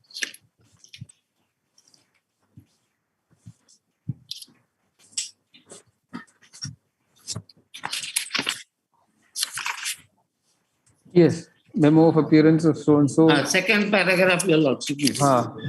By order dated 9/4/2010, passed in earlier writ petition bearing WPC 3884 of 9, filed by petitioner, which has undergone a change of its name as well as the proprietor. It is established that this court has accepted the OTS proposal of the petitioner. However, learned counsel for the OPOSFC requests time to obtain instructions in the matter. Now I would invite your lordships to the order passed in WPC 3884 of 2009. That is at Annexure 5, page 47, your lordships. Yes. My lords may see page 48 of the brief. Yes. The petitioner has filed this writ petition with a prayer to quash the letter dated 7/3/2009 issued by the DGM Recovery OSFC, calling upon petitioner to attend the DDAC meeting held on 19/3/2009 for further negotiation in the matter, as it was the highest bidder in respect of the property belonging to OP number 3, that is myself, who was the petitioner in WPC 2636 of 2009. Both writ petitions were disposed of together, which was seized under section 29 of the SFC Act and put to auction, and further prayer is also made to direct confirmation of sale of the assets of OP3 in its favor. The present writ petition is connected to WPC 2636 of 2009, filed by the original promoter of the company, who has taken the loan, and seizure has been made under section 29 of the Act for default in payment of the loan, and the property has been put to auction by the OSFC. In the said writ petition, prayer has been made to quash the sale notice of the property dated 11/2/2009 issued by the OSFC. By virtue Millard, may I intervene at this point of time with your... Let me finish reading the order. Yes, my lord. That is no necessity, my lord. I am appearing for OSFC, the opposite party. May I be permitted to make one submission? This, all these facts which my learned friend is bringing before your lordship is not relevant at this point of time, because in the meantime, on 22nd March 2022, the son of the original borrower, who is not alive, the original borrower Hudam Bhatt It is a proprietorship firm. He availed loan and the property was taken over under section 29 from him. He has died. So his son, Manoj Kumar Bhatt, on 22nd March, has applied for OTS and has deposited. That OTS application is under active consideration of the OSFC. So in view of that fact, the present application has lost its relevance. That is number one. Number two is, my lord, your lordship may kindly see paragraph 2 of the writ petition. Paragraph 2 of the writ petition. The averment made. Paragraph 2, page 2. That the petitioner is a small scale unit duly registered with the District Industry Center, Cuttack, as a proprietorship. The proprietor of the petitioner unit is a citizen of India and all that. So admittedly, it is a proprietorship firm. And the proprietor has died. And the proprietor has died. So there is no partner. Even if there is a partnership, Miller, you should have allowed me to complete my submission. Just let me. This is my preliminary objection. I will come to the merit. No, this is not proper. I am just not proper, I say. This is not proper. When I was submitting, you had nothing to say. So that much time will not be wasted. No, you are yourself wasting. Before you Mr. Panda is all right. Mr. Panda. Yeah. It's not all right. May I continue? It is a proprietorship firm. No, let us put these two. The petitioner who claims to be a partner, he is not recognized by us. He is nobody. He is a stranger. And the partnership has not been given consent to by OSFC. It has not brought before to our. All right, let's ask Mr. Panda that. All right. Section 69 is a bar under the partnership. All right, sir. Let's ask Mr. Panda. Yes. My lords, I would first ask your lordship to look at the same annexure which I was placing.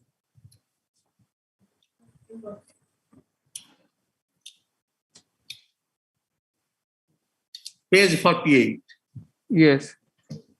In the last part, their lordship say, by virtue of the order dated 19/2/2009, passed in Miss Case 2071 of 9, arising out of WPC 2636 of 9, this court directed that the auction in respect of the petitioner unit pursuant to the said sale notice may be held, but the same would not be confirmed without leave of the court.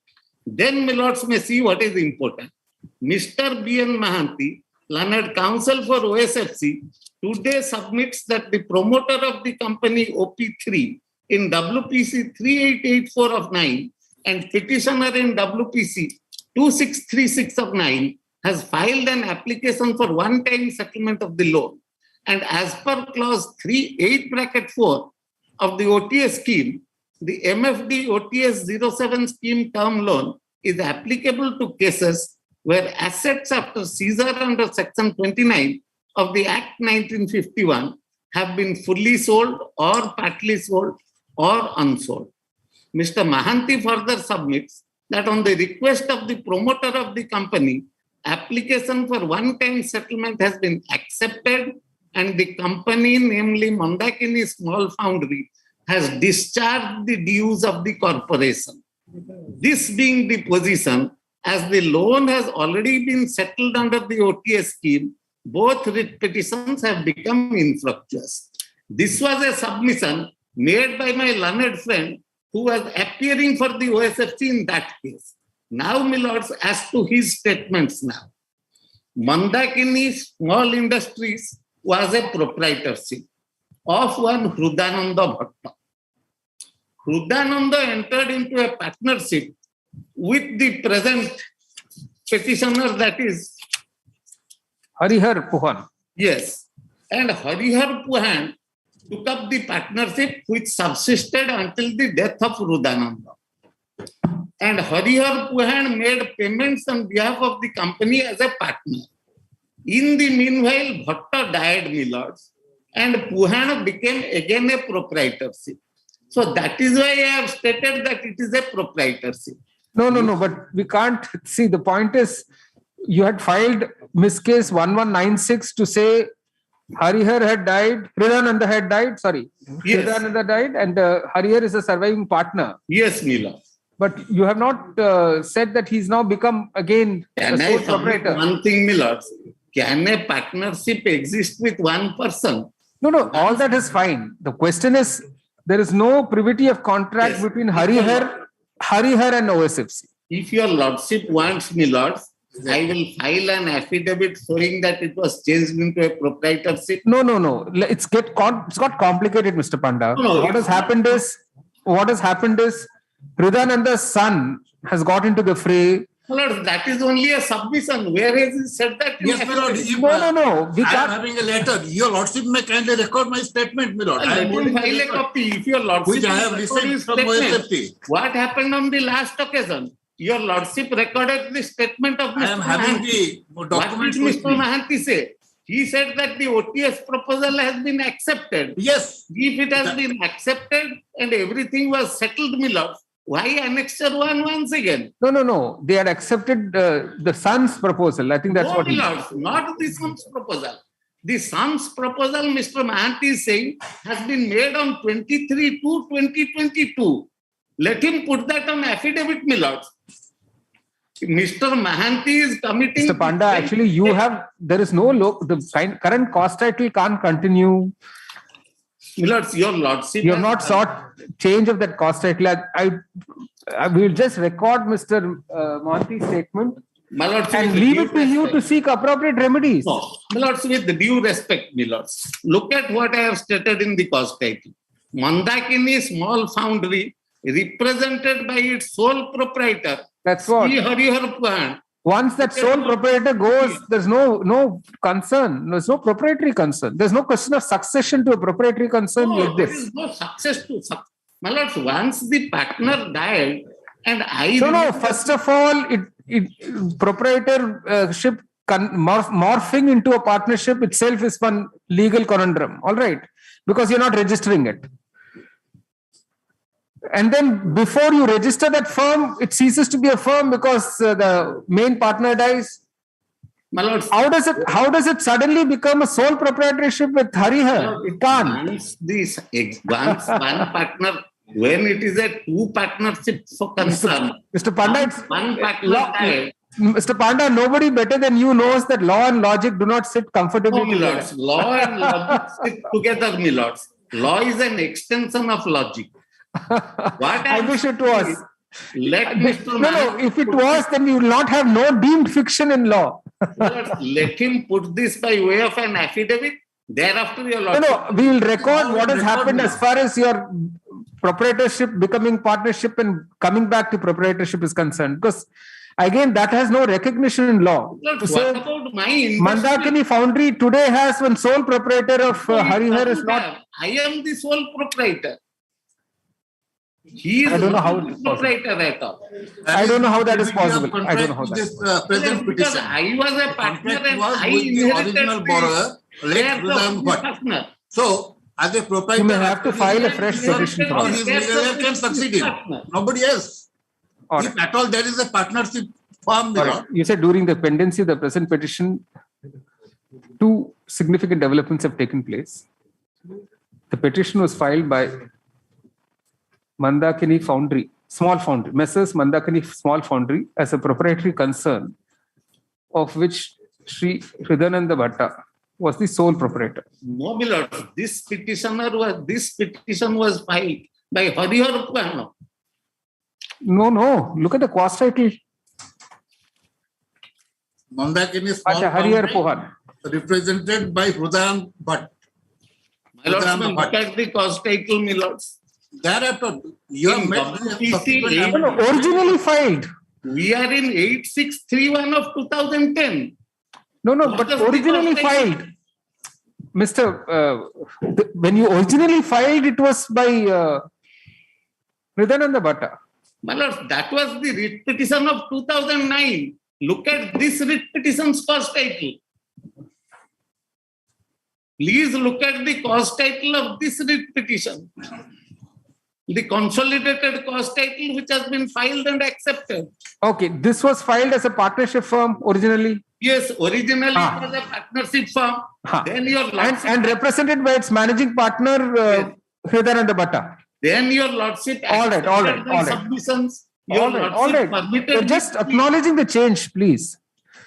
See, this petition was originally filed by Mrs. Mandakini Small Foundry, a partnership firm represented by its managing partner, Sri Hridananda Bhatta. Full stop. In fact, earlier, this was a sole proprietorship, with Sri Bhatta being the sole proprietor. Paragraph. During the pendency of this present petition, as stated in Miss Case number 1196 of 2013, Sri Bhatta expired on 3rd January 2012. Full stop. This court was asked permission to amend the cost title with the name of Sri Harihar Puhan, the surviving partner, open quotation, be inserted as the person representing the petitioner firm, unquote. What is the order passed? Representing the proprietorship, my lords. No, 1 minute. That's rare. Let's see what the court did. Yes. That petition was never allowed. That petition was allowed, my lords. When? Yes, just a moment, my lords.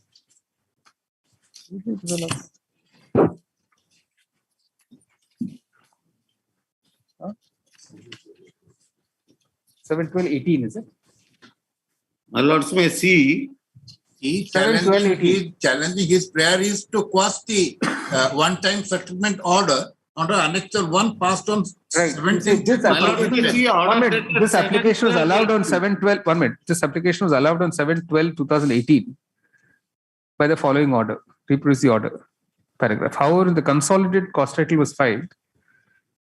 The petitioner was described as, open quotation, Messrs. Mandakini Small Foundry, represented by its sole proprietor, Sri Harihar Puhan, unquote. There is a difference between a partnership firm and a proprietary concern. The application had asked for continuation of the petitioner as a partnership firm to be represented by its surviving partner, Sri Harihar Puhan, whereas the consolidated cost title projects it as a sole proprietary concern. Stop. It is highly doubtful if a partnership firm can be morphed back into a sole proprietary concern with a surviving partner as its sole proprietor. Paragraph. The other development that has taken place is that with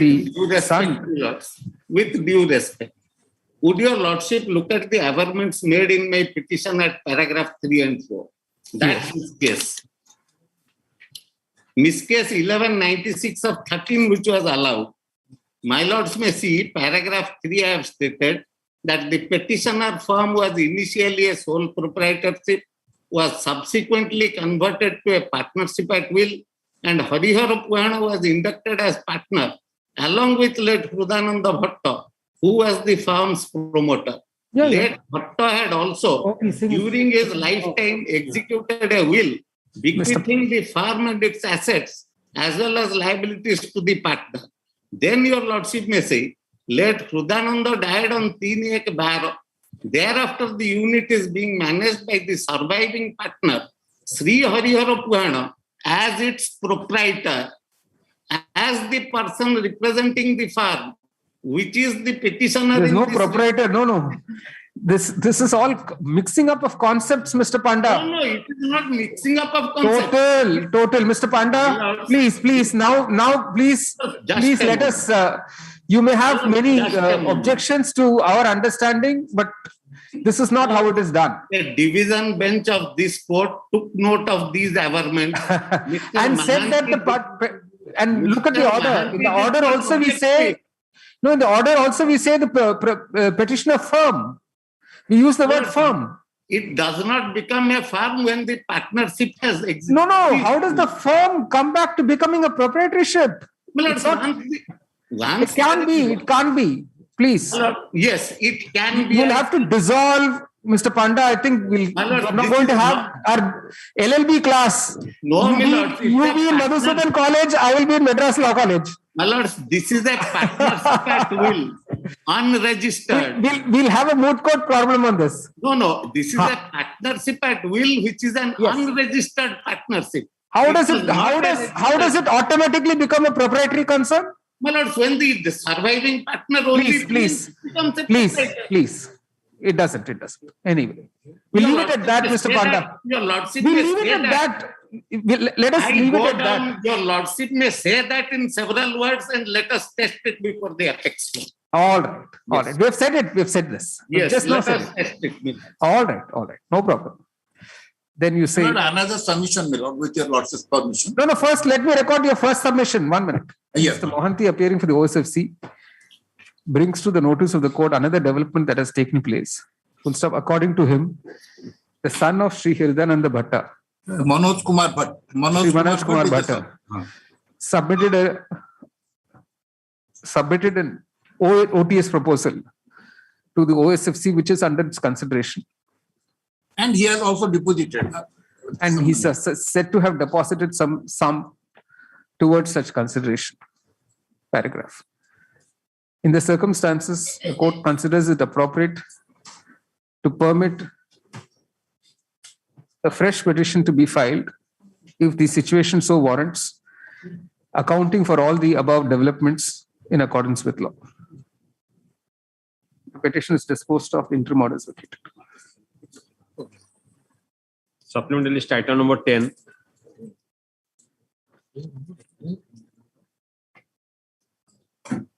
Lordship have indicated yesterday to take it after the board. Sorry? Yesterday, Lordship have indicated to take it up after the end of the board. Yeah, correct.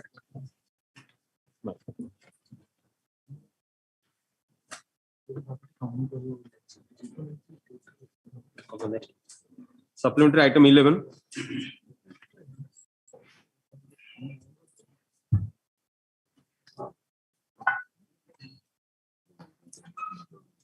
Please, your lordship.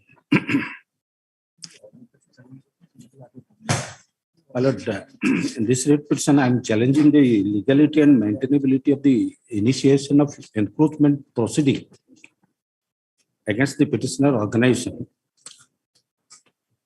on the ground that it is contrary to the sanction order granted by the government under Annex 3, 4, and 6. Therefore, my main, to be precise, my lord, my main ground of challenge in this writ petition is at para 10 of, that is at page. Sir, all this should be a civil suit. You should have asked for a suit for injunction. No, not a writ petition, sir. No, my lord. What has happened? I am here asking nothing more than what they have admitted. In the Tahsildar himself was a party in a civil suit where he has admitted that the portion of the land has been agreed upon to give it on lease. Go to a civil court, sir. We're not going to adjudicate all this in a writ petition. Notice can also be challenged in appeal under OPL Act. Oh, the notice has been issued under OPL Act. OP? OPL, Odisha Prevention of Land Encroachment Act. Oh, OPLE Act. Yes. My lord, which is the appeal under which provision? Under section 22. Okay. My lord, the very initiation I have challenged. Very good, sir. 3, 4, and 6, your lordship may kindly have a glance. All right, we're not. And what is the Salvation Army? My lord, you are the organization. It is an internationally reputed. All the more why you can file an appeal. My lord, all the more why you can file an appeal. Pardon, my lord. All the more why you can file an appeal. You're not a person who cannot file an appeal under the OPLE Act. Because I have challenged the very initiation. That's what I started by submitting. That also can be challenged in an appeal, sir. Yes. Because all questions of jurisdiction can also be gone into an appeal. There is a sanction order on the part of the government. All right. And on the face of that, the very initiation is without jurisdiction. All right. Considering that the petitioner has an effective alternative remedy of an appeal under the Orissa Prevention of Land Encroachment Act. Which year is that? It must be there in the notice itself. All in Orissa. 1972 bracket OPLE Act against the impugned notice dated 13th May 2010. The court is not inclined to entertain the present petition. Leaving it open to the petitioner to avail such remedy in accordance with law, the petition is disposed of. My lord, you will also may kindly pass an order of status quo because You're not withdrawing. Why should I pass an order of status quo? my lord, you will also If you withdraw, we'll pass it, not otherwise. my lord, yes, I'm ready to withdraw. Counsel, the petitioner seeks leave to withdraw this petition with liberty to approach the authority under the OPL Act against the impugn notice. If such petition is filed not later than 1st July 2022, the status quo order passed by this court on 23rd June 2014 will continue till such time the concerned authority pass an appropriate order on the application for interim relief. The court clarifies it has not expressed any view on the matter. The petition is disposed of in the above terms. No, my lord, one submission, I may be excused, my lord. There cannot be any appeal against a notice issued under Annex 1. I've recorded his notice. You make up your mind. You're swinging. When I pass that order, you say no. I will withdraw. No. That's my submission. No. You make up your mind. You want to withdraw. You withdraw. If you want to make your submission, we'll record your submission and we'll dispose of the petition. Okay. All right. Supplementary item 12. In this case, I am appearing for the withdraw thing. No instruction. In this case, I am appearing for the corporation. My name may kindly be recorded. Item 12. Well, no instruction, man. In this Counsel, case, the petitioner states that he has no instruction. Dismissed. Madam, my name. Record his name. Supplementary item 13.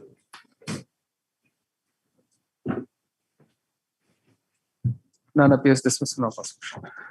Supplementary list item number 14. 13 men. May I please you? 13. We just now called it out, sir. Yes, tell us. It is a PL matter pertaining to forceful possession of the land which has been pre-possessed by the VTC Vocational Training Center for Physically Handicapped Person. Thereafter, it has been forcibly possessed by the RD department, for which there is a public resentment and some social worker have compelled to was compelled. So you make a representation for these things, sir. In this counter affidavit, have you made a representation? Have you made a representation? Yes, my lord, representation is there. Anyway, what do you say in your counter? Already counter rejoined and everything. Yes, we have filed a counter. Yeah, my lord, the vocational training center was there functioning. In 2011, it stopped functioning. Thereafter, government has taken a decision to, my lord, to revive the center and also make modifications, and for which sum of ₹1 crore has been sanctioned. And also, my lord, further, the preparation and plan and estimate has been designed to make it a ITI center, my lord. What center? My lord, should we kindly see page 2. Page 2, para 5, sub-para, my lord, of a counter affidavit, my lord. Dated 7/12/2017. Said vocational training center was a training cum production center for different skill development training for the hearing impaired and other persons with disability. It has recently been decided by the government and SSEPD department to revive the center for skill development training by upgrading it to the level of resource center for PWDS.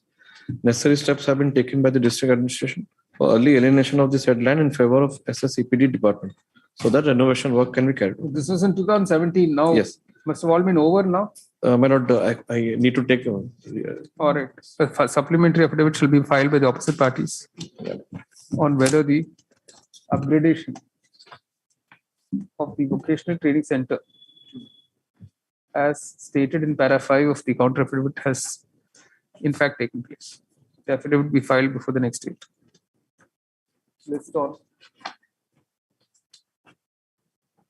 1st August. Supplementary list item 14. Item 14. This matter was adjourned to enable the state to file to obtain instructions on IA number 5076 of 2022. Today I am filing the reply. Here, pursuant to the request made by the petitioner to reduce the demand of water, that has been reduced from 24 cusac to 20 cusac with 34 conditions. Oh.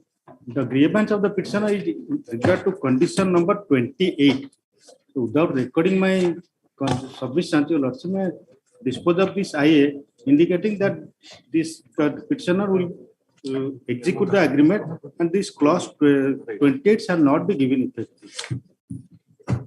In fact, a similar order is also there. Earlier, Your Lordship can also take note of that order also. All right.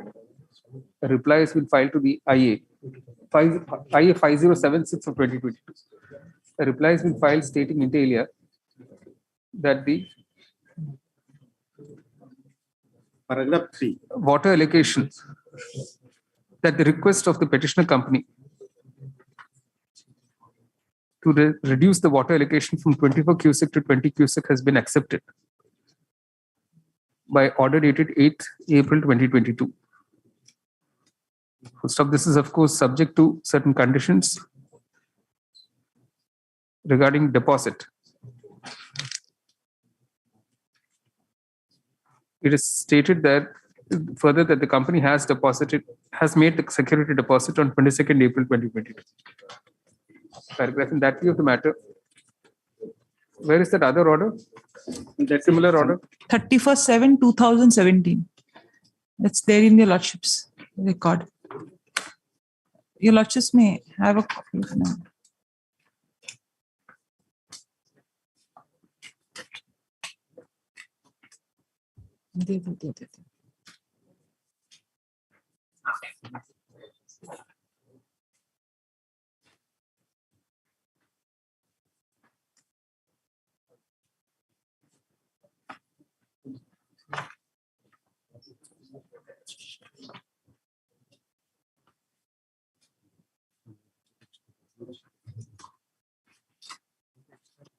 Order number 2.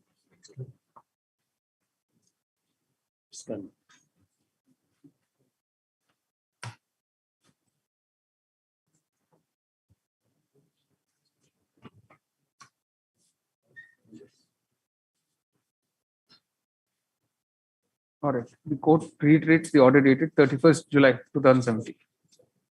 Right? Your Lordship, here it is para 28. There it was para 31. That's a different agreement. That time it was from 30 to 24. Now it's from 24 to 20. All right. So it has to be para 28. Until the next date of hearing. During the pendency of the present petition, you say, para 28. Of that same letter? Yeah. 8-4. Of the letter dated 8th April 2022. Shall not be pressed against the petitioners. The application is disposed of. Lordships, I have an amendment application to being these agreements on record, because we finally have to, that amendment. Your Lordships, actually there are 2 amendment applications. One I don't want to press, which is at flag D. I don't want to press, which is at flag D. At 4615. Lordships. All right. IA number 4615/2022. The counsel for the petitioner states that this is not being pressed. The IA is disposed of as such. I press 5078. What is 4617? 4617, Your Lordships, there are certain recoveries which were made from a bill which are connected to this matter. I paid them, but I just want to make them subject to result of the all right. This 4617, it is ordered that all the payments made by the petitioner for the period May 2017 to April 2018 will be subject to the outcome of the main writ petition. The IA is disposed of. Now, IA 5076 and 5078. That's the amendment I want to press. For the reasons stated, both these applications are allowed. The amendments are permitted to be carried out without prejudice to the rights and conditions of the parties. The amended petition is taken on record. You've already filed the amended petition? No, I'll file it. The consolidated petition be filed within 4 weeks. Obliged. All right. Supplementary list item note 15. Item 15, I am appearing for the second petition.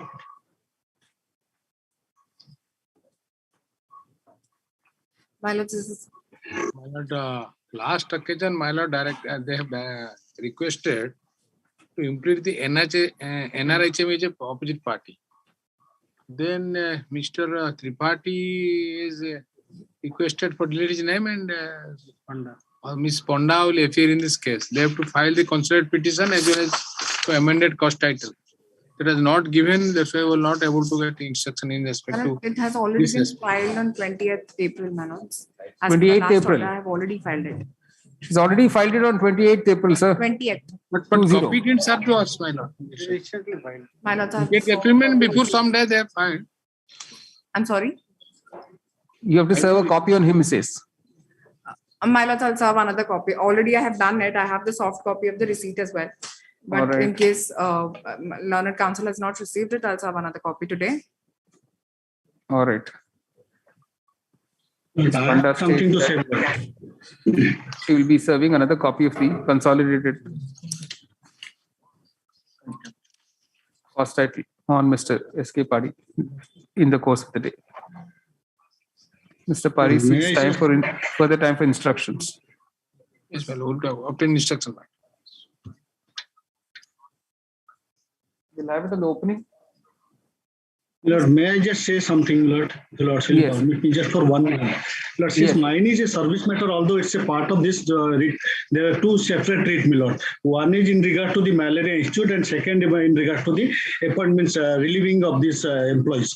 Lord, the problem is if your Lordship will be adjourned for a long time, and we are the sufferer. Most of us are retired. Lord, your Lordship can accommodate me means in a shorter day. I don't want to trouble your Lordship. Waiting some shorter because although all the some of the employees they have either they have retired or they are going to retire. In that case, my Lord, keep it at the opening, sir. Keep it on 29 June. 29 June. My Lord, can it be some not on Monday and Friday anytime because I'll 28 June. No, 29th is Tuesday, sir. I'll be grateful, my Lord. Right. I'll be grateful. 29 June. Right. Supplementary item 16. Much obliged. Mr. Satyapati, loading name, my lord. May I please, Your Lordship? Your Lordship, here the matter is regarding unexplained amount of 1,60,000. I have submitted a notification of CBDT that says that below 2.5 lakhs, there will be no verification. In this matter, Your Lordship, they have admitted that under 69A also, page 29, Your Lordship, they have put it in para 9. In their very order, under 69A, they have stated unexplained money under section 69A that is amounting to 1,60,000. And 69A speaks that where in any financial year, the assessee is found to be the owner of any money. So here money is involved. So I am not placing other clauses. Any money that is not Your Lordship, third line, Your Lordship, is not recorded in books of account. Here, everything is recorded in my bank account, Your Lordship. So, because the petitioner is a doctor by profession, so everything is getting his salary and everything is in bank account. So, there is nothing not in record. It is in record.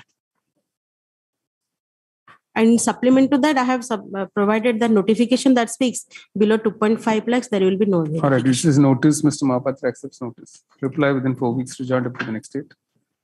Till the next date, no coercive action be taken against the petitioner. Based on 11th August. Obliged. Supplementary list item 19. I may be pardoned, Your Lordship. I have supplied, my brother is appearing, so I'll supply copy to him. Yes. Obliged. Item 19. I have already complied. I am for the OP 5 files. The allegation here, the petitioner alleged that the village road, there are many potholes which have not been filled up and the village road is not in a good condition. Your Lordship had directed on last occasion to for personal appearance of the executive officer of Jagatsinghpur municipality. And I am filing my letter affidavit, my lord. Where is that? On behalf of 5, my lord. With much difficulties, they have completed the work because of there is two rivalry groups and they are not allowing to work for executing the work. And I have mentioned in You've got the copy? No copy has not been served. Give him a copy, sir. Just I have about in a para 8 and 9. Copy be given first.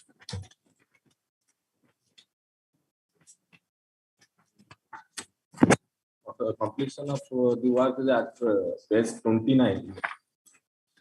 27 is previous, 28 is work is going on and 29.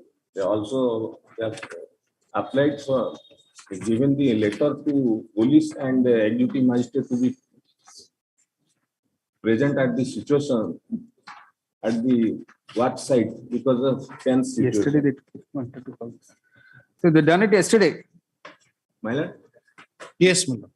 Yesterday they have done it, sir. Yes, my lord. You've seen the photograph. Yes, my lord. To that extent, my lord, I have gone through that photograph, my lord. I have also got the photograph to that extent. I am supplying, my lord. Kindly see. I have to file an affidavit to that extent, clarifying the position, my lord. This is the situation in which way they have. When did you take the photograph? Yes. Yesterday, immediately, my lord, by the time. First is original, my lord. Kindly see. No, when did you take the photograph? My lord. When did you take the photograph? No, day before yesterday, my lord. They repaired it yesterday, sir. Yes, yesterday. That photograph I have given, my lord. That photograph. This was a day before yesterday? No, yesterday I have got the information. Photograph photograph Yesterday, my lord. Yesterday, my lord. And kindly see the first photograph, the original road, my lord. First photograph is original road, my lord. Now they carved out, they squeezed the road, my lord, like the middle portion, my lord. When there is no we can't be supervising like this, sir. Sorry. Yes, my lord. We can't be supervising like this. Anyway, we got a road now. No, my lord, that is difficult to travel the four-wheelers, my lord. In the middle portion, when they are making a curve, my lord, I kindly see the photograph. The road, original road itself is not a big road, sir. I don't think four-wheelers could have gone through the original road. My lord, kindly see the photograph. I will file rejoinder, my lord. I will file rejoinder to clarify. Nothing. My lord, that photograph, no, just a minute. That photograph I have given, that is of the municipal elections. Good stop. That you have to matter. No further directions are called. I have to take instruction and file rejoinder to that extent. Just now they have supplied that counter, my lord. It's all right. It's all right. Yes. My lord, I am the petitioner. To that extent, my lord, my respectful, it is difficult for the villagers to ply the four-wheelers, my lord. It will never move, my lord. All right. My lord, I am filing with a memo. The petitioner not supply the application. We are disposing of the petition. It's all right. Yes. No, it is difficult, my lord, to move the four-wheelers which was there prior to the this. My lord. All right.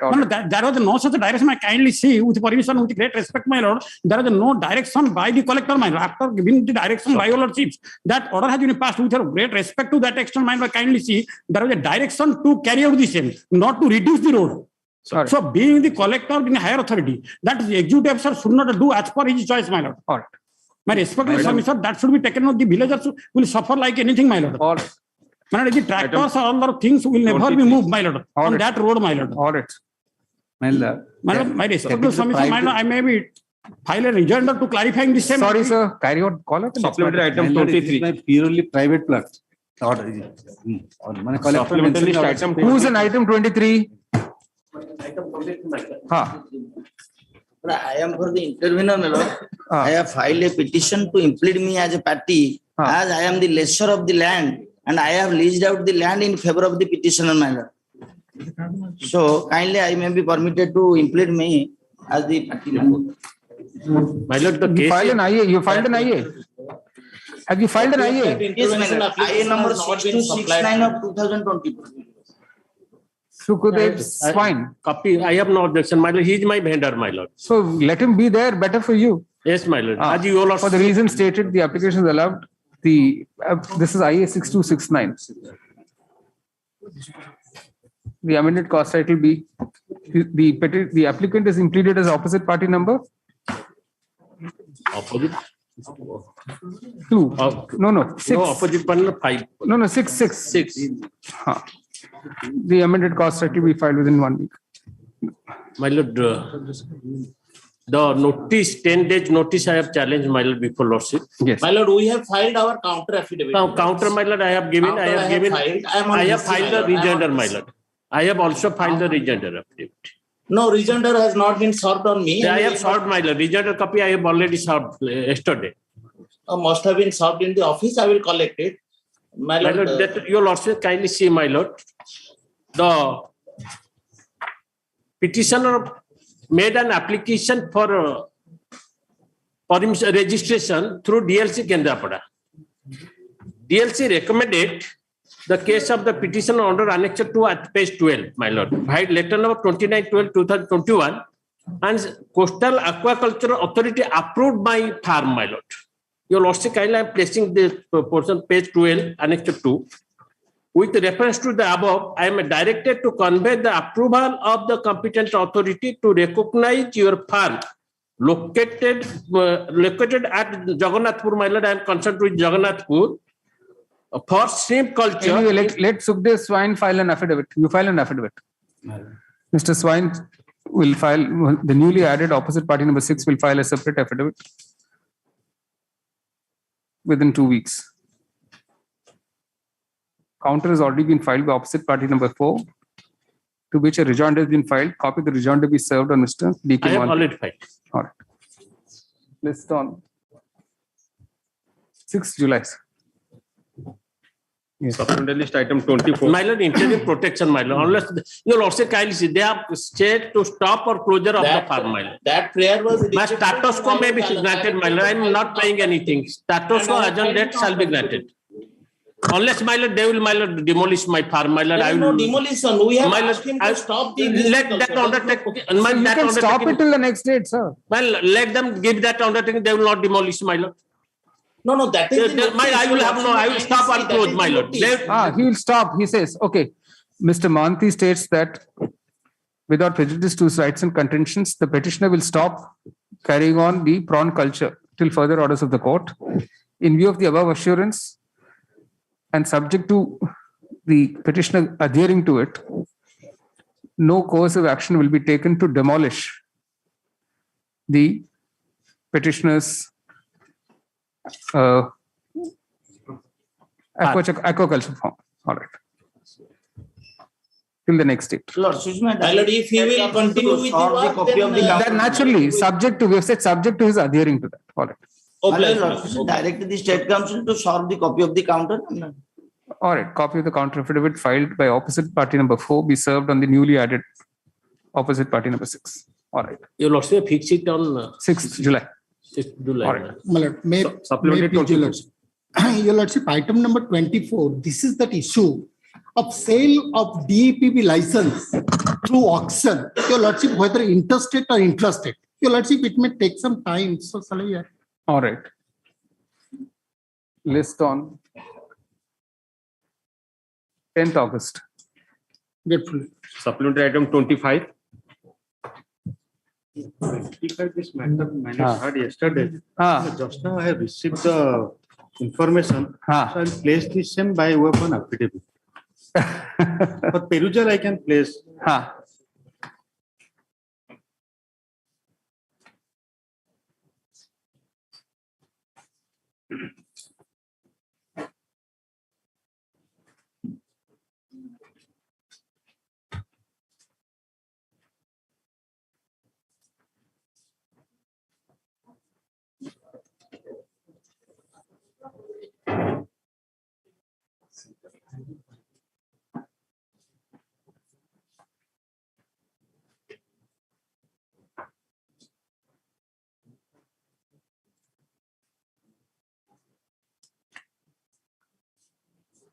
The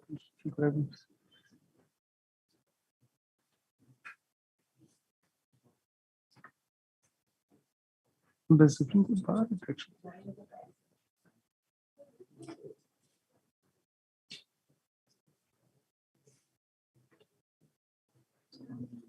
Can you find out which decision bars it?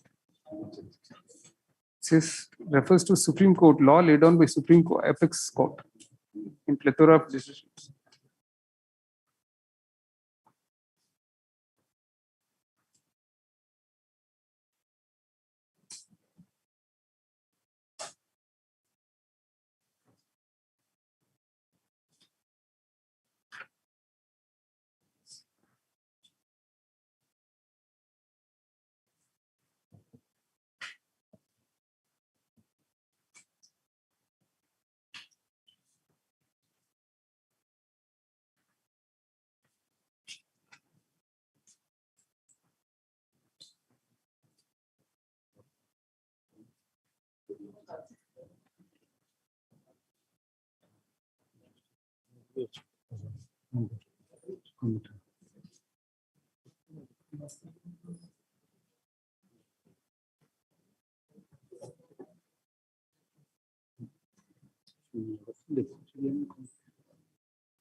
You say, pursuant to the order passed by this court,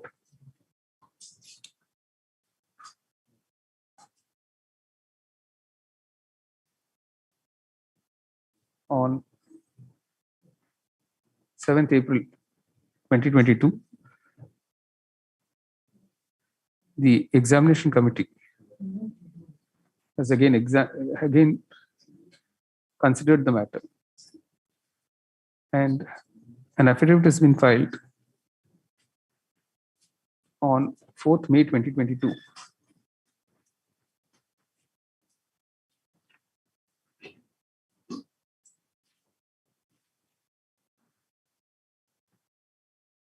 Has offered the following views. Take from para 3 of the affidavit. In bold, it's there, 3 paragraphs, 1, 2, and 3 paragraph.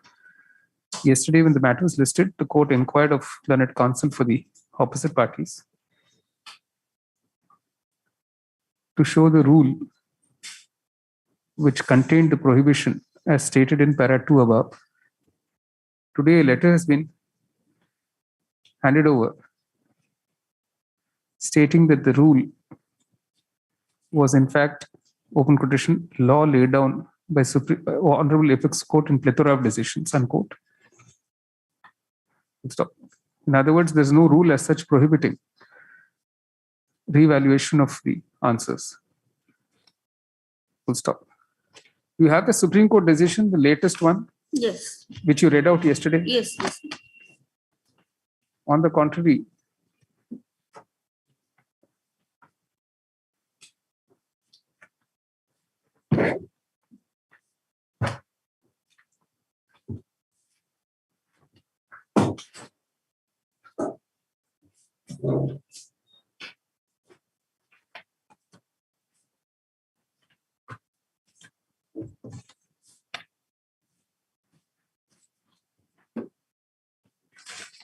in High Court of Tripura versus Tirtha Sarathi Mukherjee, bracket AAR 2019 SC 3070. In a similar context, the Supreme Court has observed as under which paragraph? Para 19. Reproduce the whole of para 19. Consequently, in exercise of the powers under Article 226 of the Constitution, the court. In fact, in that judgment, the revaluation order directed by the Honorable Guwahati High Court, that was reversed. That was? Reversed. Reversed? No. Yes. Your Lordship can see paragraph 1 to 4, that is the facts. No, my lord. The appeal by specially be directed My lord, against the order. Can you allow me, please? My lord, the appeal by specially be directed against the order passed by the High Court of Guwahati dated 19/3/2018 in Tirtha Sarathi Mukherjee versus High Court of So on the facts of that case, it might have been reversed because the candidate did not do well. Yes. No. Well, factually, your lordship can see the facts. Facts was different, my lord. No. There they approached the Honorable High Court. It was dismissed. Writ appeal was filed. Thereafter, they approached the Honorable Supreme Court. It was dismissed. Then they have filed a petition for review. No, so that was technical the super question. merits. Your lordship can say paragraphs may differ because I have the SCC citation. My lord, your lordship can say maybe paragraph. That will be paragraph 25 of AIR. The line starts with the first respondent. Ought not to have allowed the review petition. Sir, what is stated in para 19 is very different. Just come to para 19. No, I have the SCC citation. No, whatever. The question, however, arises. Yes. The para begins the question, however, arises. Yes. The question, however, arises whether, even if there is no legal right to demand re-evaluation, as of right, would there arise circumstances which leave the court in any doubt at all? A grave injustice may be occasioned to a writ applicant in certain circumstances. The case may arise where even though there is no provision for re-evaluation, it turns out that despite giving the correct answer, no marks are awarded. No doubt this must be confined to a case where there is no dispute about the correctness of the answer. Further, if there is any doubt, the doubt should be resolved in favor of the examining body rather than in favor of the candidate. The wide power under Article 226 may continue to be available even though there is no provision for re-evaluation in a situation where a candidate, despite having given correct answer and about which there cannot be even the slightest manner of doubt, is treated as having given the wrong answer and consequently the candidate is found disentitled to any marks. Now your lordship can see. No, look, yes. Next paragraph. Yes. Should the second circumstance be demonstrated to be present before the writ court, can the writ court become helpless despite the vast reservoir of power which it possesses? It is one thing to say that the absence of provision for evaluation will not enable the candidate to claim the right of evaluation as a matter of right, and another to say that in no circumstance whatsoever where there is no provision for evaluation will the writ court exercise its undoubted constitutional powers. We reiterate that the situation can only be rare and exceptional. Yes. Now you also can see what are the merits of the matter. Why should we see that? We are only on the, because each case will have its own merits. Yes, similar merit, facts are similar. You can see paragraph 25. The line starts with the first respondent. The first respondent has fallen short of 5 marks. In the improved judgment in para 25, the division bench picks up 4 questions. Where is that?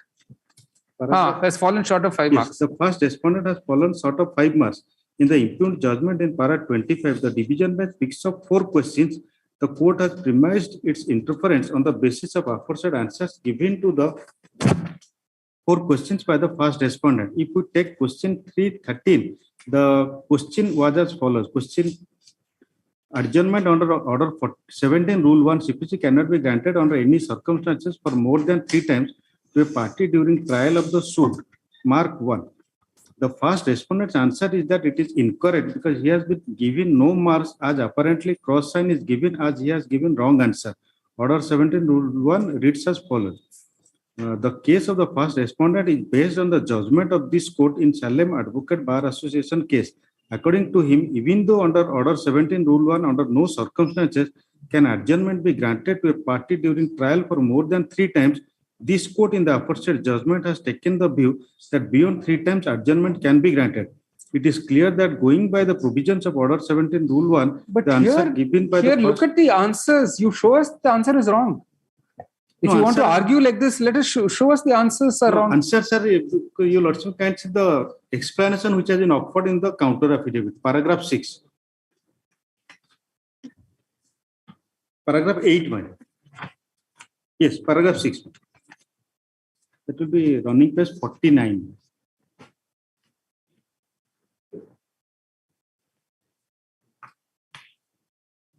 May I place? Yeah. That the amendments made in para 10 and 11 This is not the answer, sir. I'm saying because you're going into the details of question and answer in this judgment, let us see the question and answer in our case. Yes, I have seen that. What is wrong? You tell us. We are not. We don't doubt that senior professors, readers, and all examined it. No, that we have explained. Why we have given less mark, that we have explained, justified. Where? The answer scripts of the district judges examination were evaluated by the examiners selected from different universities, institutions of the state in the rank of lecturer, leader, assistant professor, and professor having sufficient experience. Further, after evaluation, the same were properly verified and scrutinized by the chief examiners in the rank of eminent senior professors. As they have long experience in this field, the question of violation of scheme of evaluation of answer script does not arise at all. That apart, the evaluation of an answer depends upon the subjective satisfaction of the evaluator, as the questions in issue were descriptive in nature and not objective types. Therefore, the evaluation made by such experts in the field of law cannot see. Not one of the sentences is given and the answer is wrong. No. It's only a 5-mark question. No, and he has given 3 sentences. Thereafter, we have stated. Therefore, the evaluation made by such experts in the field of law cannot certainly be questioned on the basis of mere assertions of the petitioner, and more so when the answers given by the petitioner, which have been quoted in the writ application, on their very face appear to be cryptic and not elaborative enough. This is precisely what I'm telling you. Yes. It's not so cryptic like it's one word. He's written 3 sentences for a 5-mark question. That according for a 5-mark question, 3 sentences can't be said to be cryptic, sir. According to the experts, they have that is cryptic. No.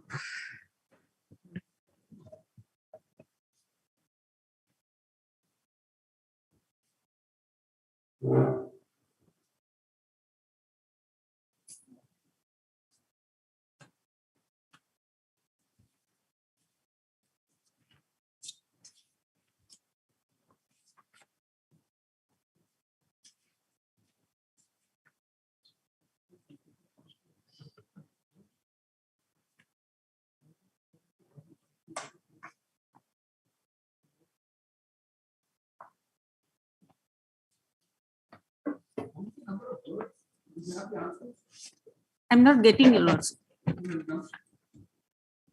The number of words that is answered, 3 sentences is answered, right? Yes.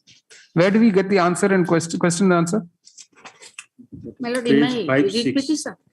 Page 5, 6 of the report. Page 5, bottom. I have filed my lord written note. I have stated in detail. The lordship, for your lordship's convenience, I have filed the written note. Read the judge. Read the judge. Page 5, my lord, page 5, para 10.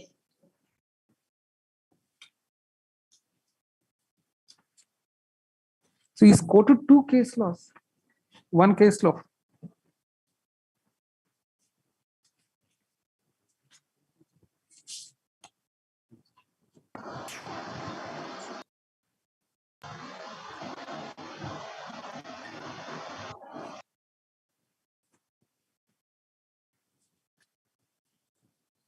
Show the written note.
See, even in your counter affidavit, you don't say it was a wrong answer. No, not wrong answer. Only that it was not elaborate. Yes. What is elaborate for a 5-mark question is the question. See, in both answers, he's given 3 sentences for the first one. Well, in the cited judgment also, there are 3-line answer, but the mark which was awarded by the committee that has been upheld. Para 31, my lord, kindly. That is also para 31. That here may be para 30. That is relating to question 114, Roman 14 in paper 2. The question is, the plaintiff sues the defendants for recovery of 1 lakh in order to prove the case. The plaintiff proved the entries in his books of account showing the defendant to be indebted to him to the said amount. The answer of the petitioners appears to be as follows. In civil case, the case is proved by preponderance of probabilities, but in the... One minute. Which is that?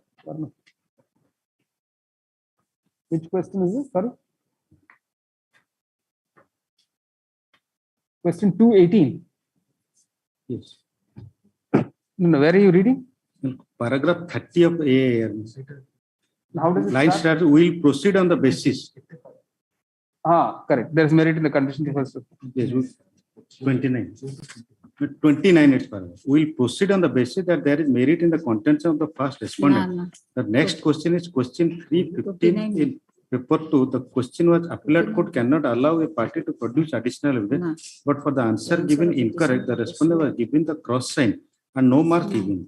Here also we proceed on the basis that the first respondent may have legitimate grievance. Finally, there is question 114 in paper 2, which reads as follows. Question 114 in paper 2. The plaintiff sues the defendant for recovery of rupees 1 lakh in order to prove the case. The plaintiff proved the entries in his books of account showing the defendant to be indebted to him to the said amount. The answer of the petitioner appears to be as follows. In civil case, the case is proved by preponderance of probabilities. But in the above case, neither written of nor money received was proved. So entries in the books of account is not sufficient. So these are 3 lines. It is to be noted, it is not an objective type question. The maximum marks are 3. This is not a case. Even if we proceed on the basis that the answer is correct, marks is to be awarded as such. We notice that for 5 questions, the respondent 1 has been given 1 mark. Even though the maximum is 3 marks, it would appear that awarding 4 marks is based not merely on the correctness of the answer. However, we would like to rest our conclusion on the basis that not being armed with the right given by the provision providing revaluation, and in the facts which we have already set out, in the regions we have alluded, we would think that the High Court ought not to have allowed the review petition. And finally, in such circumstances, we allow the appeal and set aside the input judgment. My Lord, your Lordship may kindly turn to paragraph 22. What was the matter challenged before the Honorable Supreme Court? Yes. Paragraph 22. In this case, we have already noted that the petition was filed challenging the result of seeking evaluation. The writ petition came to be dismissed in the year 2012 by the High Court. The special petition was dismissed in the year 2013. The review petition is filed after nearly 5 years. In the High Court? Yes. In the interim, there were supervening development in the form of fresh selection. While it may be true that the delay in filing the review petition may have been condoned, it doesn't mean that court where it exercises its discretionary jurisdiction. So, actually, that is a different issue altogether. But the crux of the matter is that by exercising power under Article 226, your Lordship can intervene in the matter if there is a glaring illegality.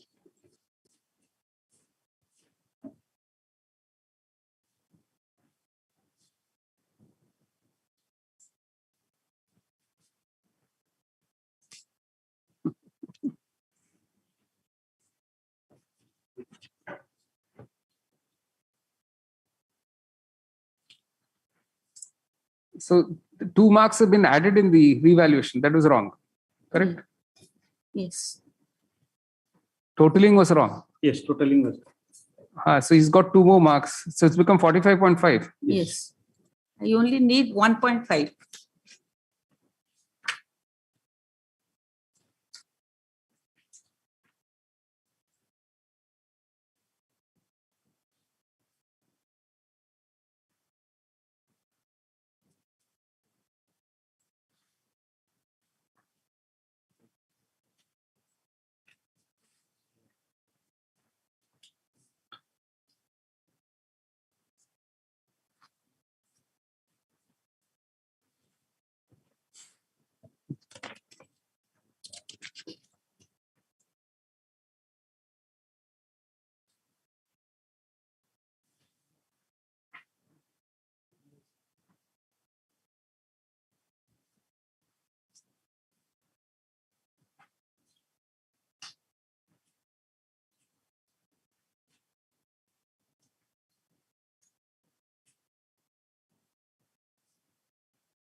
What have we said?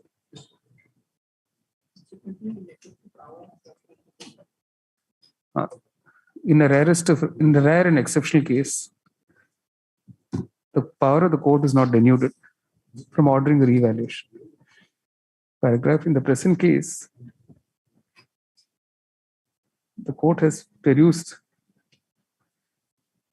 the answers to questions 1 and 3 of Group D, where the petition has been awarded 0.5 marks each. Full stop. The reason given in the counter affidavit for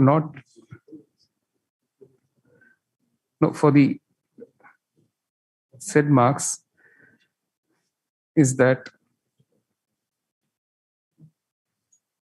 open quotation. They open quotation on their very face appear to be cryptic and not elaborative enough, keeping in view the marks assigned to the concerned questions. Unquote. The marks assigned to the concerned questions were 5 each. Full stop. Having carefully considered the matter, the court is of the considered view of the view that the answers of the petitioner to these 2 questions must be asked to be reevaluated by a law expert. Full stop. The court directs the registrar examinations to send the original answer script of the petitioner to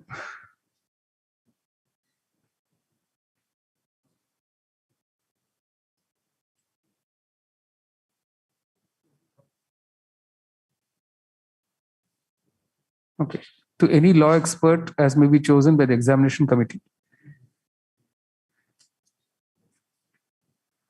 in a sealed cover, and only the answers to questions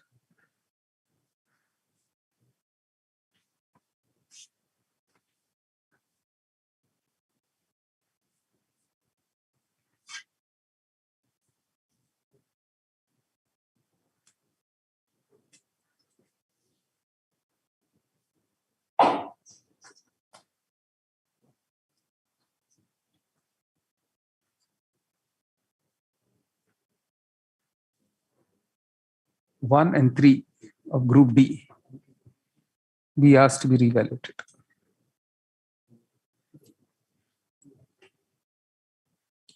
The result of this such re-evaluation be placed before the court for the next day. Paragraph, the court would like to clarify that it considers this to be a single quote, rare and exceptional case, unquote. And clarifies that this order should not be construed as a precedent, since in every case of this kind would turn on the peculiar facts of such case.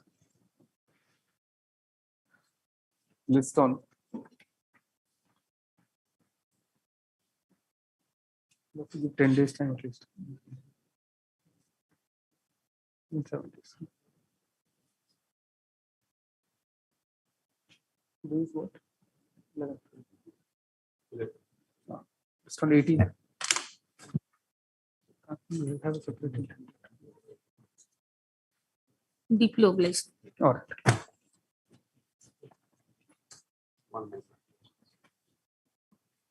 Item number 10. Next date, my lord, fixed. 18th. 18th. No.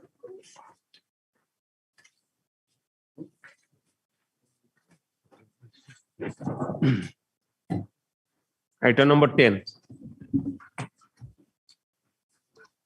So we'll fix it on some other day. Lordship of energy to continue more. No. We'll fix it on Lordship, can it be taken up after the vacations? Yes. Lordship. We'll do that. Lordship. As the Lordship. 25th August. Lordship. All right. You, please.